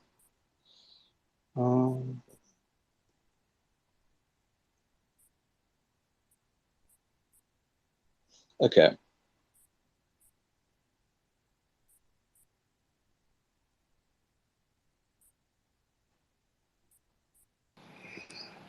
Either I've lost contact or it's gone very quiet, mate. No, I was trying to psych you out, bro. You see, the problem with that is I have to have a brain. So, if you're looking for that, mate, we're never going to get there. I'm trying to figure out where my note is right here, but I don't see it. Damn it. Fuck. Damn. I'm sorry. I don't have my little riddle right here. Anyone got a riddle they want to say? To bring it over a bit quicker. Hey, Kent, you must know a riddle. No. Well, the only riddle I do know is, the one that we haven't answered. What the fuck are we here for? Well, that's never going to be answered, so. Yeah. Will one day. What's a We here? don't want to be here. We're Huh? just working it. We're just working it for everybody else. Again, Jimmy, I couldn't ken what you're saying. Oh, that's you talking Edinburgh. Oh, I love Edinburgh, mate. I got to drive up the Golden Mile for the 2018 tattoo. Oh, I found it. Huh. You know, I have my natural language synthesizing program on my device, or one of them, and it's called bullshit on both your Scottish accents, just so you know. Mm-hmm. What did she say there? I speak without a mouth and hear without ears. I have no body, but I come alive with wind. What am I? I'll say it one more time. I speak without a mouth and hear without ears. I have no body, but I come alive with wind. What am I? Anyone can guess? Anyone can guess? Anyone, go for it. Shout out. Echo. I knew that in Scotland. Did you? No one got it last night. Screen already heard it last night. I'm still going with the moon. Was Screen in here last night? Oh. What was the answer? I didn't even hear the answer. Echo. Oh. Echo. One talker. What about sonar?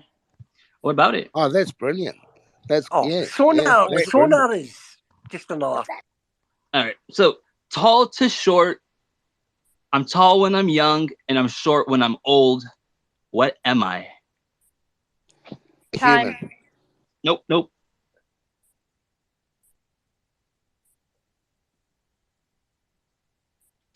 I'll give you a hint. Shadow.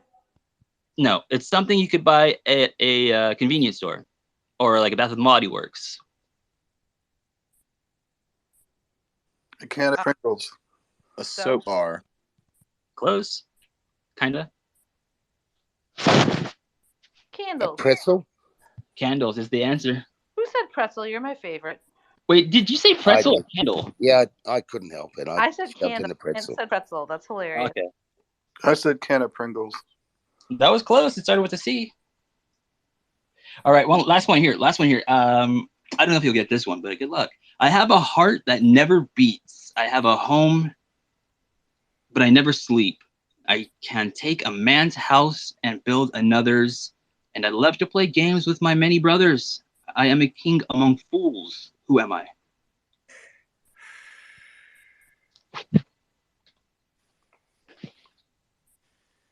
I'm still stuck with the moon. A termite. Nope. Fine. Ant protocol. Nope. I'm a dog. Lou Elizondo. We like here, Kent. Huh?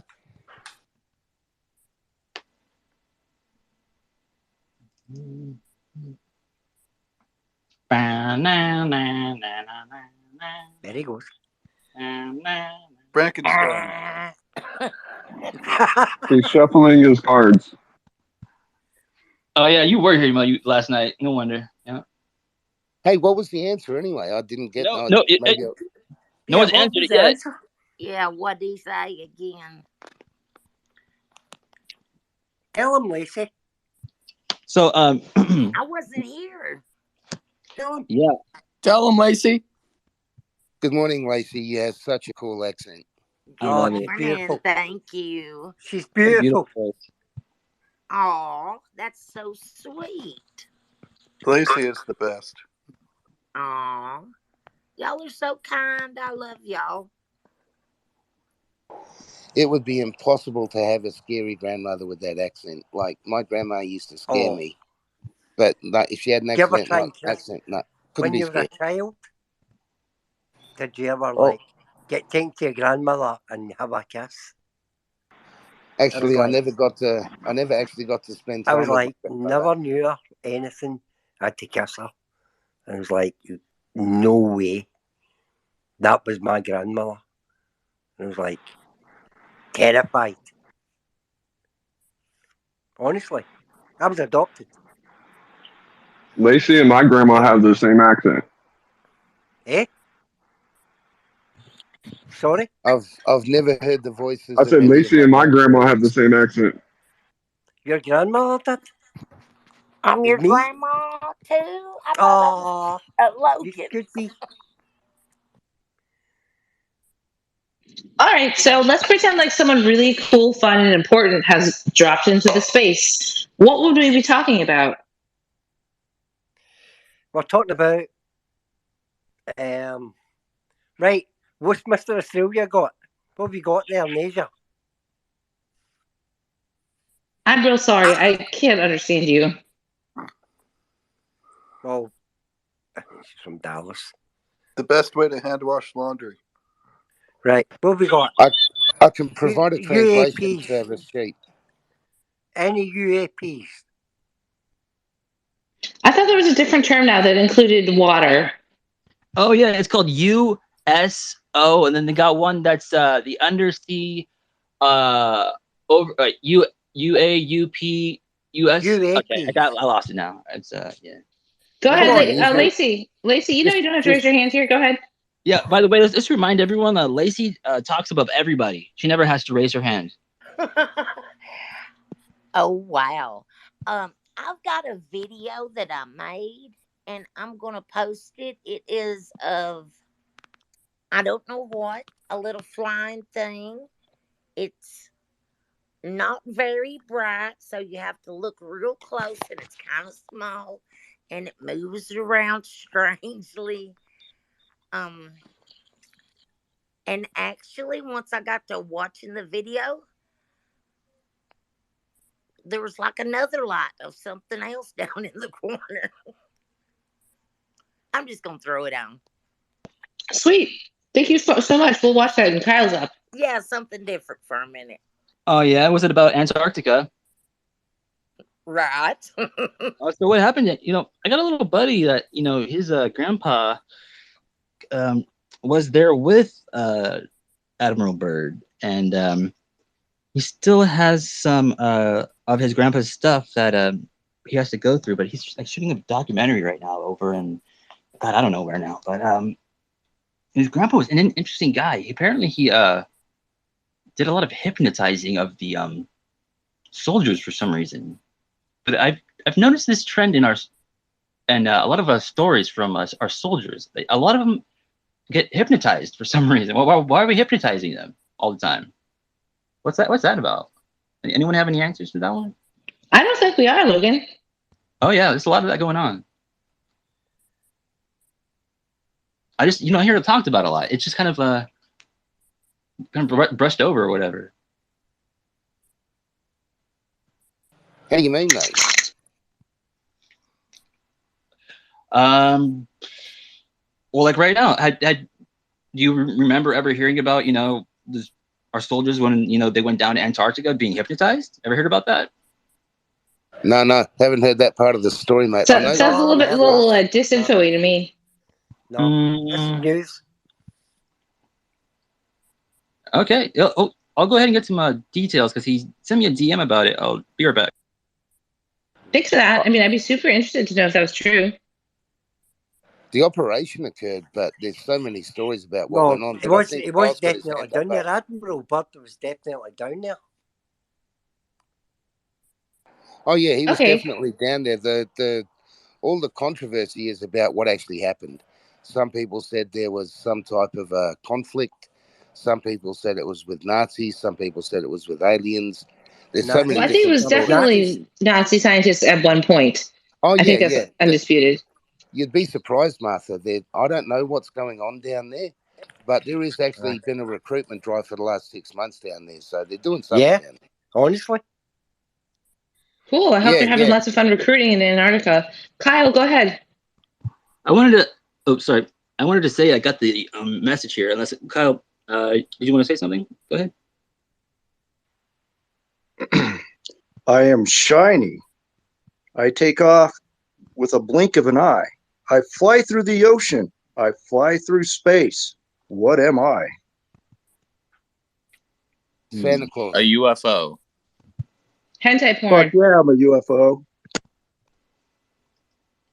Damn, that's baller. High five, Kyle.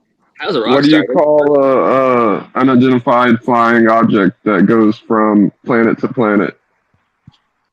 Yeah, if anyone wants to pull up some more awesome little things like Kyle did, that's cool. So let me go ahead and tell you what I was looking at just now. So I was talking to him and he said his grandpa passed away in 2001. But he was the chief expedition medic and doctor aboard the flagship. Hey, we lost you. At least I did for a little bit. Oh, wait, can you hear me? Now we can. Yeah, can hear you, mate. Yeah. Oh, I okay. Can hear you. I can hear you. Scotland can hear you. Scotland, come in. Okay. All right. Can you still hear me right now? Yeah, right now. We're here. We're here. I can't hear you now. Hey, bloody. All right. So he was specially recruited for the mission, but for what exact reasons, my friend doesn't really know. He was close. His grandpa was close with Byrd and played golf on an iceberg, and somewhere deep in his Admiral Byrd. Yeah, Admiral Byrd, the one and only. They played golf on an iceberg, and in somewhere deep in the family records, there are pictures of him with Byrd standing next to emperor penguins. Right. He says before high jump, though, his grandpa had a silent and invisible plane story where he and other officers were walked through an area. Then they were walked into a tent and shown under black light that they had been covertly sprayed with a fake, non-lethal chemical because they wanted to show them what they were capable. And they all freaked out how the plane wasn't detectable to them. Did I say that right? I think I typed it wrong. But yeah, something like that. Is that Black Vanga? The Vanga Black? Hey, mate, you should try and get all the information you can on that. I reckon there's so much to learn there. So if you like in the and he's mentioned this guy's Is that nobody grandpa. used on submarines anyway? On This guy's Cottons? grandpa is mentioned in the high jump captain's Hardway's home book. He's a hypnotist, like parapsychology studies, and some people think that some of the things reported on high jump were influenced by his hypnotic suggestions. But this was before Roswell and any of like that sort of stuff. But can I say something? I don't even see the connection Can I say between the two, but something? thanks for mentioning that. Well, it's because we haven't really gotten into it yet. What did you want to say? Can I say something? That I didn't want to say things. was it Strange not? was Was it not that they cleared out the Nazis in Antarctica because they shifted from South America? That's why Admiral Byrd and the fleet screened. There's went the there. screen. You can unmute. Okay, sorry, Martha. Can you not hear Francis? No, I can't. Sorry. Yeah, he's been talking for a while now. I noticed you were talking over him, so I just thought, oh, I bet she doesn't hear him. Okay, that's all right. Sorry about that, Francis. And let me just go ahead and finish reading this so we can just move on. All right, so blah blah blah blah blah. So yeah, right. His grandpa was a hypnotist. Later became deeply involved in parapsychology studies. Some people think that some of the things reported on high jump were influenced by his hypnotic suggestions. I'm thinking he's thinking about like the UFOs chased us away and all that kind of stuff. And they were saying this before Roswell ever happens, right? So they were people say like it all started with Roswell, but here we are at Operation High Jump. We got a bunch of UFOs there.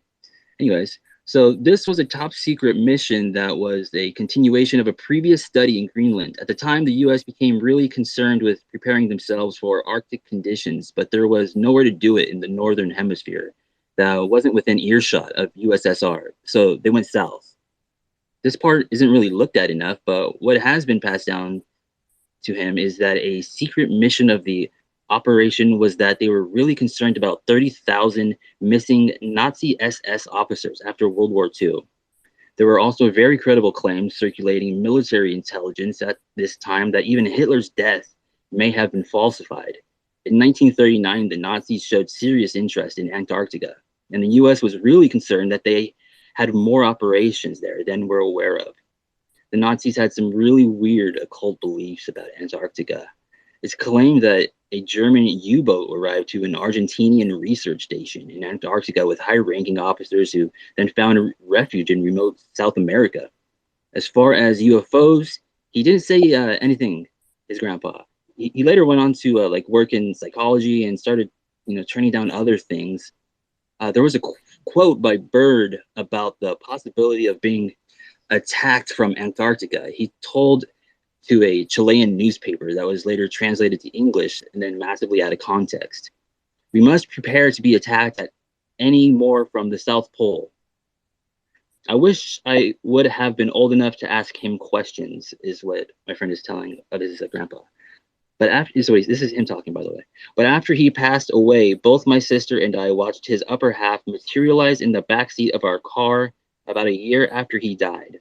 Always wished he could send me a message from beyond, answering all these questions. Since then, I kind of made it a point to document family stories before they fade out. I have an uncle who was a helicopter pilot involved with secret operations against drug lords Manuel Noriega and Pablo Escobar in Panama and Colombia, who I'm trying to tell me as many stories as he can. I honestly wish I knew more about it. I only know the family stories. I never dived too far into ufology research either. I research hidden history and treasure legends, but it is really interesting. But after the Skinwalker project, I'm less and less convinced in the idea of visitation. I think it was in 1933 when Byrd flew over Antarctica and said there was a giant rift in the middle, like it was splitting. That is pretty easy to find in newspapers. But as far as I know, he never talked about UFOs specifically. I've also had someone who worked for Bass tell me they had read secret files from the operation that had been pretty much bought by Bigelow when they did the weird thing where NIDS or Bass tried to merge with MUFON in the late 90s or something. I don't remember the exact story, but it was weird. And to clarify, When I said I'm less convinced in the idea of visitation, I mean like the extraterrestrial visitation theory. I think our own tech is way more advanced than people are willing to believe, but anything unsolved is something already here. Hopefully one day I'll know. Shit, I think. Hey, could you guys hear me? Yes, you have everyone muted, Logan. Oh no, I know. I did that on purpose. But like, was there like a Could you hear me this whole time? Okay, I'll take that as a yes. All right, that's it for now.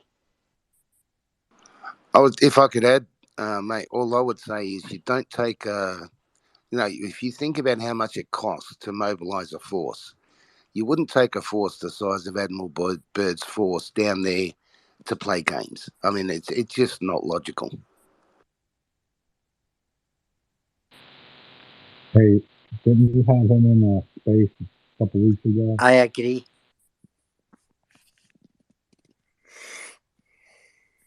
Did Zim just say something? Did you guys hear that? I did. Tried. Yeah, I think he had his Darth Vader Darth Vader? Vader thing on. I Yeah, did, Zim, and I'm not your daddy. I'm not your dad. I agree. Admiral Byrd, what the guys, we don't know. There's no evidence, nothing. They went there. There's nothing. It's in the Pentagon. They're not even talking about it. Logan, is someone else talking? Yeah, I'm sorry. You're gonna need to leave and come back in because you're not hearing some people apparently. Sorry about that. It's all good. Chase, are you still here? I can hear you loud and clear, Logan. Chase seems to be there. I can hear you. Oh no, it's Scotland Maggie. It's not me. It's Maggie was having issues with her audio, so she couldn't hear you guys. They say Admiral Byrd, why is he gone there? He went there. He done it with the guys. Whatever else. The Pentagon has it. And that's that. Yeah, I mean the Pentagon's a piece of whatever. They'd they'd rather like things be a huge secret causing huge conspiracy theories than just release some dude's cell phone video of like some unknown object he took because national security bullshit, lies, whatever. I'm just thinking about it, it just gets me like heated. Ugh. It's an incredible story going down there. And I'm going to pass over to your man for Australia because he knows that area. So I'm passing over. Oh, the director? The Australian dude. Where are you, my man? If you're talking about me, yeah, I've got to be honest, mate. I don't know enough about what went on down there. I've only got bits and pieces of information. I wish I did. I wish we all did. I really wish that for me, I don't have any idea what went on down there, but I definitely think something went on down there, and I definitely think something is down there still now. That's the thing I really, really, really hate about Antarctica. At this point, there isn't a theory that hasn't been proposed of what's going on in Antarctica. Literally, I have no idea at this point what's going on there, and I'm kind of just sick of talking about it because there's just zero evidence of anything. Yeah, what's the point of even talking about it at this point? If you don't mind me saying that, Logan, I mean, we know for a fact that a force went down there. We know for a fact that it was an extremely large one. So it's not, we've got evidence that something happened. So if you don't mind me saying, I think that's evidence in itself that there was something of significance down there. Oh, sorry. No, I meant evidence of like more recent like events, I posted something the other night. Did you not read it? No. I should have sent it to you. There has been reports from some of the guys that have worked down there that they've been sent out on missions to go, and there was one story that I heard about. There was a group of scientists out doing tests and blah, blah, blah out on the ice. And they were camping out there, and they can only stay out there for a certain amount of time because of supplies and the cold and stuff. And then apparently they lost communication, so they sent a team over to go and have a look at them. And it's quite an involved story. I have no idea how true it is, but basically the short and tall of it was that they had disappeared. And then a few days later, they got contact from these same scientists again that they'd somehow come back to this ice tent, and they sent the team out to go and pick them up. They picked them up. The guys ran onto the plane, refused to ever come back to the Antarctica again. I mean, that's the only parts of the story I know. But there are people out there who are saying it's true. So, you know, if those sort of things are still going on, and I will say there is a private contractor that is recruiting for people to go down there and work with all sorts of people. So there is something being done there. If it's purely science, okay, but some of the people that they're trying to recruit doesn't seem like they're just going to go and play tiddlywinks with the ice, if you know what I mean. Well said. You know, they did testing of fluoride on rats on the North Wind, and that's how fluoride ended up in our toothpaste. I'm sorry, the North Wind is the name of the Antarctica thing. Either that or Alcoa bought Roche Chemicals, and Alcoa had the largest byproduct of fluoride in the world, and convinced Roche Chemicals to tell everyone that fluoride was good for your teeth. His grandfather tested penguins and seals in Antarctica, and they got freaked out when they found out pollutants had made it to their food supply even back then. I'm Yeah. sorry if I'm interrupting and I can't hear someone. Still? No way. You know what? I'm gonna restart. I'll be back. Maybe it's me.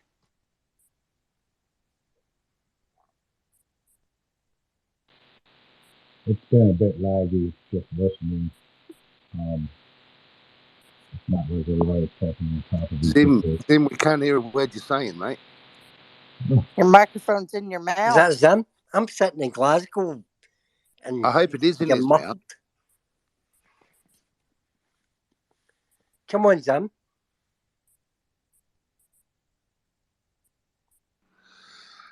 I bet you'd be familiar with a term, Francis, called the Glaswegian hairy. Oh. You never get involved in that, did you? No, I never got involved in it, but I've met a few of the female variety. They're a fucking scary species. I get stalked. I'm still getting stalked.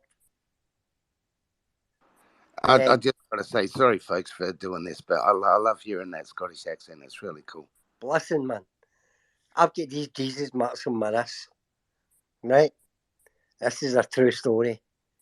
I keep getting stalked by all sorts of freaks, whatever.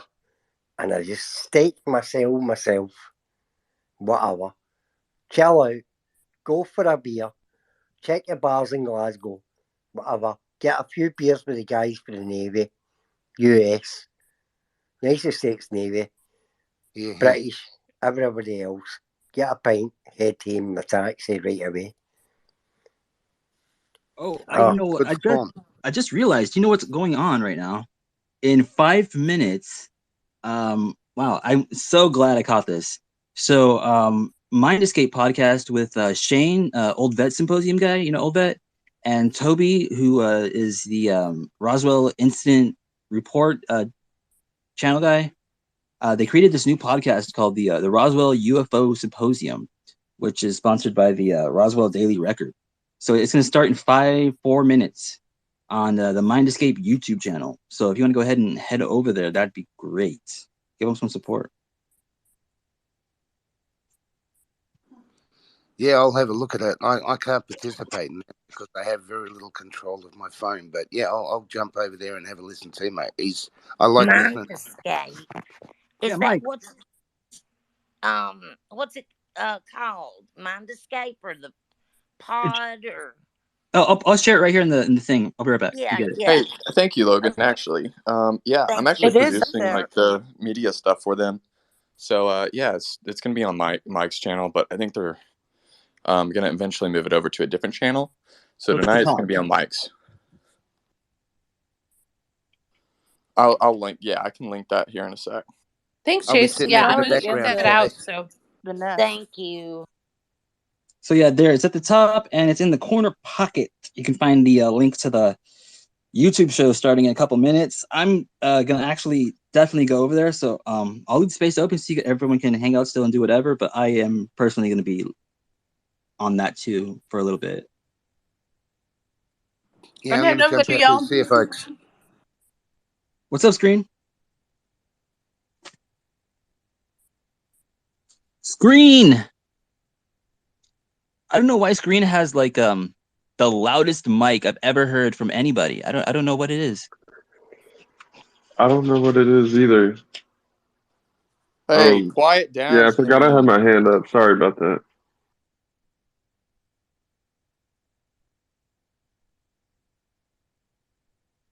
Yeah, what kind of phone do you got? It's like a Samsung Galaxy or what is it? I got a Pixel 6 and that's good. Galaxy headphones. Huh. Are they Bluetooth headphones? Yeah. Oh, lucky bat. Well, so I'm the only dude like not using Bluetooth headphones. Like, why don't mine work right? I need to get that sorted out. What kind do you have? Mine. Well, Soundcore, and the other ones are just Apple AirPods, and neither work right.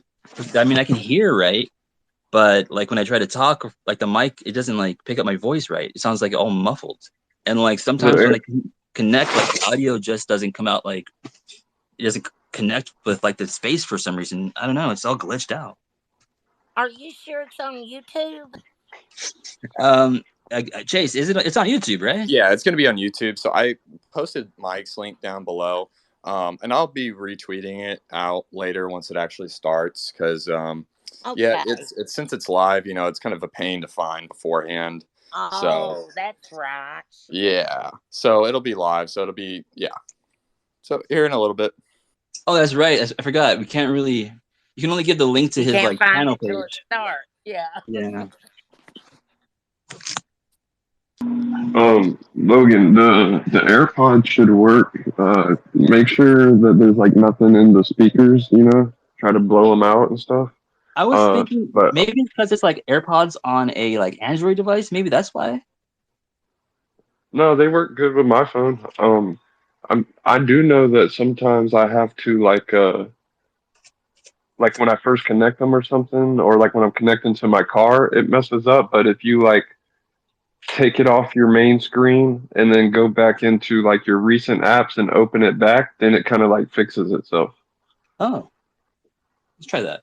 Oh, you know what I saw today? The like these AirPods that I'm holding in my hand right now, they hold as much like radiation as the max that a microwave gives off if you were to put like a meter to the outside of the microwave and measure it. And if you put that same meter to the outside of these earbuds, it would give off the same amount of radiation. And these things are like stuck in your ears, on either side of your head. You don't have very much leakage of radiation out from a microwave.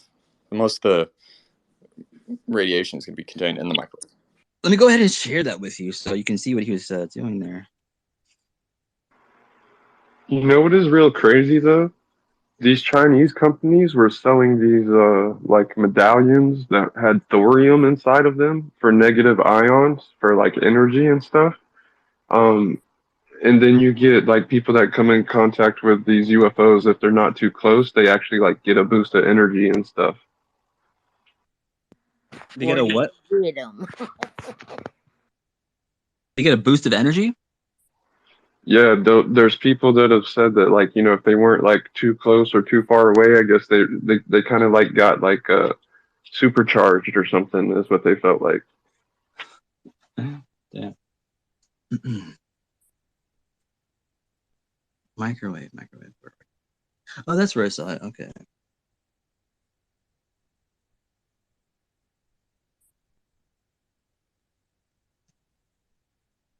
So who's going to be the first guest tonight, Chase? I mean, like, anybody? I don't even know, honestly. That's a great what question. They're going to be talking Logan, about? do you want to be the first guest? No.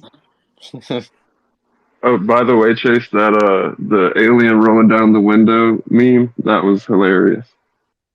Thank you. Yeah, I saved my favorite memes, and that's one of them. Well, the GIF, I guess, but Oh, dude, is that the one that I responded to with that Jim Carrey one? Did I put your face on? I saved that one actually, but yeah. Yeah. How did you do that so quickly? I am a master. I don't Were know. you stalking me, Logan? Because you found my face pretty good. I only have like one picture on my Twitter profile of me. Yeah, that's the only picture I got. Okay, that's fair. I don't care if you are stalking me. It's not much to stalk, really. You think I'm gonna go all the way out to Texas to what? Yeah, exactly. I mean, what are you gonna do? Like, if you come to my house, my dogs will probably bite you. Yeah, I'm cool. Maybe I'll just make my way down to California. Oh, dude, check this out. The movie. No, don't do that. It'd make it harder for me to stalk you. Who said that? Redhead. Kai? I'm in Texas as well. I'm stalking Chase. She already has my address and location. Oh, right, Redhead. Yeah. I love that. Whole spank bank and everything. You know, me and Redhead, we played the same computer game, and I only played the one. So I was like, oh, no way. Yeah. So this movie called London Has Fallen was released exactly 6 years, 6 months, and 6 days before the death of Queen Elizabeth. You know, remember that movie, London Has What? Fallen, with Gerard Yes. Butler? Wow. So Queen Elizabeth passed away exactly 666 weeks and 1,776 days after Donald and Melania Trump's wedding, or 17 years, 7 months, and 17 days. The House of Windsor was founded 1717. Freemasonry was founded in London in 1717. Blah blah blah blah. I mean, when they start bringing up all these numbers, I feel like they can just make these connections like however they feel like it. You know what I mean? It seems like they do because they'll take numbers and add them together, flip them upside down, change Yeah. them around. hmm What I love is when people post those things where it doesn't matter what number you put in. They're like, now multiply by 3, now subtract 5, now, and they put all this stuff in. And like, is your answer this? I'm like, yeah, it's called math. I'm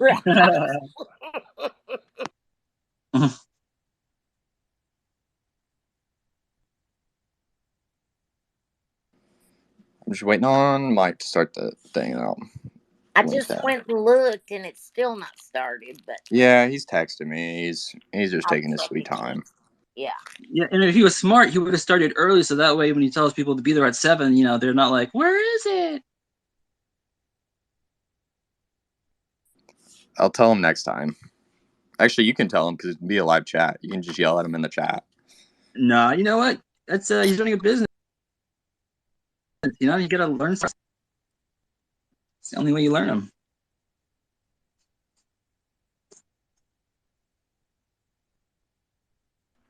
You gotta help a brother out though, don't you?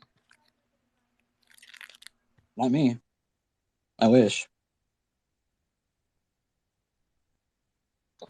Time is relative, so it's already happened, and we just haven't figured it out yet. So exactly. Mike's show was great, by the way. I'm gonna be saying that again in like half an hour. So, how long is the show, by the way? Is it in a typical length or 1.5 to 3 hours, depending on the guest. what? Really? Wow. Well, yeah. I mean, it's like if you start talking, it's like might as well listen for an hour or whatever. I've never seen him go like 3 hours. You say wow. It has like you go 18-hour spaces. But yeah, these are like spaces, but like a podcast. I thought he had like a controlled kind of like format or something. Well, it's kind of controlled. I mean, it's you're asking just questions, and it's just recorded, so you want to probably stay on top. It's a little bit more. You don't have like randos coming in, right? So I like it's how like how he that. does it. Like ask random questions from like the audience and stuff. Yeah, and that's an easy way to kind of filter some stuff. So, like,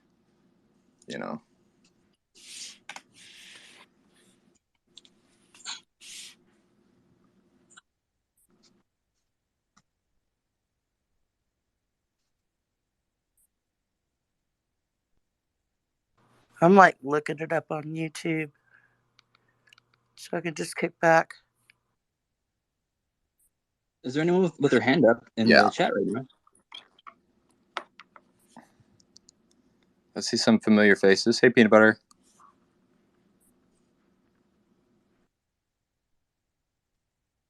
Yeah. Maybe just say like, what's hey, up? JH.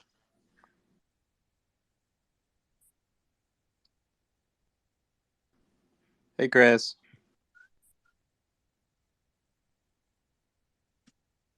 Hey, Kronos. Oh yeah. Kronos. You know what that means, right? Hey, Future. Hey, Hush Dear. Hey, Spacey.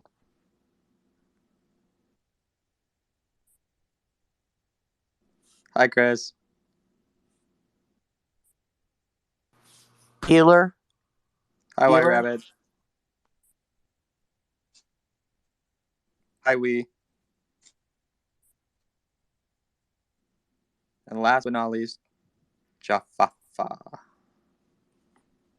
Whoa. You see the massive aircraft? In Nevada, there was this massive air crash. Damn. That shit exploded. Wait, link it. Okay, it's at the top.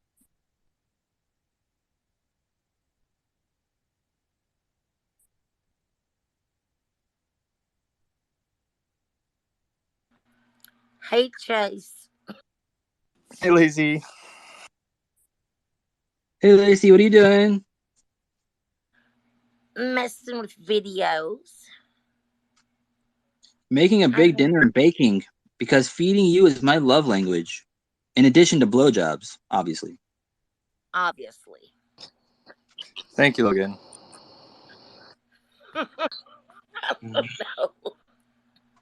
I was just reading this girl named Ray Kennedy. She has like all these tweets that are just so salacious. So, yeah, I come across them and I'm just like, wow, it's only 9 a.m. and you're already talking about blowjobs.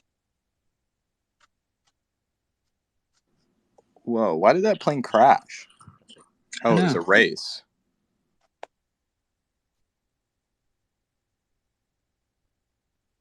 Hey everyone, how are you? Wow, that's intense. Whoa. Very good. How are you? We're about to that get guy down had to have on. died, right? Like that's a death, right? There's no way he survived. No way. I'm doing pretty well. I have a headache, but You're doing better than that guy up there. I'll tell you that. Yeah.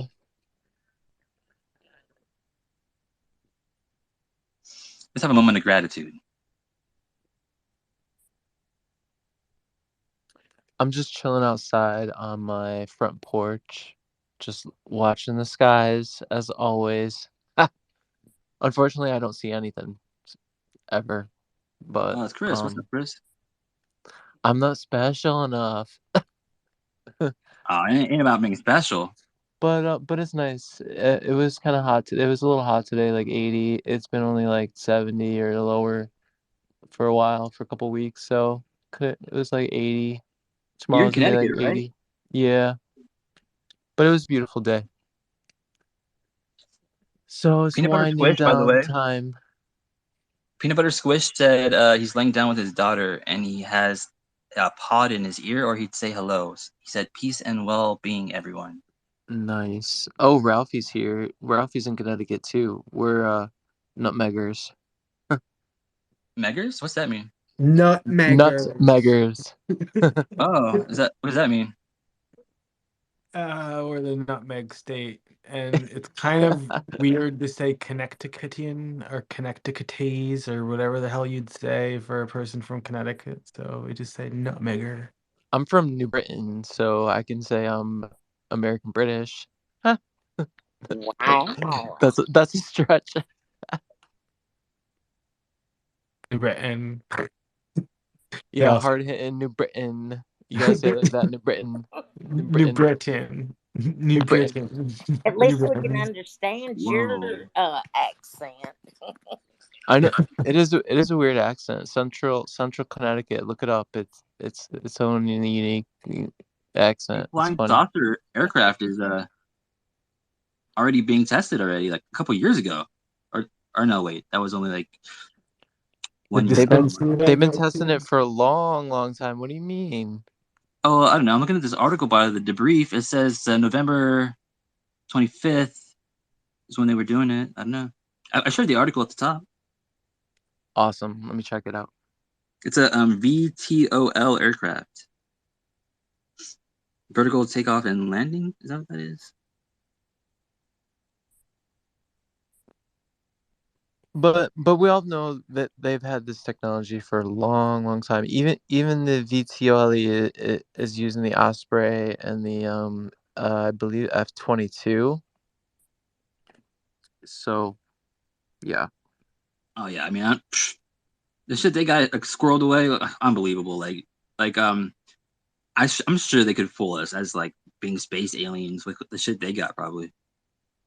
Well, I was reading something about probability that we're not alone, like that there's intelligent life, and it was something like we have a greater chance of being hit by a world-ending asteroid than there being um like intelligent life in like the universe or something like that.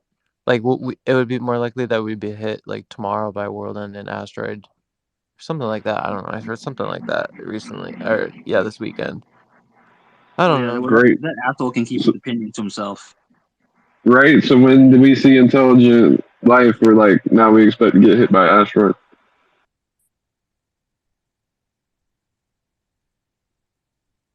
No, I'm saying that no. It said that we have a greater chance of being hit by an asteroid tomorrow that will kill everybody than like there being life in the universe or something like that. Like the Yeah. probability. Yeah, but that just sounds really dumb. Yeah. That doesn't sound right at I all. agree. Chase, could you do me a favor? Don't quote me on it though. Don't quote me on it. No, well, Sorry, we wouldn't. because I Don't don't worry. remember exactly. We wouldn't. I'm not going to kill the messenger. Yeah, just a quick one. Could you post the link to that podcast so I can go and listen to it, mate? Yeah, I posted we're a link waiting to for it. Mike's It page. hasn't It's going to be on Mike's started page, yet. but yeah, Yeah, they're mate. having a little technical I have issues. little So to no access, mate. give me I a minute. just want to listen to it. That's all, Chase. If you could put an actual link that I can follow, mate, I'd appreciate it. Thanks.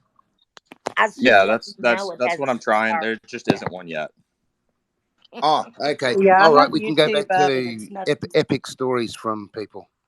When Chris, there is I a want link, to I go to will the post it. UFO Promise. park in the Berkshires. What, Rafi? I want to go to the UFO park in Sheffield, Mass. Oh, The so Navy. you want to meet up and go together or It's like the something? first UFO park in New England. DM me. Maybe we can plan it out. What did they do Logan. there? Anyone want to meet us there? What did they do there, The Ray? Berkshires. I'm West Coast. Can y'all hear me? I guess there's I don't know. Yeah, Ralphie, can you There was like tell? a sighting. Is there? It's the I'm sorry, I had to mute everyone. Everyone's talking over each other at this point. I don't think anyone knows what's up. All right, sorry, Lacey. What's up, Lacey? Lacey, what's up? It's okay. I was just asking Rafi what they do at the UFO park. and that was just answering her. So, well, there was like so the Berkshire incident from I think 1985, I believe it was. Yeah, I think so. Chupacabra has it on his timeline. Okay. And it happened in Sheffield, Massachusetts. And there's a sighting there, and they have a park dedicated to the sighting. Oh. That's cool. They should do that everywhere that there's a sighting. Yeah. Well, the people in that community are really progressive. So they have a lot, they tried to make it a thing throughout the U.S. I only think a few other towns kind of made it a thing. Right. That'd be cool. Thank you. Rendlesham did it. What's up, Screen? Hey, when you were reading that Antarctica thing earlier, yeah, did you say that they saw the plane that they got sprayed with, or they just showed them in the black light that they did get sprayed?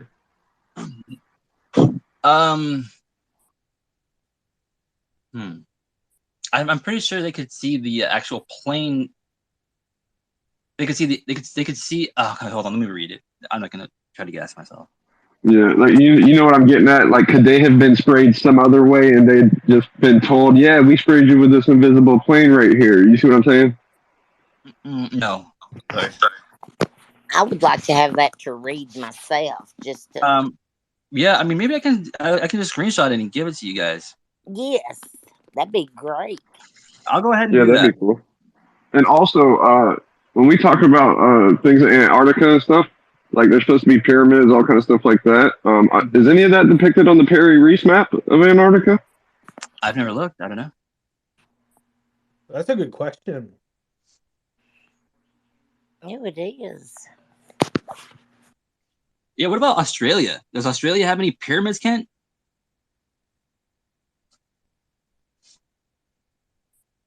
Oh, you took off, didn't you? Damn.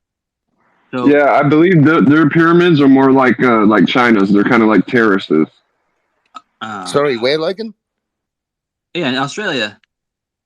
I've heard of only one pyramid in Australia. Apparently, there's one in a place called Gympie in Queensland. I actually, I wanted to actually go and see it when I went back there a few years ago for a quick visit in Queensland. But I've heard there's one in Gympie. But yeah, and apparently it's got a triangle key shape in it as well. But that's all I know, mate. It's Gympie, which is right up in the north of Queensland, Australia, past Nambour and all that sort of stuff. Nambour, is it above Cairns? It's around the same location. So up around Cairns, you've got Townsville and all that stuff around there. As you're driving from Nambour up to Cairns, there's a little town called Gympie, Gympie, I think it is. Oh, and I know that that's town. supposedly, apparently, if you do a search, do the Gympie pyramid and you'll get information, mate. There is something there, but I have no idea what I it don't is. think you can say that. Sorry, mate, again? Can't say what. I was making a bad joke. Oh. That's all right. You're not alone there, mate. We always do it. Yeah, where'd Martha go? Oh, where did Martha go? What's up, Ruben? Martha I was just want here. to let you know, Logan, as soon as I can get onto that podcast, mate, I'm going to jump off. So no disrespect, okay? Oh, yeah, no worries. Yeah, of course. That's kind Oh, of like that's what I where want people to Logan's do. going. No, I'm going to keep the room open so if people want to talk, but unless everyone leaves, then I'll just close it. But yeah. Listen, Gympie is not too far from Wollongong, is it?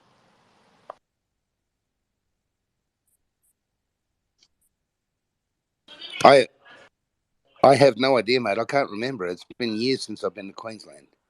I'm just fucking with you, man. I lived in Aussie You're for a from the couple of West years. Coast, right, Kent? No. Queensland's on the east coast. So you got No. Sydney and Melbourne and all that down the bottom, and then up the top you've got Queensland and Townsville. I come from I lived in Queensland for a few years, but I come from I spent most of my time in Perth, the west side.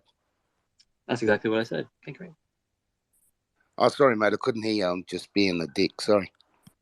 You could hear me. That's funny. All right. No, yeah, I was asking. I was like, you come from the West Coast, right? And I think you misheard me or something. Oh, man, I'm so itchy. Fuck.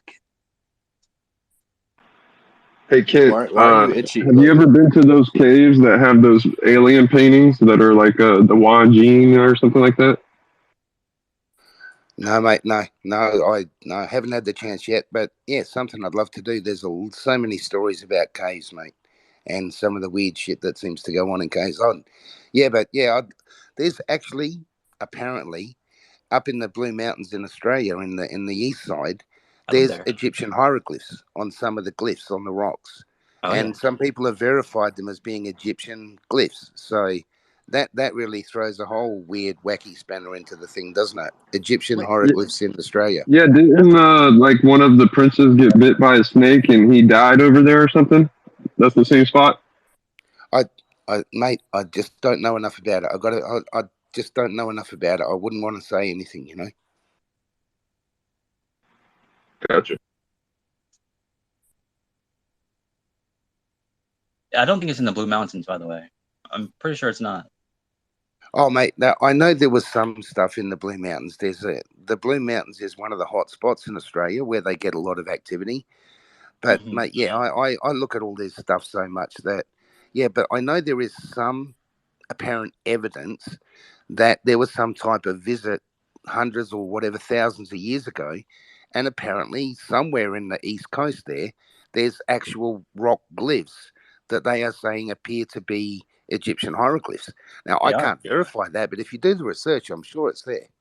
Oh, yeah. No, That's interesting. Rename, I can go ahead and tell you about this. Haven't we talked about this before already? I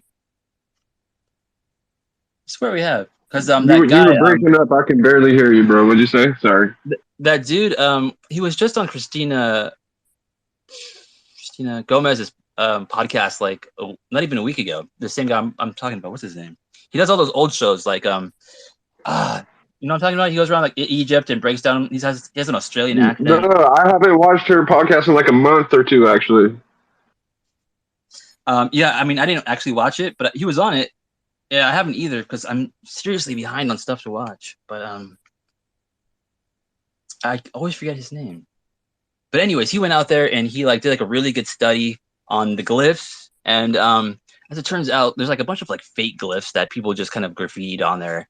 But if you look closely and you figure out like what's being original, right? There's certain like a dialect and like the way they like styled the letters that we didn't discover until years after the glyphs have already been written.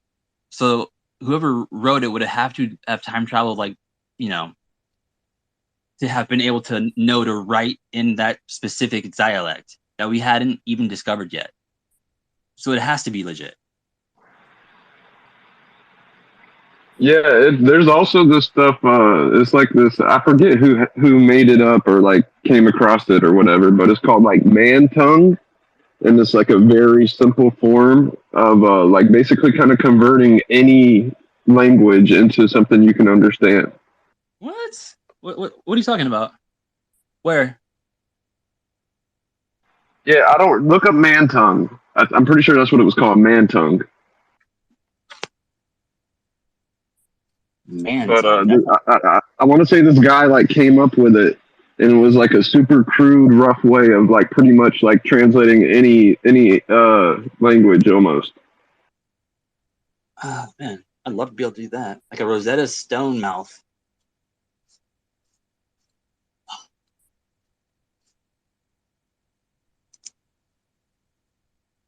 But I did find it interesting that Kent was talking about those Blue Mountains have a lot of activity because, you know, the Blue Ridge Mountains over here also have lots of activity.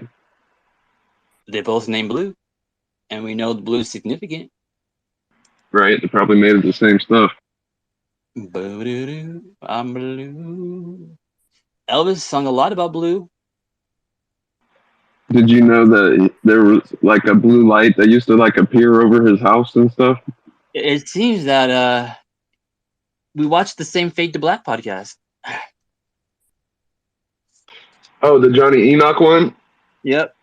Yeah, he said he went into detail about that actually. That was the first time I ever heard it like that. But I basically had heard like kind of similar to Tesla, like how Tesla when he was born there was a crazy like lightning storm. But when Elvis was born, it was like a blue glow, like almost like a like argon when it lights up, kind of.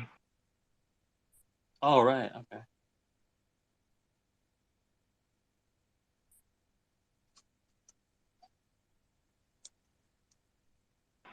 But yeah, Johnny Enoch went into some crazy detail on that. He had like added up all the numbers of times that Elvis mentioned the blue color. You know, Like that was very detailed. Or I think he said he had like 17 songs with blue in the title or something like that.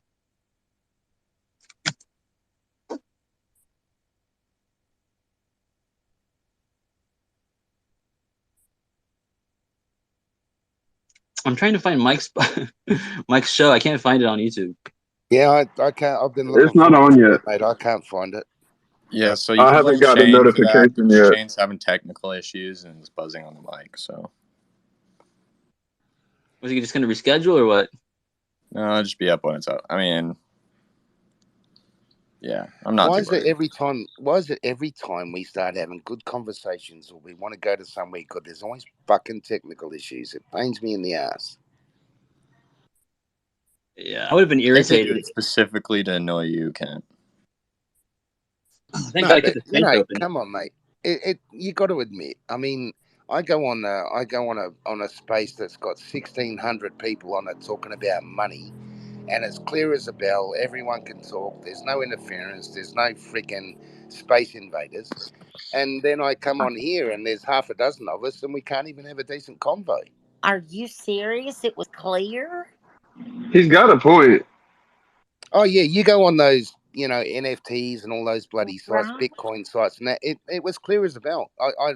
I've done it a few times just to listen in and see if it's clear. And yeah, I'm just a listener. I don't try and Oh, speak. wow. But yeah, those ones seem to be as clear as a bell. I come on our ones where we're talking about fun stuff, and it's always crappy.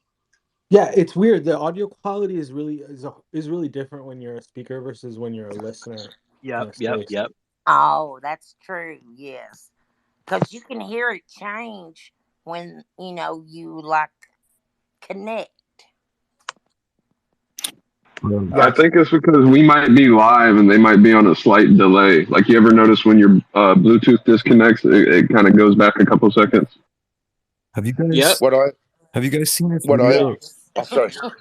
Have you guys seen this video of Travis? What's his name? Travis Taylor, and he's talking about Bob Lazar being a janitor or something like that. Why is he going off on Bob?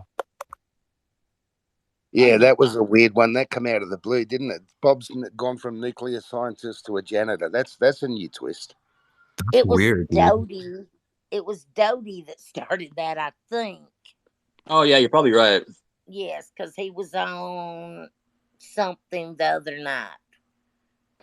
Could I just say, I would really love a janitor to be working for me that can build a rocket motorcycle, a rocket bicycle. I mean, that's some Any high janitor. school kid could have built that.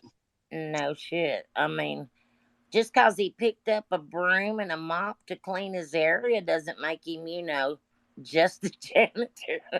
Yeah, but it was a rocket broom. Ooh, I wish I had one. Hell. Hey, Ken, how much research have you done into? I know people toss around the word rocket broom, but it actually wasn't a rocket. I mean, how much research have you looked into that? I was seeing a video of Bob riding his rocket propelled motorcycle, Right, but bicycle. it's not actually a rocket, right? We just call it that, but it wasn't actually a rocket, right? Well, it's a form of It's a rocket. jet, I mean, it like a takes jet turbine. energy. Right. Yeah. Sorry, that would be a more correct description. A jet turbine. Yeah, you're right, mate. And but that kind of makes a key distinction between something that's a lot more advanced, right? And what Bob built, his next door neighbor actually owned the patent for, who helped him actually build the thing. Mate, I don't know those details. I mean, all I'll say though is if you've seen how a turbine is made, and I mean I've seen some that are 2 meters, 3 meters tall. Whoever built it, if they managed to build a rocket, a turbine engine, mate, they're clever. And I don't know many janitors that build turbines, even if they get help from a friend. The plans for what Bob built, they actually, like I said, the guy that owned the thing lived next door to Bob, and they sold the plans for it in the back of the Popular Mechanics at the time. What was his name? Because I've never heard of the guy. What was his name? Why isn't he You out have there to telling Google us? it. I don't know, just some guy, I don't remember. Yeah, but it's always some guy, Logan. There's always some guy. I can Google it like in 10 seconds if you want. No, it means nothing to me. I think Bob Lazar, right or wrong, whether it's true or not, is a legend because he put up with all the shit to try and get information out. But yeah, People I can agree. discredit it, but I believe Bob. with the problem, Logan, for me personally, is it's not whether or not Bob's telling the truth. It's the process by which we find out. We terrorize the guy. We treat him like a piece of shit. We discredit his personal motivations. but we don't actually get around to finding out whether or not he was telling the truth. And if we're going to have more whistleblowers coming out in the future, we need to create a protocol for them to be able to come out with credibility and to be treated like a human being. And then we can start fucking around with whether or not they're telling the truth. How do we do that? Well, we've got to make an effort. Have a look at what we've done for the last 50 years, mate.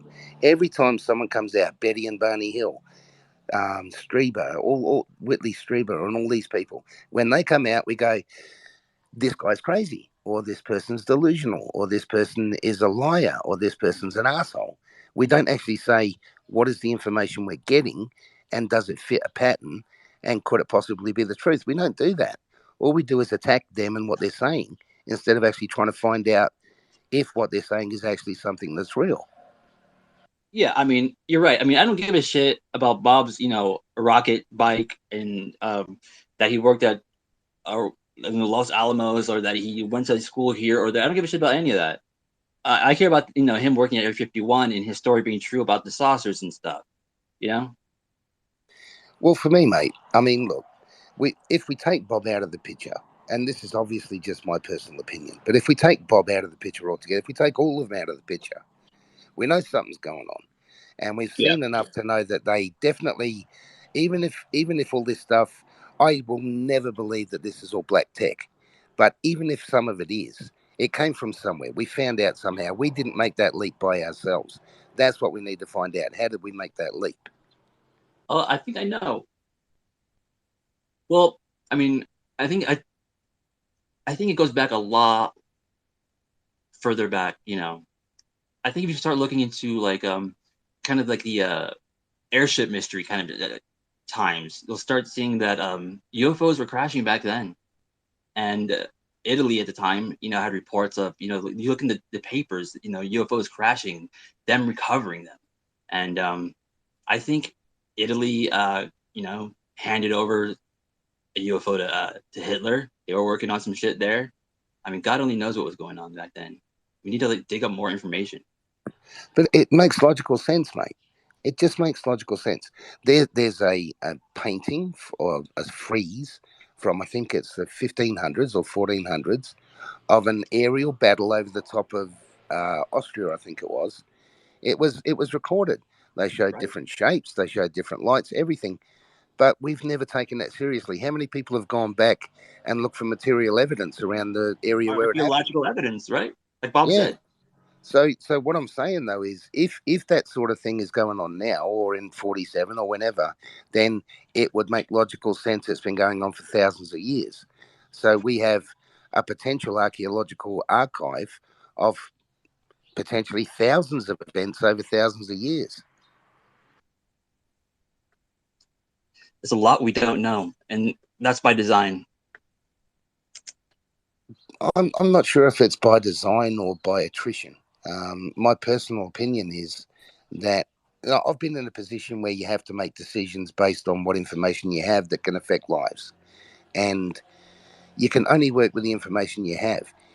There is no way you can go to an employee or a colleague or a contractor and say, I am going to put you in harm's way, but I have no idea what that harm means.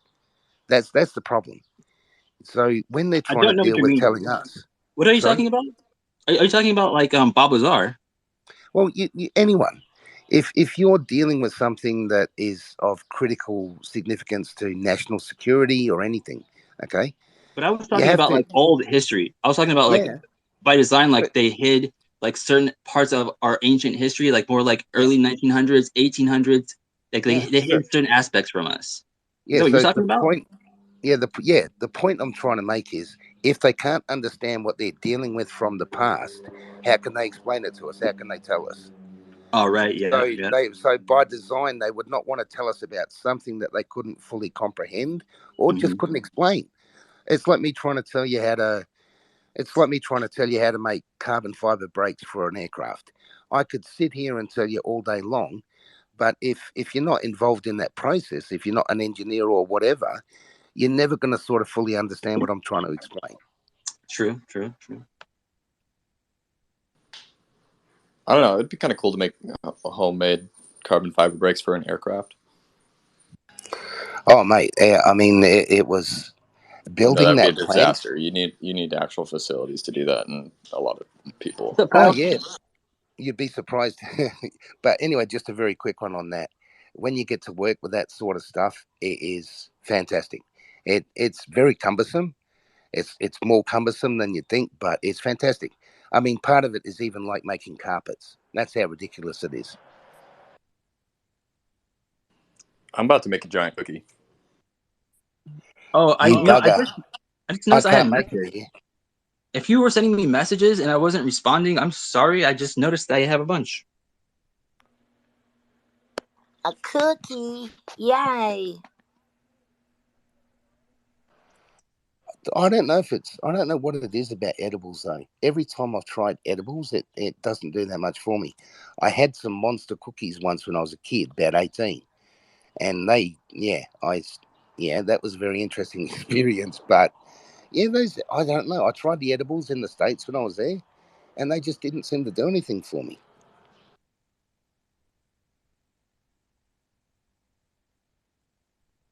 What was your dosage? I don't know, as many gummy bears as I could fit in my face at the time, mate. But I kept having them, and it was like, oh yeah, okay, let's find something else. So I ended up going to the dispensary and trying a few joints. That was a bit more interesting. Well, that's why. Damn. I don't know. I When mean, by I've the been time you got smoking to the since I was. dispensary, by the I've time you been. got to the dispensary, that's when the gummies kicked in. Oh, it takes 20 minutes to absorb food, and it takes about 30 minutes before you start feeling it. So, like, it was a good hour before I went to the dispensary, and it was like, I don't know, maybe I'm permanently stoned or something because it just didn't make any difference. I'm about to enjoy some cannabis right now. Oh yeah. I'm the same way. Edibles don't they don't hit me. Yeah, I mean, see, I'm ADHD and I get prescribed speed, and I hate the stuff. I don't take it, and I haven't done for years. So I just like to have a couple of joints or a cone, or what I call them cones, a bong, because it just helps me to calm down, enjoy life, and because I'm one of these dickheads who has a lot of shit going on in my head all the time. So I just find, rather than taking speed, which I think is too harsh, I have a little smoke. I can relax. I can enjoy music. I can have fun conversations like here. And because it's a natural substance, I think it's less impactful. So that's why I smoke. I mean, I have a career where I can't smoke most of the time because I can't, smoke and work. So when I retired, I can enjoy it. But, for me, the hardest part was it actually helped me do my work better when I could have one. And I used to have to not years at a time. When I was in Romania, I couldn't smoke for 3 years. No hands, by the way. No hands. If you want to talk, just talk. Oh, sorry, mate. Yeah, and I'll shut up too. I think Mike's just dropped a link too, so I might jump over and listen in on Mike's one, mate, if you don't mind. Everyone do whatever you want. All good. I don't take it personally. All right, about Bob Lazar, I just want to say a couple things. Well, when Bob Lazar came out about Area 51, saying there's a base and it's Area 51, and everybody started, attacking his credibility and stuff like that. Meanwhile, the government was flat out lying, saying Area 51 don't even exist. Mm-hmm. They flat out denied it. They didn't come out about Area 51 till later. First, it was like Area 51 don't exist. And then they said, no, it's a nuclear test site. We don't want anybody out there. Then they finally, it wasn't even that long ago, they finally admitted, yeah, Area 51 does exist. So they were lying. Bob Lazar basically, and they didn't even deny the name. They said, yeah, it's Area 51. So how would Bob Lazar know where it's at and know the name if there ain't some kind of type of truth? Either someone told him or something, but there's something there. You know what I mean? For sure. Yeah, bro. I agree One with thing you. there is something. There's a YouTube channel called Mind Escape. I linked it up top. If you guys want to check that out, check it out. Hey, who's going to be on? It's a great question. You'll have to click the link to find out. Is it on right now? It is on right now. It's live and ready to rumble. Mindscape, where's the link again? At the top. It should be up at the top on the little thing. So it just started, huh? He did just start. All right, I'll see. So I'm hopping out here, but we'll see you guys over there. I'm just watching it on my laptop here. I mean, I'm not gonna leave the space, but yeah. I got you. I'll join back here in a little bit. So we'll see you here. Thanks, Logan. Cool. Yeah, no worries, brother.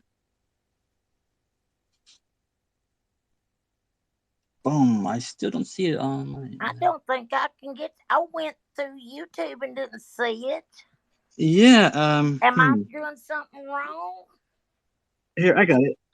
Okay, hold on. I'll share the link. Hell, it says at 10 p.m. That's Eastern time, but yeah, they're way late. It's 10:43 now for them, I guess. Oh, sorry. Here, Lacey, I'm sending you a direct message right now with the link. And okay, thank you. and to screen name and block check if she wants it. Anyone else here want one? I went straight to YouTube into it because I'm subscribed to his channel, but I don't know. I'm a dummy.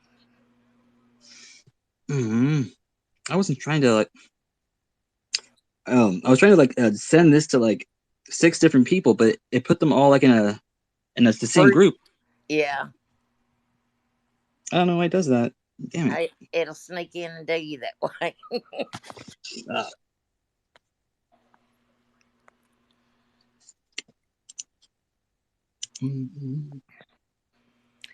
Because you can't send it to everybody at the same time.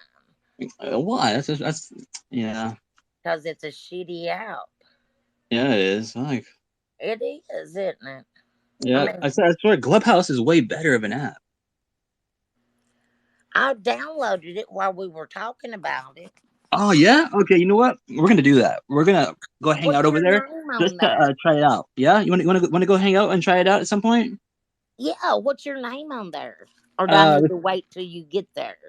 I don't remember. I think it's the same name I have here. Pretty sure, because I use the same name everywhere. So Full Stack. Oh wait, no, I don't have that. What is your name? It's just my name. I'll tell you in a minute. Actually. Oh, okay, that's cool. I need to figure out what it is on there. I got you. Stuff. There he is. It picked my name for me. There, I switched to IT, which, as you know, Mike is so much fun. Oh, so I guess it's just Mike and Old Vet and that other guy just kind of chatting. Yeah. I'm actually going through. That's kind of what I figured. And finding anything associated with UFOs, aliens. I mean, if they're just gonna keep this up, maybe I'll just peek in for a few. Yeah. I'll get my laptop open on it, but I'm not gonna really hang out in it. Maybe. Right. 27 years this year. Well, you live for a newspaper, so we are gonna. That he's getting started doing something like that. I said off the record. So yeah. So how does? Yeah, Shane looks real good. Oh, good. I'm happy for him. I bet he's nervous. Well, yeah, he's it's funny because his name is Old Vet, right? But he looks real young. Well, I thought he did in those pictures that he would put on sometimes. I don't know why he calls himself Old Vet. Army and the Air Force. He probably feels old. Right. Wrote. Hell, I feel old. I'm old. Military memos and history. My body's old. My mind is not. And actual flying discs. So the newspaper received it. They ran it, and then the next day the military came out and said, "Well, wait, never mind. It was a weather, just some strings and some tinfoil and pop." We actually had a sister paper at the time, which would print a morning edition called the Roswell Morning Dispatch. And the day after we ran the famous UFO headline, we ran a headline of them retracting their press release. We. So, very fascinating. And you know, even though we've called it the Roswell UFO Symposium, we are going to talk about a lot of different stuff, not just. But I think that it's important because you could even say that whatever you think about the phenomenon, the mythology that we currently look at this, the mythological lens, or however you want to put it, the way we look at this right now kind of starts at Roswell, right? Because even though there might have been incidents and sightings before that, that's really the main one that got this whole thing kicked off to where, you know, everybody knows about it. It's probably the most recognizable case, aside from like some of the more modern stuff like the Tic Tac and stuff. So, yeah, and I mean, honestly, it could have just been another story lost to history until people like Stanton Friedman came in and reignited interest in the case, started doing actual research, trying to get truth about what happened. He got all of these different witnesses to come forward and give testimony to what they actually saw. I mean, honestly, if that effort hadn't been launched in the 80s, Roswell probably wouldn't even be mentioned in ufology today. Absolutely. So Shane, you kind of put this whole thing kind of together. I mean, obviously we have connections through Toby and everything, but you know, you reached out to me, kind of put this all together. Your positive vibes and everything you've been doing kind of helped bring this whole thing together. So why don't you talk about that from your end? Thank God. Doing filming, keep talking on the podcast, man. I just thought I was here to clear something to your kin.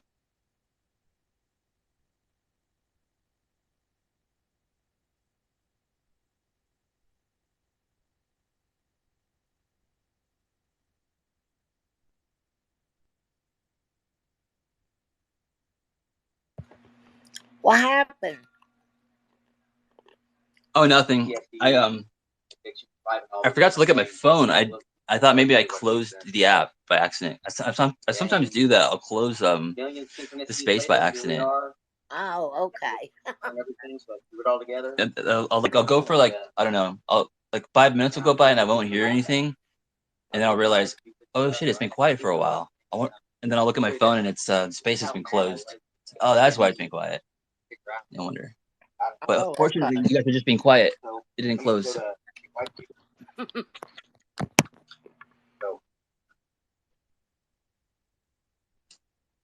each one of these, each one of those is a white paper. You get addiction, all these different topics. I just to figure out how I would have a platform to help give back people who helped me, Wounded Warrior, big one, things like that. I hope. So what I can do is tell you what not to do, for sure. I can tell you some of the good things that I've done. Speak to a lot of these things. So it's kind of nice to have a voice, right? Everyone wants to be part of a community. So I'm very appreciative to be here. And finger gun. So Shane, you know, he hosts a ton of Twitter Spaces, and I actually met him doing Twitter Spaces. You know, I've been joking with a lot of the hosting my own as well. You know, I kind of do the night scheme thing, not stuff, but yeah, I met Shane through there and started clicking. He sent me a couple nice messages, and from there, we just really vibed off each other. I like his positivity. I like how he looks at the phenomenon, and also he plays, you know, the lovable idiot. But dude, Shane's really smart. He reads a lot. He knows a ton about a ton of different things. So don't let him fool you. And I think that for me, it was just like I said, like when we got all into a group chat, me, Toby, Shane, you know, it was just effortless banter back and forth, jokes and vibes and everything. So yeah, it's something that I really enjoy. Yeah, Mind Escape's not going anywhere. We're going to continue the show. Maurice will be back at the end of the month. We have Rick Strassman on the 30th, I believe.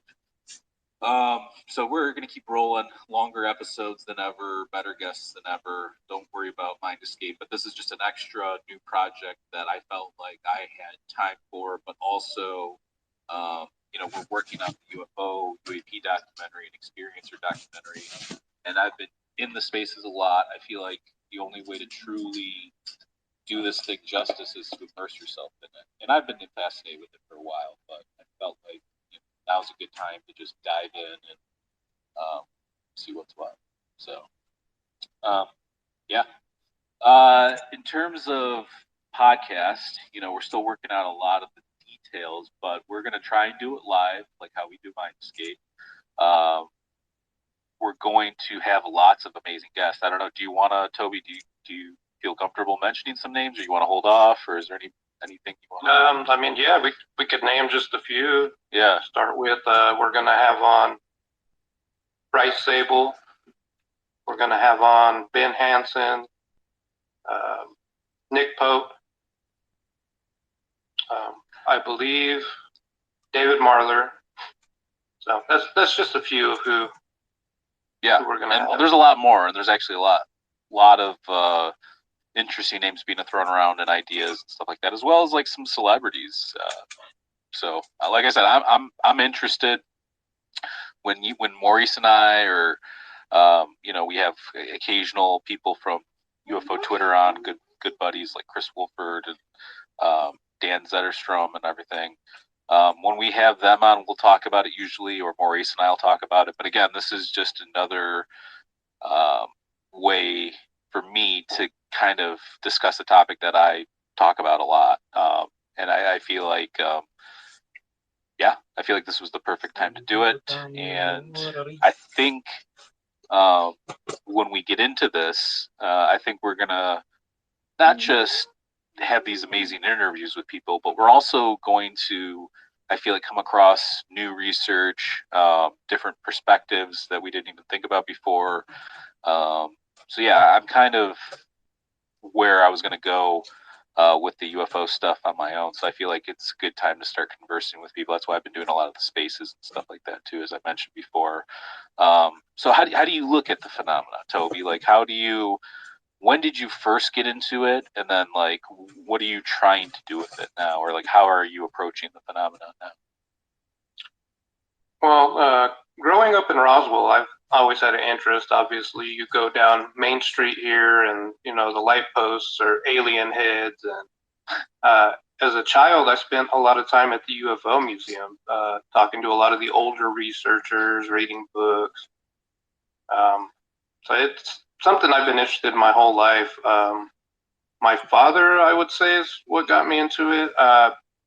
Back in about the 70s, the German Air Force would come and train here, because we actually have at the Roswell Airfield, it's one of the, I think it was at the time the fourth biggest runway space in the world. So my dad was at a barbecue with all these, high-ranking German Air Force people, and they all look up and they actually see what he described as like a pendulum, two balls with a rod in the middle, only it was huge. Right. So they watched as this object went straight up, then slowly began to tilt like a pendulum until it got spinning fully, and it just shot up. Interesting. So the officers called the actual air base, and nobody knew what the hell it was. So as soon as my dad told me that story, I was hooked. I was hooked. Yeah, that's interesting. Have you had your own sightings? Yeah, multiple. We're actually considered somewhat of a hotspot. I've seen triangular craft. I've seen just giant red lights dropping orange lights.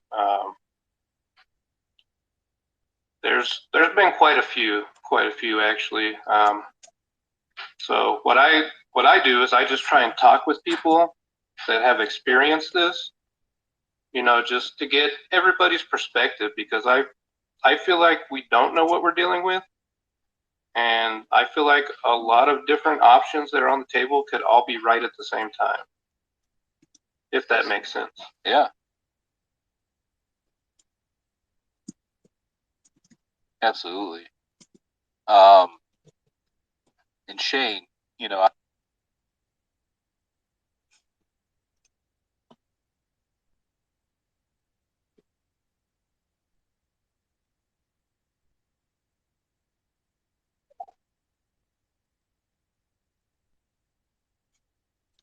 I know you haven't really talked much on Mind Escape so far, even though you've been on a couple episodes. Is there anything you want to add about your own experiences? Because you are an experiencer. I'll just kind of reiterate for people that are joining us that don't know. So, hi, I'm Shane. I'm a combat veteran, survivor, and experiencer. Witness, whatever you want to call it. It's been continuous for about 2 years now, on and off, here and there. I live near Hanford. Loads of videos.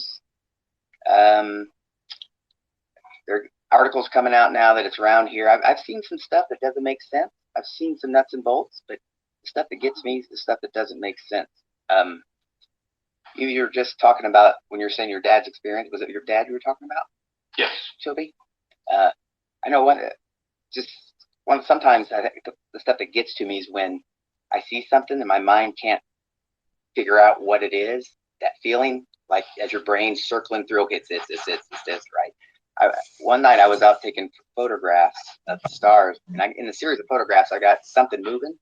But as I looked to the right, I saw a series of 3 red lights that looked like lasers, but they're all the same length, and they were the same distance apart, going from the sky to the ground, just quick. I mean, nothing changed, no boom, nothing like that. I was just kind of like, wait, what is this? All over near Hanford.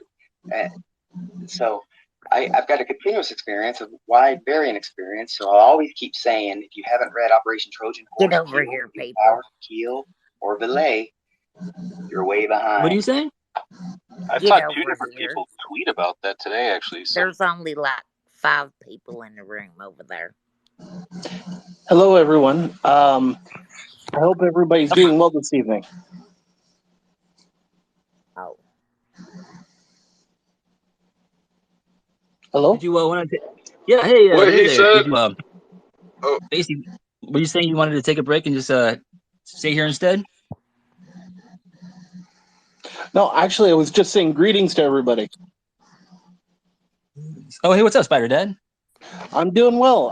I have a couple of stories I could share to add to the group. Yeah, let's do it. By the way, Logan, your stuff was amazing. I'm absolutely thrilled to hear everything that you've told. I hope you guys are have a few minutes to sit down because, man, I got a couple for you. All right, hold on. Let me get settled here. All right. While you're getting settled, what Shane just said about the 3 lasers in the sky, I thought that was pretty interesting because there's it's like a plasma holographic type system that uses something like that, 3 lasers that come to a point in the sky to make an image. I think I've heard of something similar to that. But as I was saying, here's Go ahead. Oh no, I was saying I'm totally cool. I want to hear your stories. I'm good. All right. Well, here's one. This isn't mine, but I'll give you one from like how my hometown was like weird. I'm up here in Canada, so like we're kind of a big hot spot all over the place for it. UFOs, aliens, that kind of thing. Sasquatch, Ogopogo, the whole nine yards. But one of my dad's great uncles, he had been walking home back at a section of my old hometown where the old train yard used to be, and where the road led over to the little area where he lived and all. Now, mind you, my hometown's evolved a lot from where it was a small village town to like where it's almost a miniature city kind of thing going on. You know what I mean? I hope everybody can hear me here. Sorry. Yep, I can hear you fine. Okay. It just said my voice wasn't coming through the speaker, so I'm like, oh no. Oh, no, I hear you perfect. All right. Well, like I said, he was walking home. Now, at the time he was a known alcoholic, like he was a little touched that way, And while he was walking home, he stopped and he swore up and down he saw what was like a floating hotel going over the Bay of Quinte, or where my hometown is. And he saw what looked like people looking out at him, and what looked like a giant floating hotel. And there was people looking out at the windows, looking down at him and at the local area. And I'm sitting there, when my dad told me this, I'm sitting there, and that sounds a lot like, a full-blown low-level UFO going on there. And now nobody believed him because he was known as the Tron drunk, but that was the thing that made him stop drinking. And now he just, now for him at the time, like when this happened, it was like in the 1940s, 1950s. So his description wouldn't be anything what we would have from folks we have today. But he said it looked like a floating hotel on its side, really, and he could see it, and he could see people looking out at the windows, looking down. So take what you will on that one. I've heard a similar story before, like that. That's crazy. Yeah, that's cool. And another one is, I swear to goodness, I've seen a gray alien, one of those little bug-eyed guys. What it was is, way back before I met my wife, I was walking home about 3 a.m. back to my home, where my apartment at the time in my hometown. And I'm going along down the street, and suddenly, forgive the joke here, but my spidey senses went off, and I started getting this weird feeling like something was watching me, someone was following me. I'm looking around. This is before anybody had, before mobile devices with cameras and whatnot were all the rage and all. This is like in the early 2000s, well, mid-early 2000s kind of thing. Just like when the turn of the century happened, and it was about 10 years into it. Well, I'm walking along, and I notice that there's something, I get the feeling that there's someone watching me, there's someone looking around. I look across the street from where I am, and where there was a park. And I saw something moving from one of the bleachers down, and started running towards, it was like trying to make its way towards me from where I was. Now I'm across the street, and I could see it. It was a good good 30 to 60 meters away from me. I'm looking at him, sitting there. I don't know what's going on. I start walking home, and this thing kept following me the entire way home. And I could tell where it was. I could see it where it was in other people's backyards, in people's driveways, that kind of thing. And but it was it was there, man. So, and I swear to God, I got to my home, and where I was living at the time, there was a big grocery store. Now they had their whole parking lot lit up like a Christmas tree because they wanted to drive people in, because it was a 24-hour plot, right? So the moment I hit the 24-hour plot, I ran the rest of the way home, which was just about a block and a half away from where I lived. And the moment I got inside, I could have sworn the thing was right there at the other end of the driveway, waiting for me to do something stupid, to try to yell at her or try to scare it off. So take what you will on that one. I can't really give, I could tell it was one of those spindly little guys, and I could had a rough out shape of it, but that's about it. And also take what you will on that one. Cool. You said you were describing like a gray, right? Yeah, it looked like a gray. It was like one of those tall, spindly guys with big heads and the black eyes. Oh wait, a tall gray? Yeah, tall gray. And it looked like it was I don't want to say it was sick, but it looked like it wasn't happy. Yeah, I mean, I'm trying to imagine what a happy one would look like. Well, hopefully not. It's just the feeling I got from it. It was sick, or it wasn't happy for a reason. Do you think it was trying to ask for help? No, it wasn't looking for help. When you feel like somebody's about to throw a punch at you? Okay, yep. But Um, You know, when you get the what do you feeling think he that, like, wanted? yeah, like all I got was like a feeling is like it wanted to throw a punch at me. I can only imagine what that would have looked like. Yeah, like, and like, mind you, unlike my name, I'm not a stick, but still, I'm just in there. All I got was like, it wasn't happy, and it wasn't happy that I wasn't happy, and that was it. And I just like, you know what, pal, I'm just gonna go straight home. And my grandmother on my dad's side, oh boy, here's one of my favorite stories that she told me. Now, I'm pretty sure this guy he was probably a Nordic or something, but when she was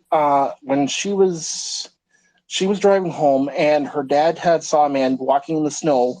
This is back when before major. This is like probably about late 1940s, just after the World War, and probably just after Roswell, kind of thing, like just before Roswell, this kind of thing. There was this guy, and he was walking in the snow. And now winters in Canada before the global warming started happening, you would get we would get absolute wasted with snow. Like it would be like deadly to go out at night in the snow unless you had a car or you had something to keep you warm. You know what I mean? It was like deadly. Well, this fella, he's walking home, and he's walking along, and they notice him, and they're like, "What are you doing out there? Like, you know, there's a big snowstorm coming, and all. You're gonna die out here." And he goes, "No, no, I'm fine. I'm fine. Don't worry about me. I know where I'm going. I just have to be at this place." They're like, "No, you're coming inside. You're getting in the car, and you're coming with us, and you can stay with us for the night." This is how it was back then. It was like simple country folk.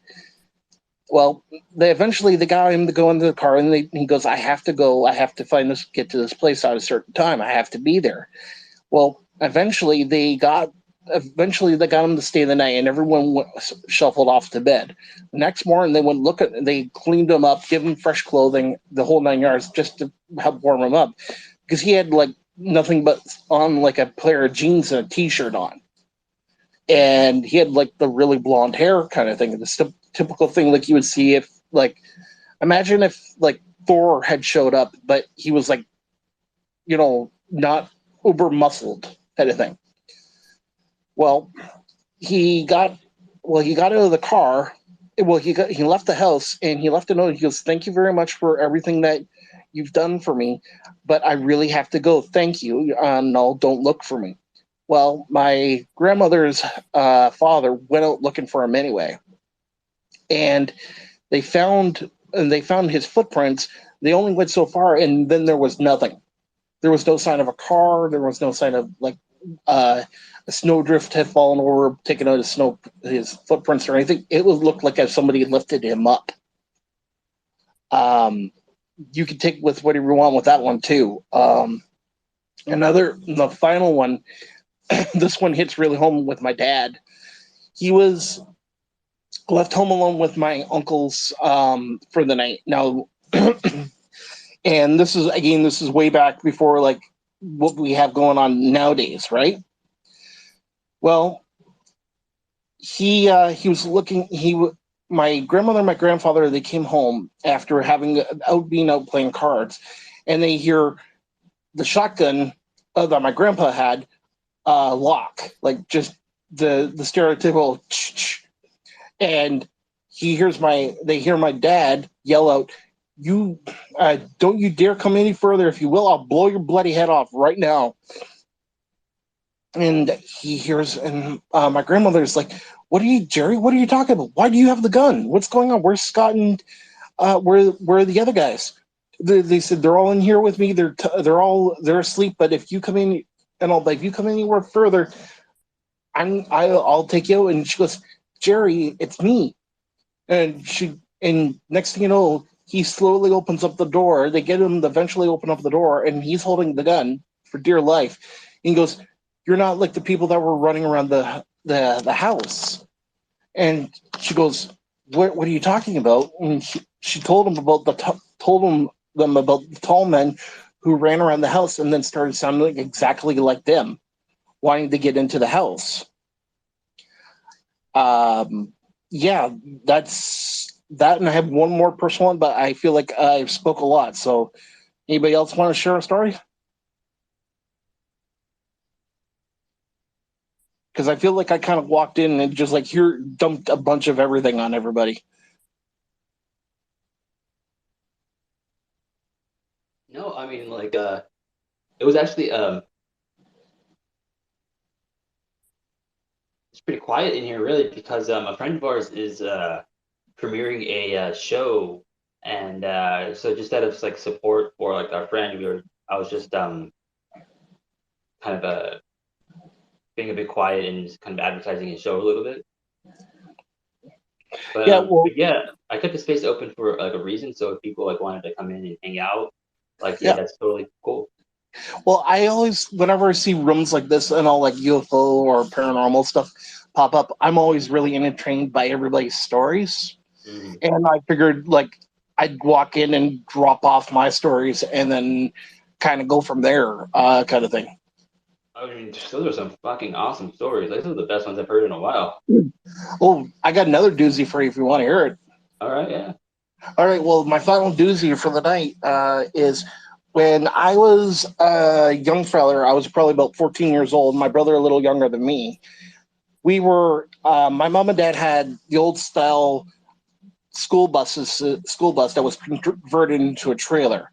Now, most of the summer, we begged my mom and dad to let us go sleep out in their trailer one more time before they sold it, kind of thing. Just let us sleep out there, or let's have a, let's have a camp out and all. Well, she finally let it broke down, and she let us.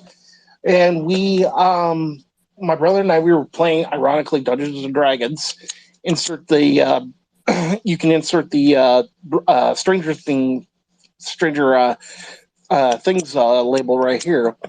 Well, my brother and I started hearing this knocking sound going around the metal bus. We're looking around like, what's going on? We're looking around. We turn on the external lights, which basically lit up the side, which would be where this kind of hillbilly porch, if you would, if you were using it as a camper at a campground, or and on top of that, we turned on the forward lights. Now the forward lights are at least back in the early late 90s, these things would have been like almost lit up the entire place like a little sun going off, right? We're looking around, we heard this knocking running around the bus. We're wondering what's going on, and then we see what looks like another gray, like we just saw the dome of this thing running around the front of the bus.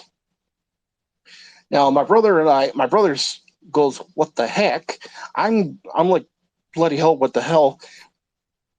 And I said, "Okay, here's what we're gonna do. We're gonna wait for it to run around again, and if it decides that it's going to, if it decides, what we'll do is we'll wait for it to make another run. We'll wait until it's the far end of the bus, and the moment that it's at the far end of the bus, we'll bolt and we'll just bring hell. We'll just raise hell and go." Well, my brother and I, we made sure we had our keys. We waited until it ran around again and started knocking. We didn't wait until it was at the very end of the bus. We took the chance. We bolted. I slammed the door shut. I ran. My brother's right behind me. Well, right in front of me because older brother takes the back in case younger brother needs help. We're running, and I could have sworn I heard the thing like open the door to try to get into the bus. I guess I didn't realize that we had run. And we got into our house. We opened up the doors. We got ourselves in. We're watching this. We go into the kitchen to see what's going on, and we see the thing just running around the bus and climbing on top of it. I would swear on this. So I know it sounds like a very action movie. It sounds like the stereotypical "ooh, the aliens are going to get us" kind of thing. But I would swear on that's what happened. Yeah. Yeah. Great person alive that don't believe you too. Hey, what's up, Lucius? Oh yeah, I know a lot of people wouldn't believe me, but Who's that? Who are those people? Oh, a lot of folks I've asked, like, do you believe in this, or like, that kind of stories. A lot of people think would have thought I was nuts, but yeah, go ahead. when I talk to people, sorry. No, I'm saying, yeah, people can go ahead and think you're nuts. That's cool. Yeah, Yeah. that don't mean shit though. Yeah, I know. Well, it's just I know what I've seen, and Mhm. it's just how should I put it? There, there's a quote that always makes me think. You know what? I know I'm right. Is there's more between life and there's more between heaven and earth than what we can perceive. So what I saw and what my brother and I experienced and what I've experienced and my other parts of my family experienced, I knew what happened. I was there. So anybody that says I'm nuts, well, you weren't there. I was. You sound pretty sane to me. Like, I mean, I've heard a lot of people tell their stories, and you're one of the saner ones I've heard, even though your story's nuts. So that's a good sign. Hey, you know what? You mind telling your first story one more time? Because that was just like crazy. That giant Uh, UFO one. oh, the giant UFO one. Yeah, that's from my great uncle. Like, because But this guy Lucius here, he wasn't in here when you said it, so I think he enjoyed that one. okay. Well, if he's here, could they say hello? I don't know, maybe. Can you? Hey, what's up, Spider? Hi there. Just no. So, which one are you? I'm the guy that has the name that says Lucius. Oh, Lucius. Well, hey, pal. It's good to speak to you. Um, well, Lucius, I got a story for you, and I just told Logan about this.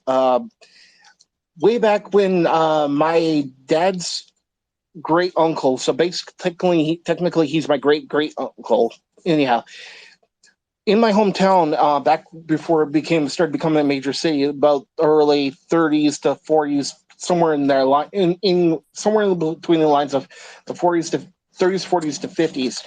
Um, I when he was walking home from a late night out, being out and about, he was coming home and he saw what looked like what he called a floating hotel over the water, which is with the Bay of Quintia, which is my hometown.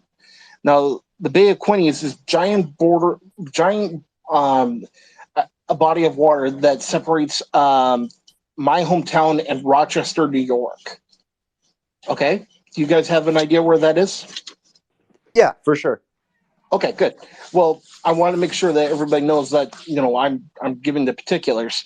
Well, he was walking home late, very late at night, and he looked up and he saw this light and he looked up and there was this what he called a giant floating hotel where all sorts of folks of different like peculiars of looking down at him and watching him and watching other parts of this little town late at night.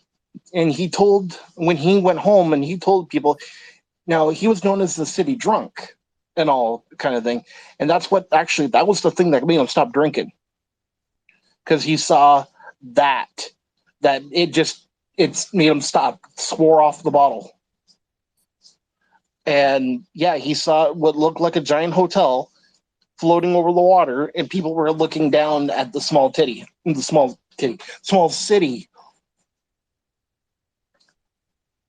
I know.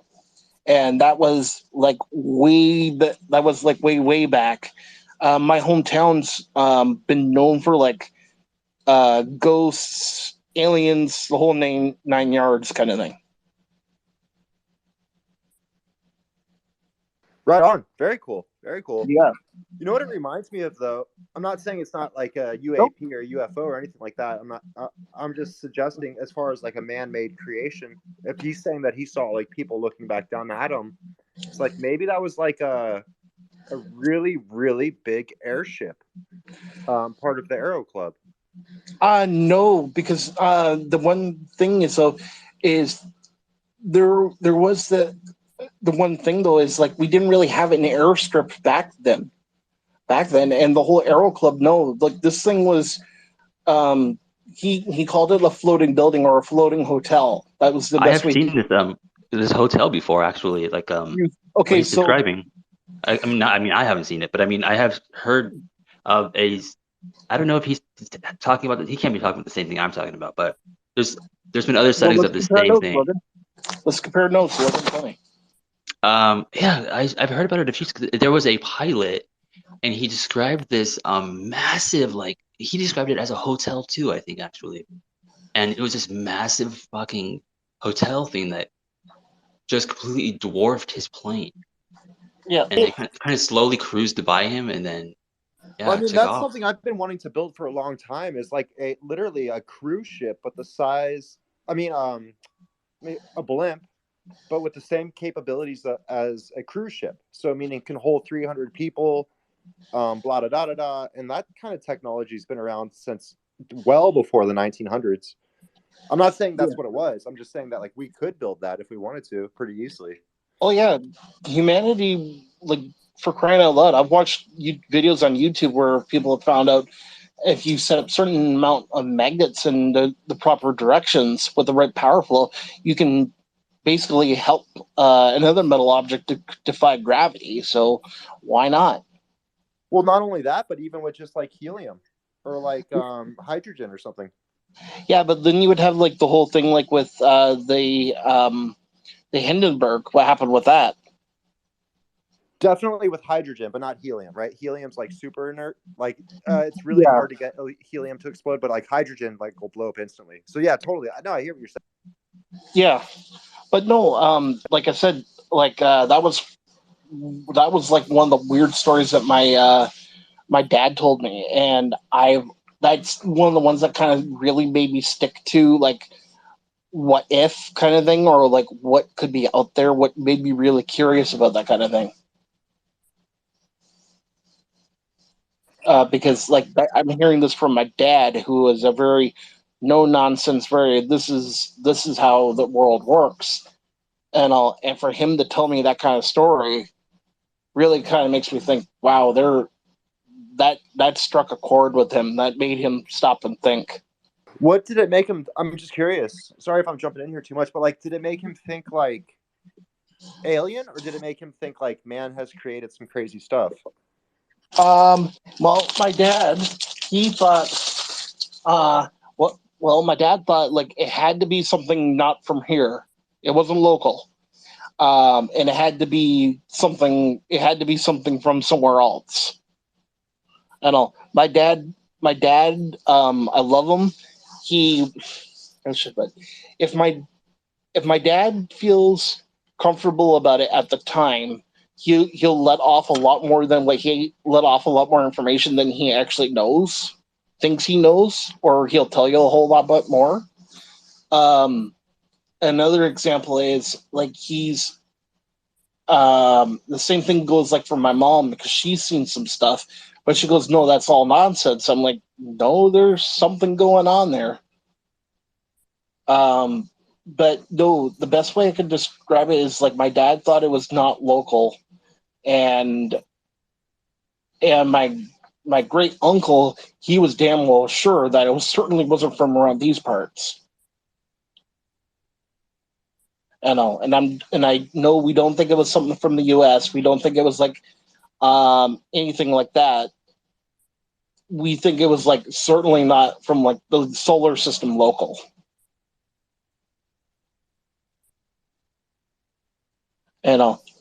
One of the reasons why I really like telling these stories is I like connecting with other folks that have weird or like stories that make you go, huh? Well, would you look at that? Because I feel that in the world that we're living in, they're more important than ever, especially like with old stories, because the generation that's come from us, like I'm an '80s kid. The generation that came before us, unfortunately, they're all dying off, and it's come to the point where we're losing their stories. And if we lose those stories, I feel that we're going to not only lose a wealth of information, but we're also going to do ourselves a disservice.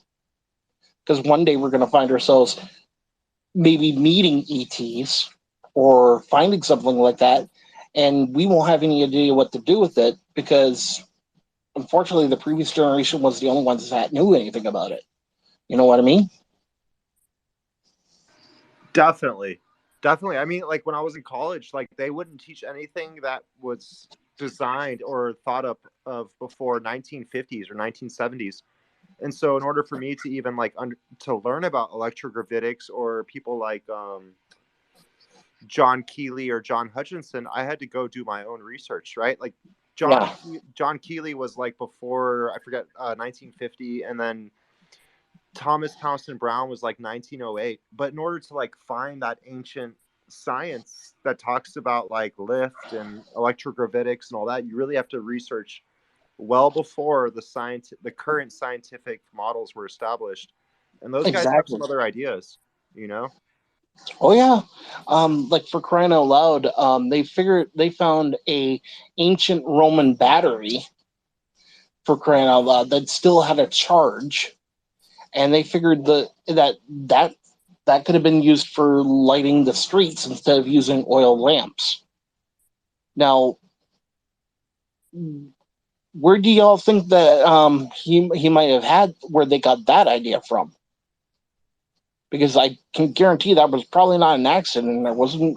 I don't think some guy in the shop was just like going, "Hey, what happens if I do this?" And all.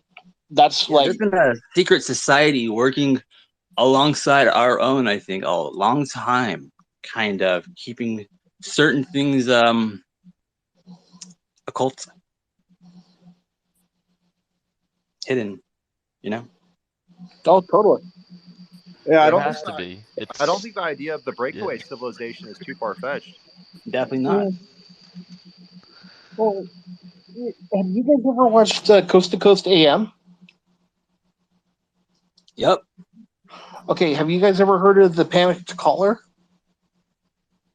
The Area 51 guy. Yeah, have you ever heard that one? Yep. Was he the one that got cut off like halfway through his call? Yep. It was like super panicky the whole time kind of thing?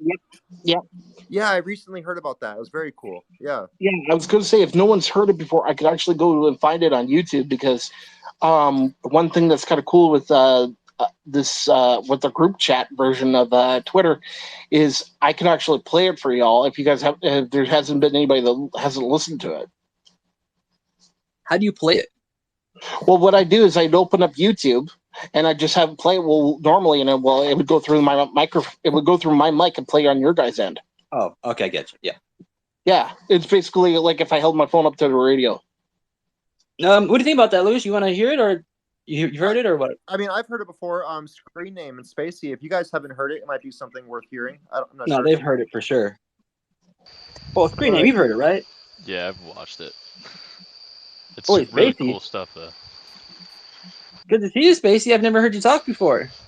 What's good, guys? Usually I'm listening, but Oh yeah. Cool. What's always up? fun here. You doing good? Ah, Where you from? New England. Sweet. That's Yeah. so it's like what, like 9:30, 10:30, 11:30 right there, huh? 11:30. Yeah. It's almost the witching hour. Oh, as that's they right. say. Yep. Same time for you? Yeah, I mean, what'd you say? For Alexa, I think it's the same time for him, maybe. I'm Oh, at nice. 11:30. Yep. There you go. I'm East Coast, over in Florida. Nice. Florida's awesome. Hey, if you guys all want to send me a follow, go ahead. Because I'd like to keep in contact with you guys. I actually can't add any more people. Like I actually did try to follow some people today, but there's a max. They they impose on you. Like apparently right now I'm already mine following you, dude. Oh, then they think you'll 5,002. Like spam if or you something. if you notice, like they'll never let me go above 5,002. So I have to go back and like unfollow some people so I can like follow some new people. I feel you, buddy. I feel you. But like I said, I have to say, being able to tell these stories and all, it's been very cathartic for me. So thank you for being online. But yeah, I've seen some wild stuff, and I've also seen there. Have you guys ever heard of the black-eyed kids scenarios?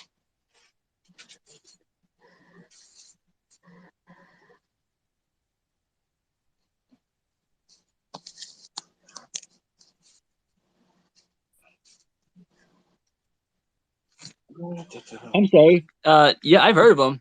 Did anybody else say anything? No, everybody's been pretty quiet on the line there. I was on mute. Oh yeah, they'll get you. I thought I was on mute. Apparently, I wasn't.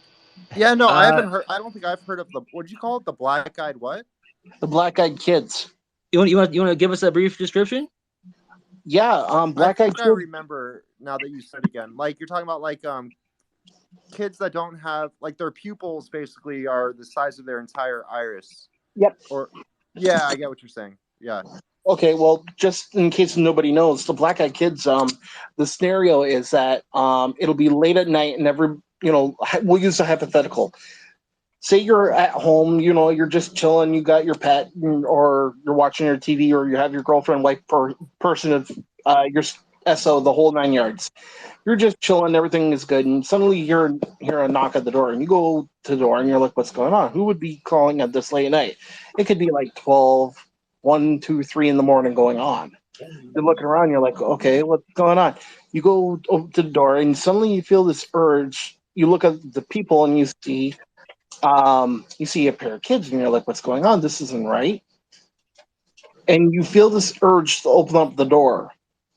But another part of you, the visceral lizard brain of yours, the part of you that controls your fight or flight instinct, screams at you not to open up that door. But for some reason, you find yourself opening up that door before you even could stop yourself. You open up the door, and there are a pair of kids there, and they say, can we use the phone? But they haven't moved their lips, and they're looking down. You don't know what's going on. Next thing you know, they look at you, say, no, I'll get you a phone. This is a smart thing. You say, no, I don't want to I can't let you in. I'll get the phone so I can call them. They said, no, we need to use the phone. They look up at you, and their eyes are like black as black, and their skin is ashen gray, like we're talking like gray, alien gray. And they start getting very angry at you for not letting them in. You slam the door shut, and they spend the rest of the night going around your house knocking, wanting to be let in.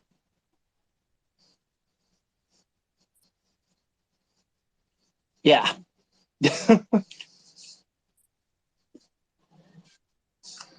I love those kind of stories. Yeah, those get me every time. That's kind of the thing that kind of rekindled my interest in the paranormal a bit. You guys are gonna laugh at me, but I'm also a big Dan Aykroyd fan for the original Ghostbusters. He had a show up here in Canada called Sci Factor, where it was about a group of agents who went around and looked at these various paranormal events, that kind of thing. So that's kind of like the way I see it.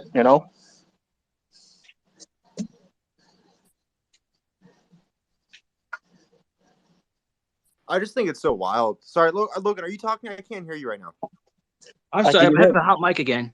My bad. No, I was just picking my guitar up off the floor. Yeah, it's amazing the mics on our devices, how much sound they actually pick up. Well, I was just thinking like imagine like a colony of ants, right? And I'm not trying to like say one of us is like a certain class or whatever, but if I were to put myself in a class, I'm like a worker ant. You know what I'm saying? Like I live in the colony most of the day, and I only follow the lines of pheromones that have been placed down by other ants. Right. Like we don't really ever see anything outside the colony. Does that make sense at all, or no? No, that makes sense. Like everybody, how should I put it? Everybody usually use the old adage and all. Like people keep their nose down to the grindstone. That's generally how people are in general. We want to go along and do our thing. Do I think people are in different types of classes? No. I believe that we all experience things when we need to experience them, kind of thing, for whatever reason. If there's a moment of personal growth that you need, well, that's when you have your personal growth, is by having one of those experiences. Yeah.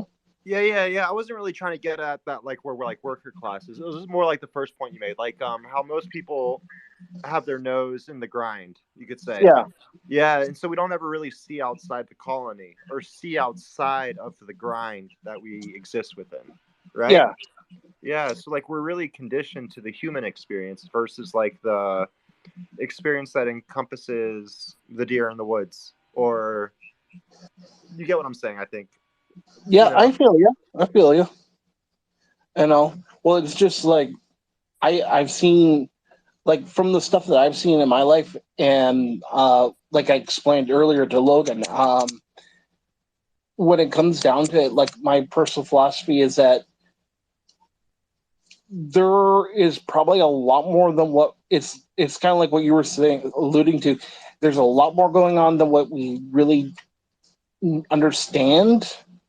But I believe that, well, how should I put it?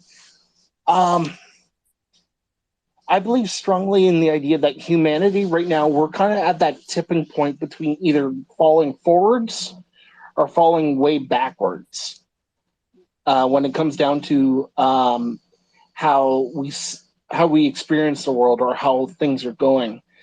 Because not long ago they had a report going around that humans, as we are right now, we're evolving still. We're still in the midst of evolving because they found out a different organ that's become a new thing. What organ? And it's apparently it's supposed to be in our arms. It's supposed to be a vein or something that makes it more efficient for us to transfer blood down our limbs. But they found it in our arms. There are some people that have made the jump from not having to have their wisdom teeth removed. I know. I believe strongly by the idea that there is, how should I put it? Well, we experience a lot of stuff like where we're looking out. I think we should also spend a lot of time looking in as well, because I've seen videos and I've heard stories about where people are able to do miraculous things. And like, we're talking, like, not to be overly dramatic or silly here, but this is the only way I could do it because it's 11:38 at night and I'm exhausted. I strongly believe that one day we're going to have it where we discover that there are people that are more evolved than what we have right now. Like, for lack of better terminology, like the X-Men movies. The reason why I know that sounds silly, I know that ha ha ha, Spider that's No, I'm going laughing off. with you. Laughing I with was you. just saying Totally that to laughing me. with you. But okay, it's just the reason why I say that is because in my life I've experienced is there are a lot of people that have various different talents. I know I have a couple myself. I have what's called acute hyperactive senses, and basically what it is the way my brain's wired and the way I'm wired is I can pick up more sensory data than a regular person can. Or you have someone who's able, or I've seen videos of where a person gets literally, they get pummeled, and then a few seconds later they get up and they dust themselves off like it's no big deal. Like, literally, they didn't feel a thing. I believe that we're right now both socially and metaphysically and, okay, it's three things there. Socially, metaphysically, and biologically, we're evolving. We have a choice. We have a chance of moving forward or falling backwards. Does that mean one day are we going to have a bald guy called Charles Xavier puttering around? Who knows? That's the best way I can describe it. That's what I was about to ask. And then Taylor, I'm not trying to cut you off at all. And just so you guys know, I think Taylor's awesome. You totally did cut me off. I'm just kidding. Honestly, I think you're one of the smartest people I've talked to in a very long time. But what I wanted to say to Spider real quick, when you say evolving further or evolving backwards, what exactly do you mean by that? Well, moving backwards is, for instance, let's say if we had a group of, say, socially moving backwards. Say we do discover people with other abilities, that kind of thing. And are we going to go backwards to like how it was during the days of segregation, or are we going to move forward and become more accepting? Very interesting. Interesting. No, I get what you're saying. When I see that, I see the same thing, like evolving forwards and evolving backwards, but I see it more as like evolving towards when it comes to natural selection, right? So like at the end of the day, mate selection, who we choose to mate with. I see that we're evolving more towards man-made artificial growth versus more of a natural growth. Mm. Well, that's actually a very smart point of view. Would I love to be able to have the whole Wolverine or the healing ability? Yeah, I think that'd be kind of cool, but that's because I'm a nerd. But I think it's more of the line of you're going to see maybe because there was an article a little while ago that made me really like go, huh, I don't know, but this was they said because we're not a hunter gatherer species anymore. We can literally we can go down to the store and grab our stuff, and we don't have any natural predators. We don't have our bodies have stagnated on an evolutionary point, but I think that's bupkis because I've seen where people who have ADHD or have autism, such as myself, I find that people are evolving. It's just that we're bringing back slightly different quirks and different things, and they're coming forward now, becoming more and more noticeable. And my biggest worry is that eventually would that lead to a segregation scenario again, where anybody who's autistic or who has ADHD or any of those other things are they going to start trying to separate us from what they would consider neurotypical stock? If you understand what I mean. Totally do. Yeah. Yeah. I mean, that's where you have like the worker class, you have all this other class, you even have people that have been like traded in the past, right? So that almost created some type of like breeding process. I hate being like that, but that's kind of what happened. I get what you're saying. In short, what I'm saying. Yeah. Yeah. So that's kind of like where I'm saying as well.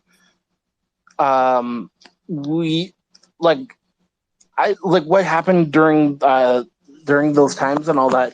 It was absolutely horrendous. Like there is absolutely like no good whatsoever any way, shape, or argument. The argument is done. It's stopped. Full stop. There's no good that came from any of that. But I do believe that as we're moving forward, we're becoming more aware of old abilities or old talents and all that. What people would say, well, Joey just has a little bit of quirk, or Sally just has a hobby. No, people are starting to realize that this kind of stuff has been with us for ages, and it's becoming more and more prominent. This is why I think, for lack of better terminology, life has found a way to evolve, even though we haven't really. Well, I think this is where Taylor could even jump in and has probably a lot more background than I do in this field about evolution. Like how many lines of reproduction do you really need to go from a wolf to a chihuahua? Golly, I'm not an evolutionary biologist, but I have no clue. I studied a lot of abiogenesis, which is like more of like the first cell ever, not so much like evolution. I gotcha. But you get what I'm saying. Like how many different generations do we need to go through to get from a wolf to a chihuahua? In the same sense, like how many generations do we need to go to from, you could say, like a human who was like perfectly in tune with Earth using like spears and stones, to where we are now, digitally all connected and like not really worrying about nighttime or daytime because we have lights and we have air conditioning. Well, for the wolves and stuff, I know people would purposely breed dogs. Like, I would say that Chihuahuas did not naturally form completely because, like, people would personally be, like, trying to make smaller dogs and, like, more compatible with a house dog, And so humans played a lot of role in the dogs that we have today. To your other question, I don't even remember what your other question was. Did I have to do with evolution? Probably so, but I don't remember what it was. I think no, it's kind of like more of just like a rhetorical question almost, but like how many generations does it take to go from a sticks and stones like hunter gatherer human to being one that like currently right now I'm literally 3D printing I'm 3D Yeah, printing a that's chess badass. piece. You know what I'm saying? Like how many generations does it really take to go from one to the other? It's kind of wild. And when you think about natural selection and you think about evolution of a species, it takes a few generations. But how, like, I guess the question is how many generations to ultimately make like a big change in the way we perceive and interact with reality. Well, I personally believe that we had other intelligent forms. I wouldn't say life forms, but I believe we had intelligent beings come and interact with humans to give us some of the knowledge we have today. I don't believe we naturally gained it all. I believe in the historical book of the Watchers. So, in terms of if it's just due to time on its own, I don't know. Because in my opinion, I believe we got some of our technology from otherworldly beings. Do you think, and this might sound silly, but let's imagine 100 generations of chimpanzees in the woods, and they start talking about the very first chimp that used a stick to catch some ants, right? To pull ants out of an ant hive or to go fishing. I think I've even seen like a monkey use a stick as a spear. Do you think that they would say that they saw a human doing it first and that they got the technology from very, very like hypothetical, just kind of a thought experiment. Do you think they would say that they got that technology from humans by watching them do that? Or that they figured it? Do you get what I'm saying? Like by watching animals, I think that they could figure out how to use a stick on their own because they've been intelligent. They're not stupid. Word up. I think the monkeys took a bunch of shrooms. They were tripping and they saw us way back then, and we taught them something, and now we're seeing us in the future trying to talk Far to out. us. I almost have Stoned to ape agree with that, theory. like 90% agree with that. I mean, imagine being the first monkey to ever eat mushrooms, and now you're like you've had this enlightened experience, and you're trying to explain to other monkeys what it was like. Like, I can't even imagine. You know. I mean, I'm not You're gonna like, I lie. saw There's this some serious hairiest problems with monkey. the theory of evolution. There's some huge gaps. I mean, let's be honest here. Like for example, the Lucy, the monkey that they said that was the first Homo sapien, that actually got totally debunked. It's just I think it was multiple different monkey bones put together, and that was like kind of we were showcasing that because at the time and maybe still to this day that was like the best that we got. But So I just it's be so clear that we cringy. did not have evolution figured out, to say the very least. What's The up, Lucy too? stuff. What's up? The Lucy stuff is so cringy. It reminds me of like the upright dinosaur. You know what I mean? Like we just didn't know what the hell we were looking at. But Darwinian evolution as a science has been debunked. We're in a post-Darwinian evolution world, and we need to think about that. Those ideas were incomplete, and they're missing pieces, big pieces that cannot be ignored. We're talking about statistical impossibilities for how Darwinian evolution is supposedly like happened and how it happened. There's no way. There's We're no way. spitballing here. So when you say it's been debunked, do you mean there's actual like? Yeah. Because I mean, I'm not saying there's evidence. There's slight evidence for evolution to exist. Are you saying there's evidence that it has legitimately been debunked? Darwinian evolution, as it stood 100 years ago, that totalitarian Darwinian evolutionary theory has been proven to be incomplete by several scientists, accredited PhD evolutionary doctors, along with mathematicians and statisticians, to figure out that they ran the numbers, and the way that they suggested that it happened is statistically impossible for it to have happened. So this idea of randomness is gone. There's something else being applied to the evolutionary process that we don't know yet, but it's probably, and this is what gets everybody's from writing books and stuff. But the most likely candidate is consciousness. That's so interesting. I mean, and like as we look up Stephen C. Myers before I forget. Alexi, look up Stephen C. Myers. He has a lot of work, a lot of books, and a lot of stuff on YouTube you can listen to. But he's a great mind, and he's on Twitter. Well, I mean, I'm not denying everything you're saying at all. I'm basically agreeing with you almost. Like, we're looking out at the edge of the universe with the James Webb, and we're like, okay, Big Bang is half debunked at this point. You know, like Oh, the better absolutely. our theories always get debunked and become more refined.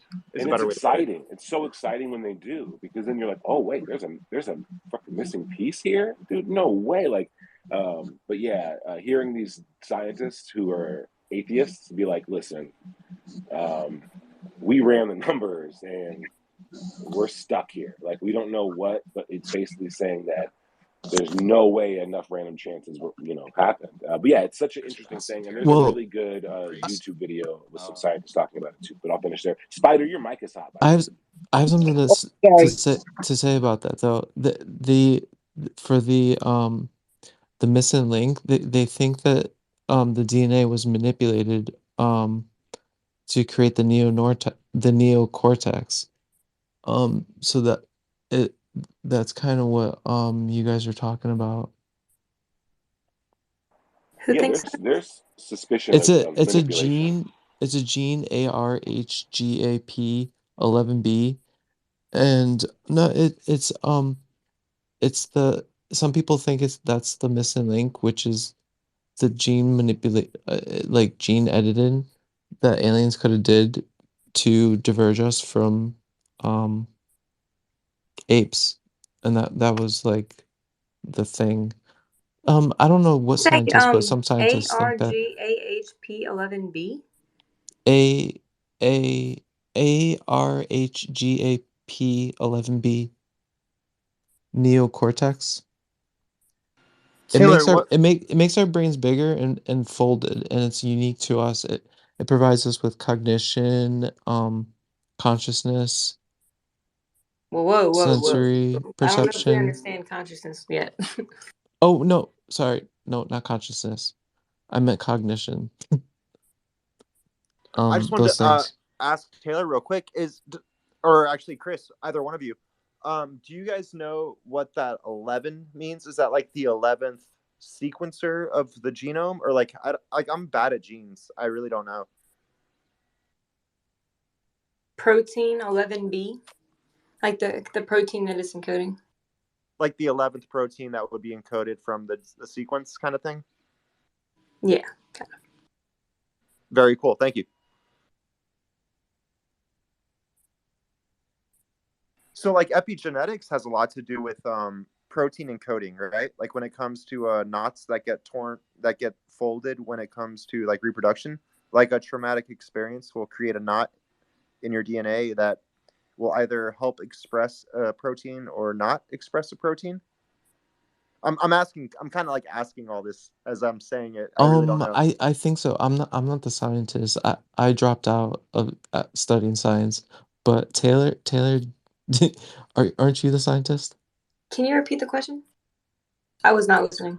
Well, we're talking about the 11th protein that gets expressed within the Protein DNA 11B. That's just the name of Yeah, it. so like if you have a different epigenetics, like one from trauma or one of relieved trauma, the 11th protein might be a different one. The 11B protein. No, the protein sequence, and the protein's not going to change, nor will the sequence that encodes it.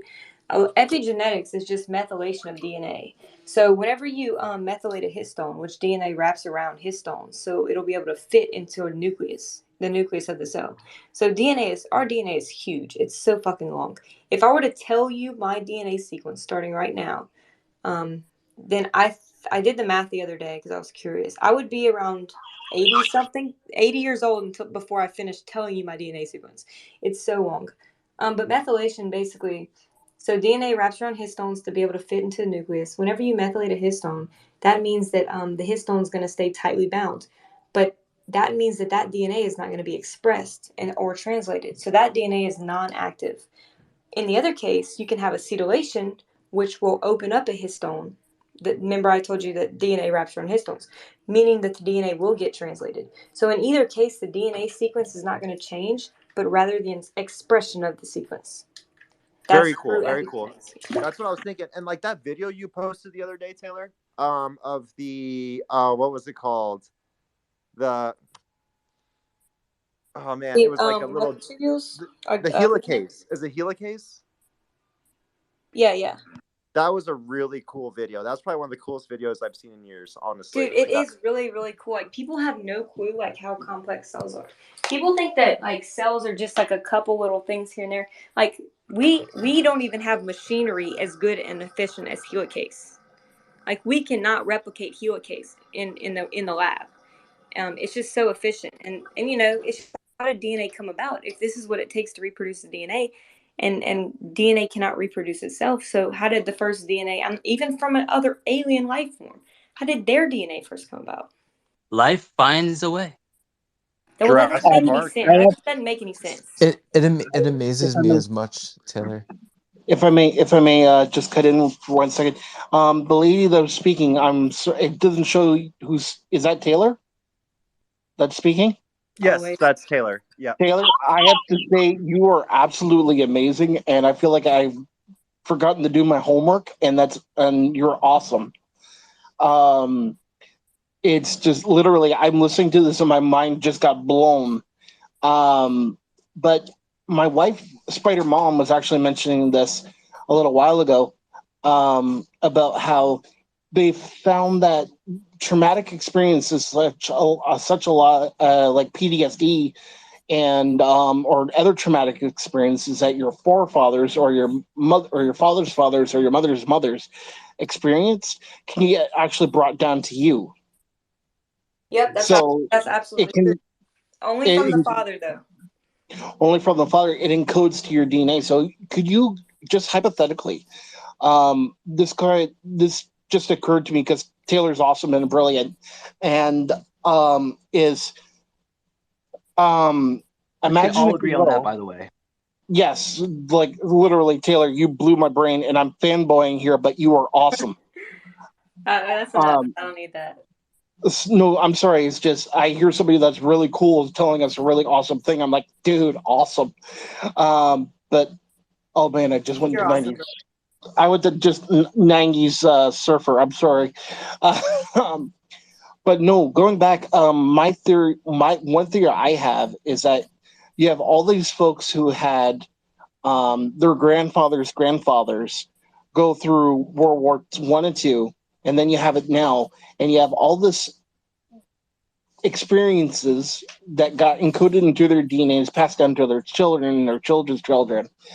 I don't know. It brings my thought to my original thought is that humans are mutating or we're changing to adapt to situations that we were in a little while ago.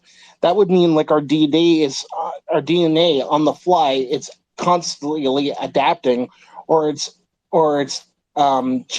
giving us different skills and different abilities as we're going along, depending on whoever happens to be in our genetics as we're going along. Like I'm an autistic. I am a neurotypical autistic with hyperactive with neurotypical facing traits. So basically, what it is on the outside, I could be speaking to someone and be looking like I'm perfectly normal, but on the inside, I'm screaming my head off because I could be scared or whatever. Bro, I Now, got yeah, most people don't understand that, so I feel like I have to explain. It's one of my things. Now, are we going to have? It makes me wonder. It's like everything that those people went through, and they got passed down those genetics, and they've become part of the, for lack of better at all, it's become part of the gene pool, and what everything that our generations have gone through. Because I'm guessing everybody's in their early 30s, 40s to in their early 20s here going on, right? I'm 25. Yeah. I'm almost 40. Yeah, I'm closer to 40. Okay, so you guys understand if our grandparents and our grandparents' grandparents had those experiences, and now we have gone through everything that we've have, and all.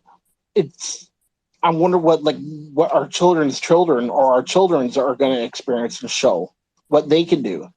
So just sorry to cut you off, but like therein lies the importance of healing all your traumas before you have kids. Sorry, but go ahead. Exactly. Keep going. Yeah. No, totally, dude. I have acute hyperactive senses. So, basically, if I run my hand over a very smooth table, I can feel all the dents of crevices on it. I don't care what anybody says and all. If there's a really, they say, oh, this is a perfectly smooth table, I can run my fingers across it and I can still sense the divots and the grooves and the imperfections of said table. Also, on type of that, is if you look at it from there was another scientist a little while ago. He mentioned that people who are autistic had OCD, who have all the other what they call ailments now, were actually well prized and well encouraged to go and have babies. The sole reason why is because they would notice, like, they would come back to their camps and notice, wait a second, there's something wrong here.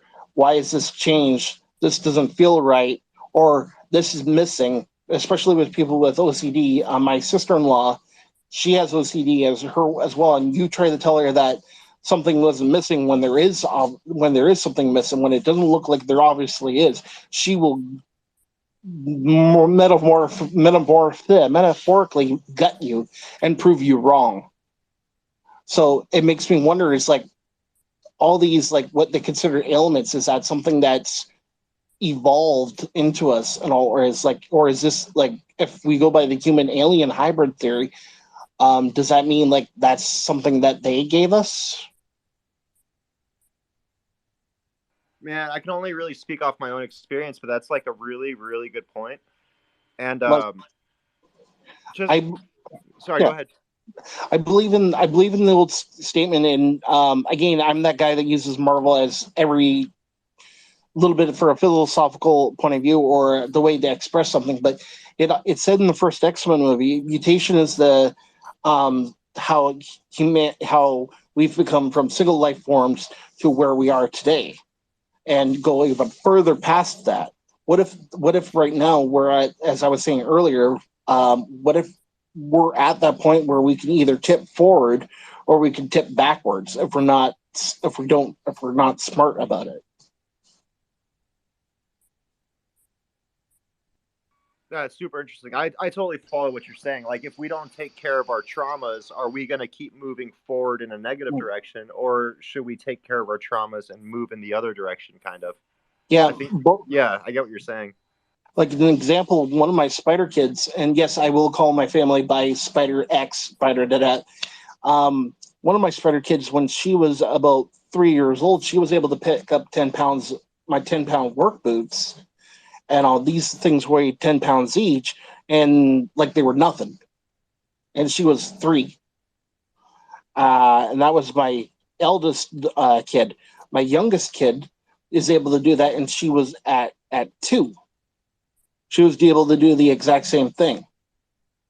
And they're both extremely strong. And on top of that, my eldest,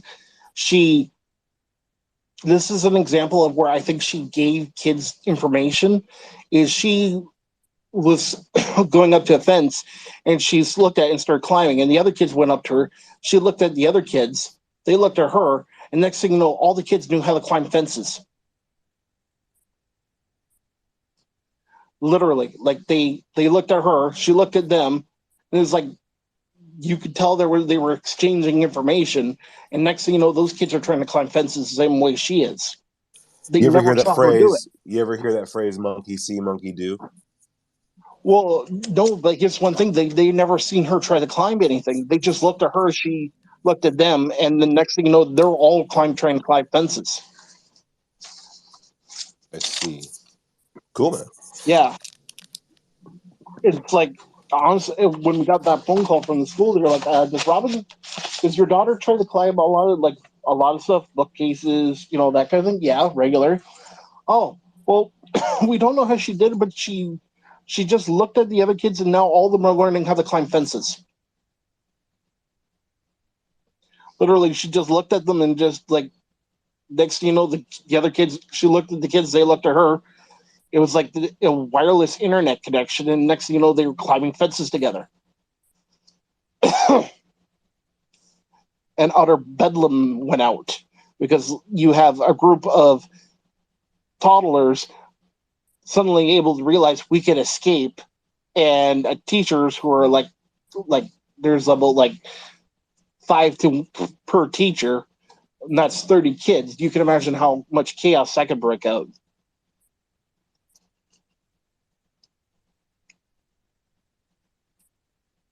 So, if you're talking about epigenetics, like I said, epigenetics will not change your DNA sequence. It will only change the expression of different DNA that's already in your sequence. But you can remove methylation from your DNA by working out, like men can. But I thought it was important to mention because I said only men can transfer these epigenetic modifications. But I don't get that confused with the only women transmit the DNA, the mitochondrial DNA. Oh no, I'm well aware. Like, yeah, males, we the part of the genetic coding that helps create a baby, and all, a lot of that is from us. Like a lot of the like quarks and all that kind of thing. But it's just I always find it really fascinating that where that comes from, kind of thing. You know what I mean? Dude, for sure. Hey guys, I gotta roll out. I thought this was really cool. Supporting Roswell UFO Symposium. Their show is banging right now. Thank you for bringing attention to it and for letting me up here real quick. I got a space at 9:15. So if you guys want to roll over there, we're talking about how to talk to your friends and family about UFOs. You know what I mean?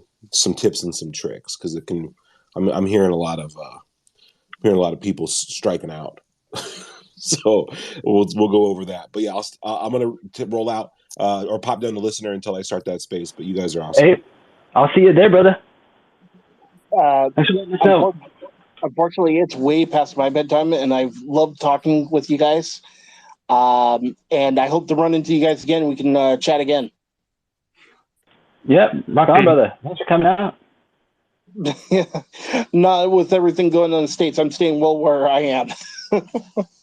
Hey, how you doing, guys? I had my hand up, but I didn't get called, so I'd like to jump in there if I may. Oh, yeah, sorry about that. Yeah, anyone with your hand up, feel free to go ahead. Freeman, you can go after. All right, so I think we are all familiar with the Nepalese that actually help climbers to Mount Everest. These are traditionally called Sherpas, and they have several gene mutations that actually help them survive at very high altitudes with very minimum oxygen. So it is a modification and an evolution in the human race. Number one, and number two is that if you go to Southeast Asia, I've never been to Indonesia, for instance. I've been to Mali. There is these divers that can actually swim underwater for up to 13 minutes underwater. Just to put that into context, if most of us were to swim underwater and stay underwater for about 4 minutes, we're very likely to actually experience brain damage. So these are actually gene mutations and gene variations that occur in humans. They've actually been doing this for hundreds, if not thousands, of years.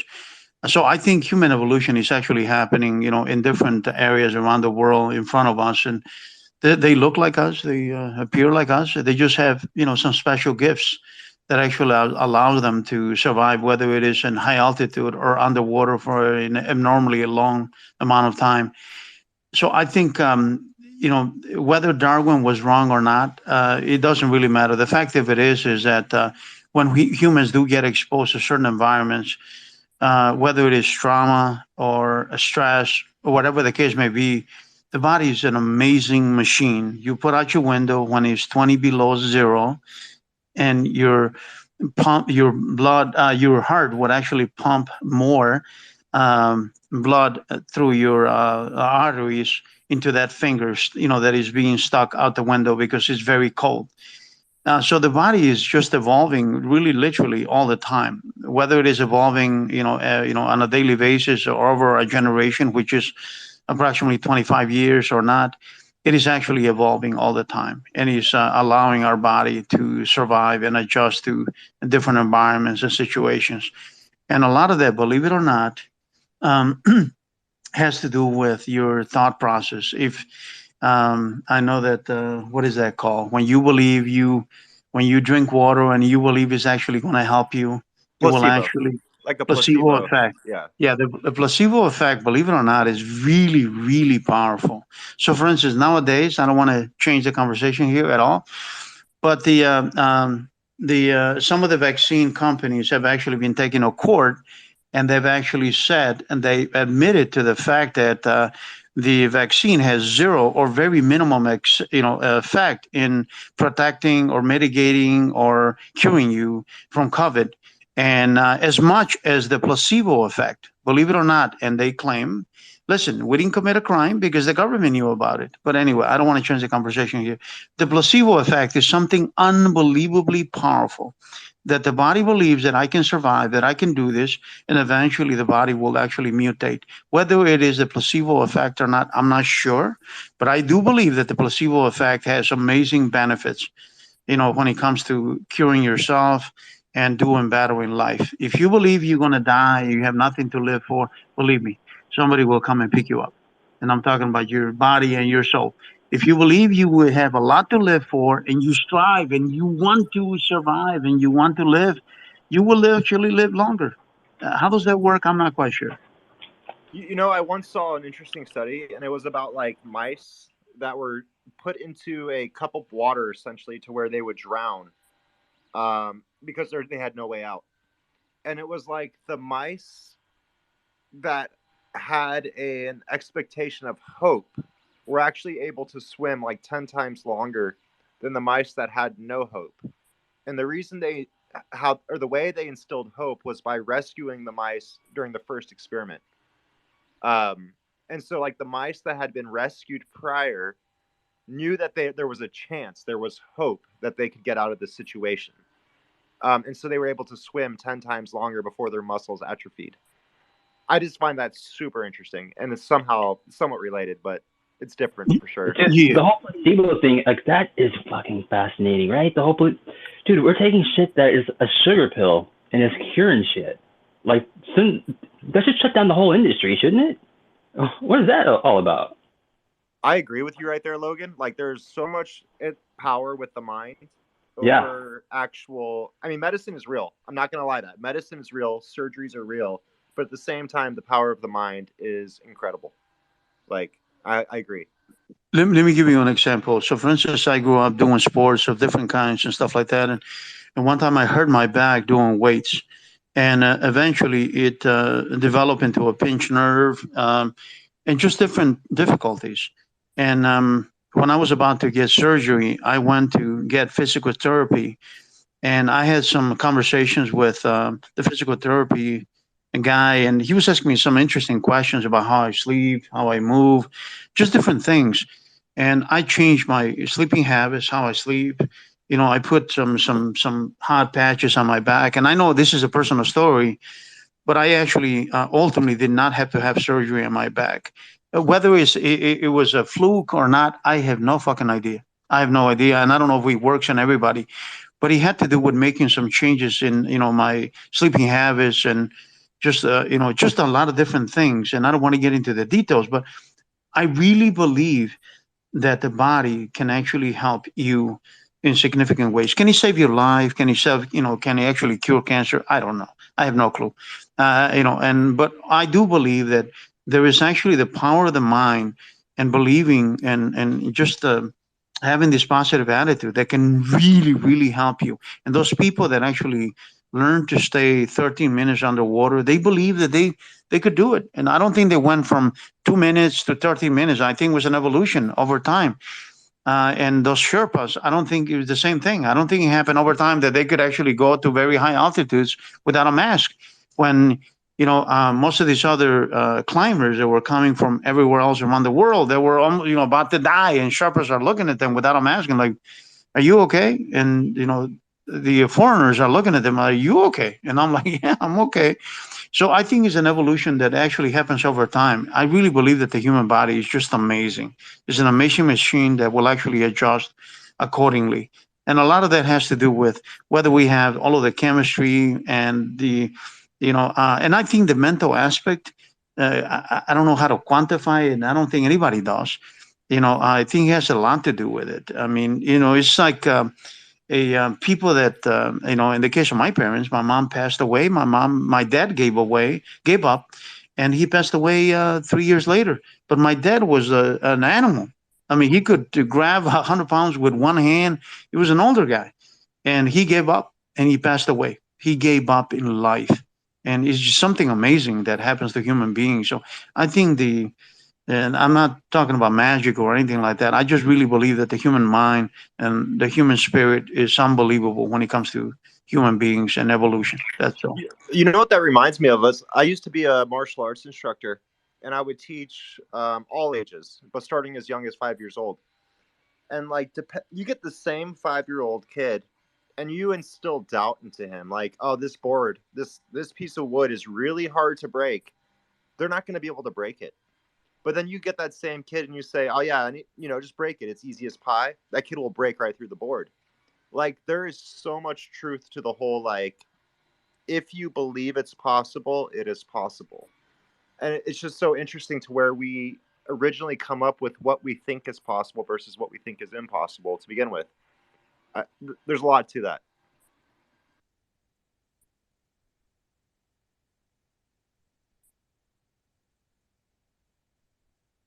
But I guess just yeah, no, I think I'm gonna be joining Tupacabra's space up here in a few minutes. So I just wanted to say my goodbye, I guess. Peace out. Logan, thank you for hosting as always. Oh yeah, brother. Oh, I had that pause there because I thought that Dan Freeman was gonna say something, but I guess he bounced. But yeah, no worries, bro. I was actually gonna go over there too. You guys, everyone want to go over there? I guess there's a lot of people in here now. Maybe that's not a great idea. Yeah, we can just kick it in here, I guess.